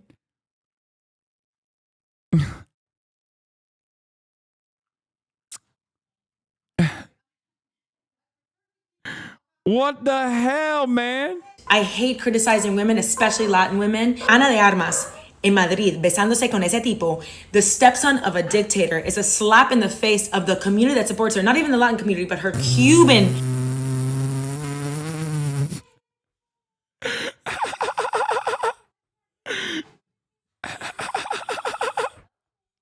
What the hell is going on, dude? Yo, Americans need to shut the fuck up, okay?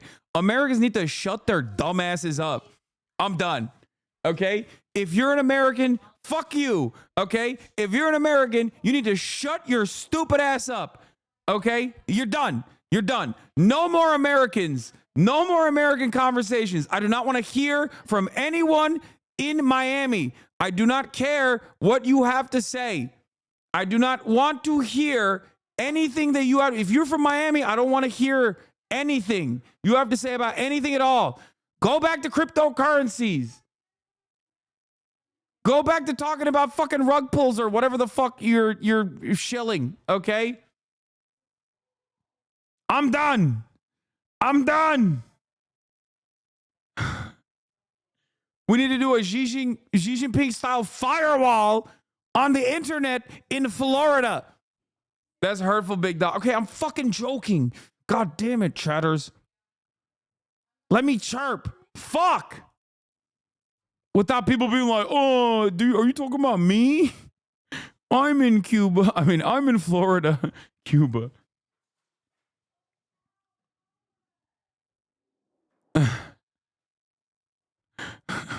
Community. Cuba is in crisis, but that's not the only thing that is insane to me. What's more insane to me is seeing Cuban people in This woman is 34, an American, talking about another 36-year-old woman who is Cuban dating the stepson of the Cuban president.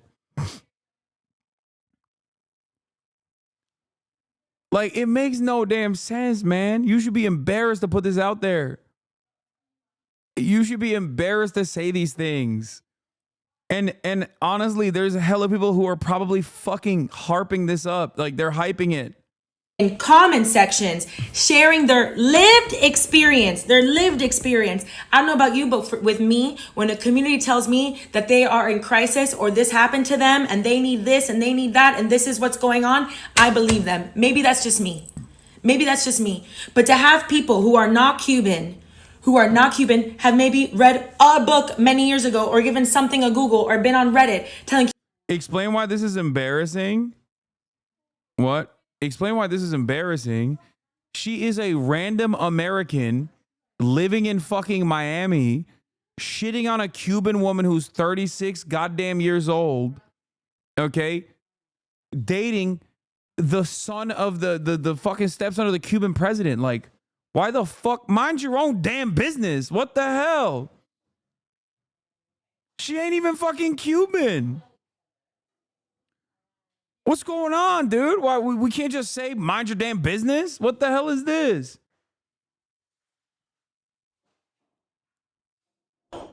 Like, she's not even Cuban. I thought she was a fucking Cuban diaspora person who's like reactionary. He's gonna fucking start talking about how like Cubans are eating rats or whatever the fuck. You know? And then she opened up by being like, excuse me, I'm not even Cuban, but I've been around Cubans.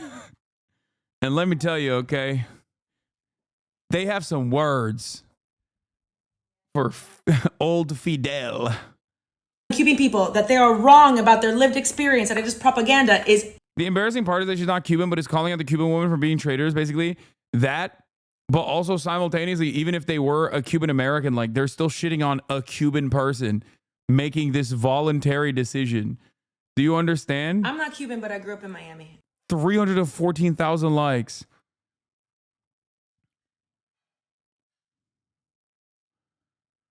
So not only is Ana de Armas the most beautiful person in the world, she also has an ethical, good politics. Hell yeah, brother.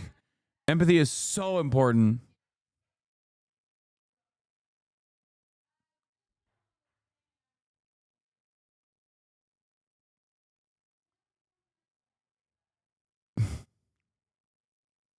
She was at the DNC. That's amazing. That's amazing.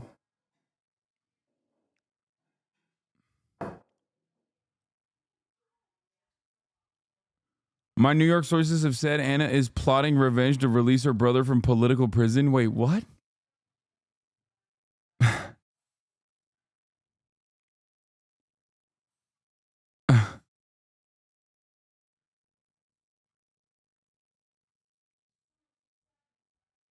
She dated my friend and then blackmailed him. No, she's from Miami. Oh, you're talking about the TikTok girl? What is going on, dude? There's so many insane things happening in the chat right now. Omega Law, she follows you. Wait, she does? Oh shit, she does. What the fuck? Well, probably not anymore. Not after this. This is crazy, okay? This is craziness. Leave people alone, okay? Leave people alone. What the fuck? Mind your business. It's free 99.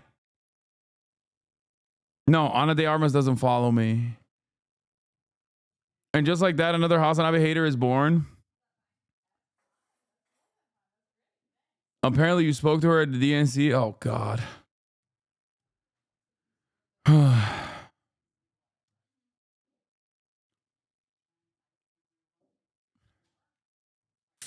Yeah, if you go into her comments, I will fucking eviscerate you, okay? I will laser you.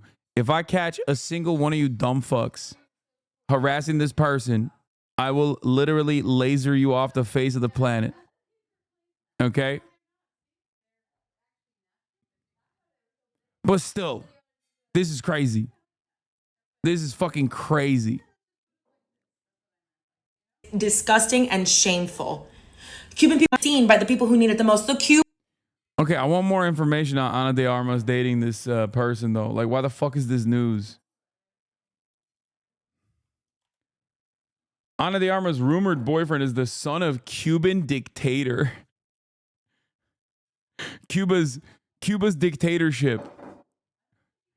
Cuba's dictatorship that recently fucking enshrined LGBT protections and abortion in the Constitution. Like, Cuba is so funny because, like, they also love that liberal shit too. Like, they do a whole bit of that liberal shit as well.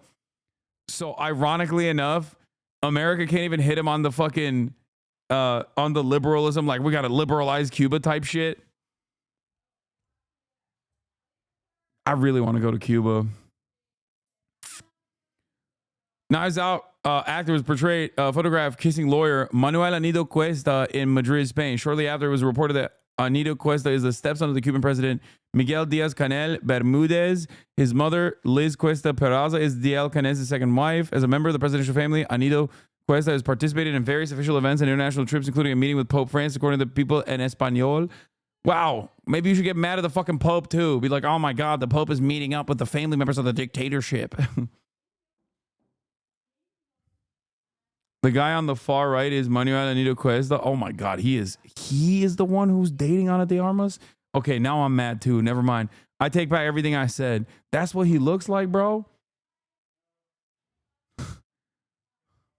Ana, what are you doing? Described by several outlets as advisor to his stepfather, Anido Cuesta's ties to the Cuban regime have made him a polarizing figure. Anido Cuesta, who's a lawyer by profession, earned his degree from the University of Havana, where he studied from 2014 to 2019. The couple's rumored relationship became public when the Daily Mail published images of the pair kissing and enjoying a dinner date in Madrid. The Armas wore a white wrap coat, while Anido Cuesta was dressed in a navy coat. Other pictures in the evening show them walking her dog together. Though the Armas and Anido Cuesta have yet to publicly address their relationship, the actress' past comments have suggested she's not a fan of the spotlight on her personal life. Yeah, no shit, because people are fucking freaks. His stepdad, the Cuban president, goes to the Palestinian protest too, and Cuba brought in more Palestinians to have medical degree recently. I know Copink is going to Cuba December 6th. I know.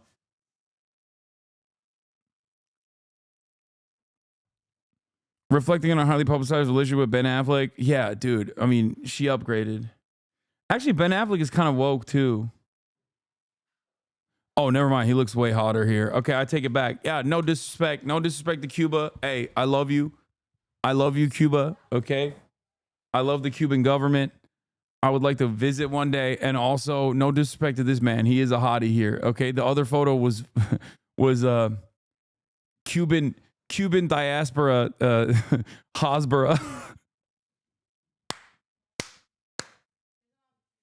They were doing Hasbara for little old Cuba, bro. They were saying he's ugly. I was wrong. Yeah, soon.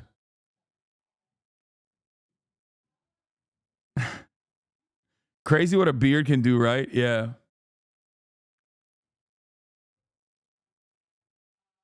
He's not bad looking. He's not bad looking. I mean, he's not. Respect. I hope they're happy.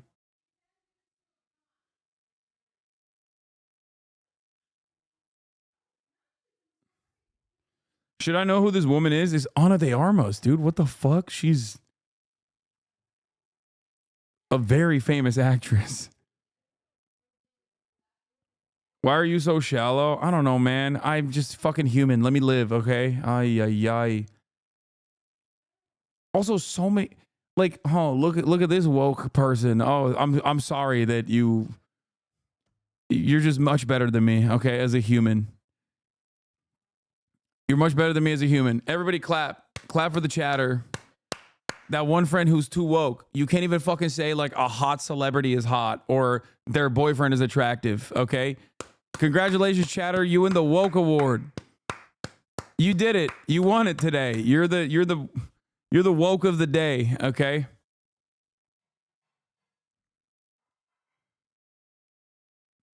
She's not that famous outside straight and gay men love her though.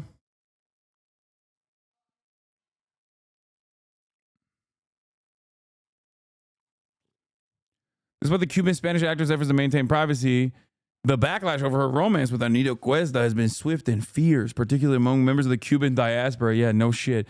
Some critics have taken her to social media with the concerns promoting the actor to limit comments on her accounts. The controversy is even spilled into her professional. Calls for brands like Louis Vuitton to cut ties under Louis Vuitton's Instagram post of its campaign with De Armas. Some comments accused her of aligning with the Cuban regime, which they view as oppressive.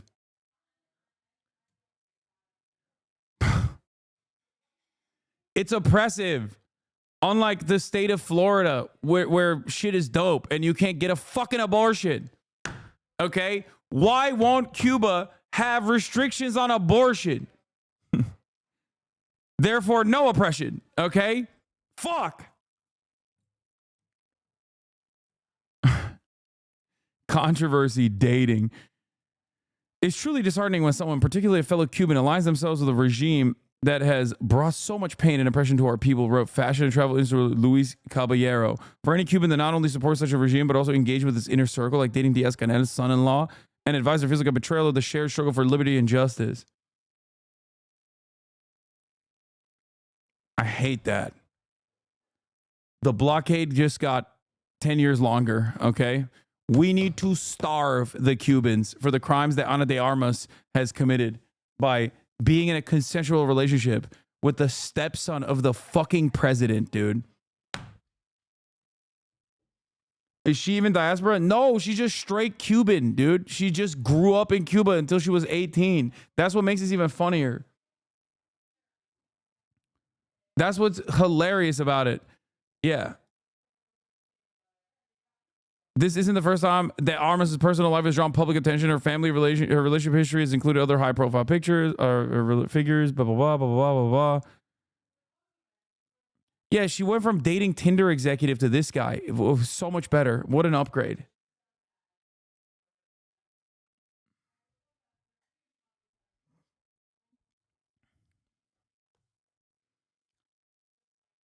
Anyway.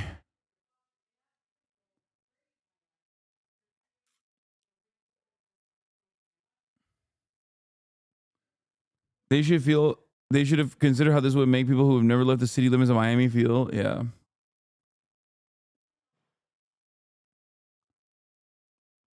You know how in One Piece the government went after Ace because he was Roger's son? This is the same shit, dude.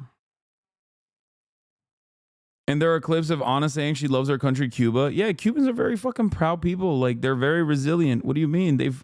They've overcome great odds. Like the grossest superpower on the fucking planet happens to be seated at the ass cheeks of this tiny island nation, okay? And they've instituted one of the worst blockades that the entire global community is against, with the exception of Israel and the United States of America. That's it, okay? No one else. Consistently, year over year, everyone is like, hey, America, maybe you should lift the fucking sanctions regime that you've implemented, the inhumane blockade that you have on Cuba, this tiny island nation, punishing them for the crimes of having a socialist revolution. Can you please just take the fucking L, okay? Just take the fucking L. Batista is dead. He's long gone. Take the fucking L, please, for the love of Christ. And America's like, nah. Yeah, there was a vote on it last month. I know. You care to... Yeah, I wonder which of the 2 states that voted no on stopping the blockade against Cuba. America and Israel. Good guy shit.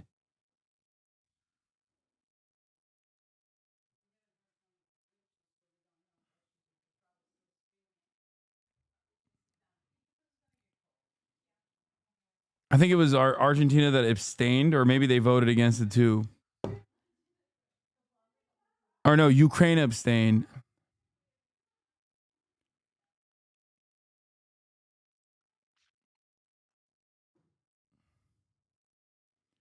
No, fuck this guy. Nepo baby motherfucker. He cannot date Anna. We must sanction him.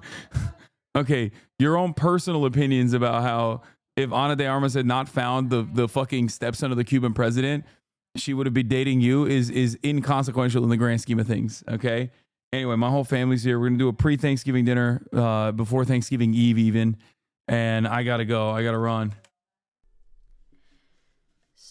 Cuba is on the state-sponsored terrorism list, so be careful of spreading terrorist propaganda. Yes, fucking ridiculous.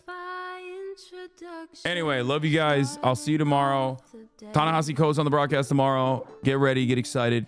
That's going to be a fun conversation. We'll talk about his mindset shift, his vibe shift overall, and the vibe shift of the media as well, and many other things.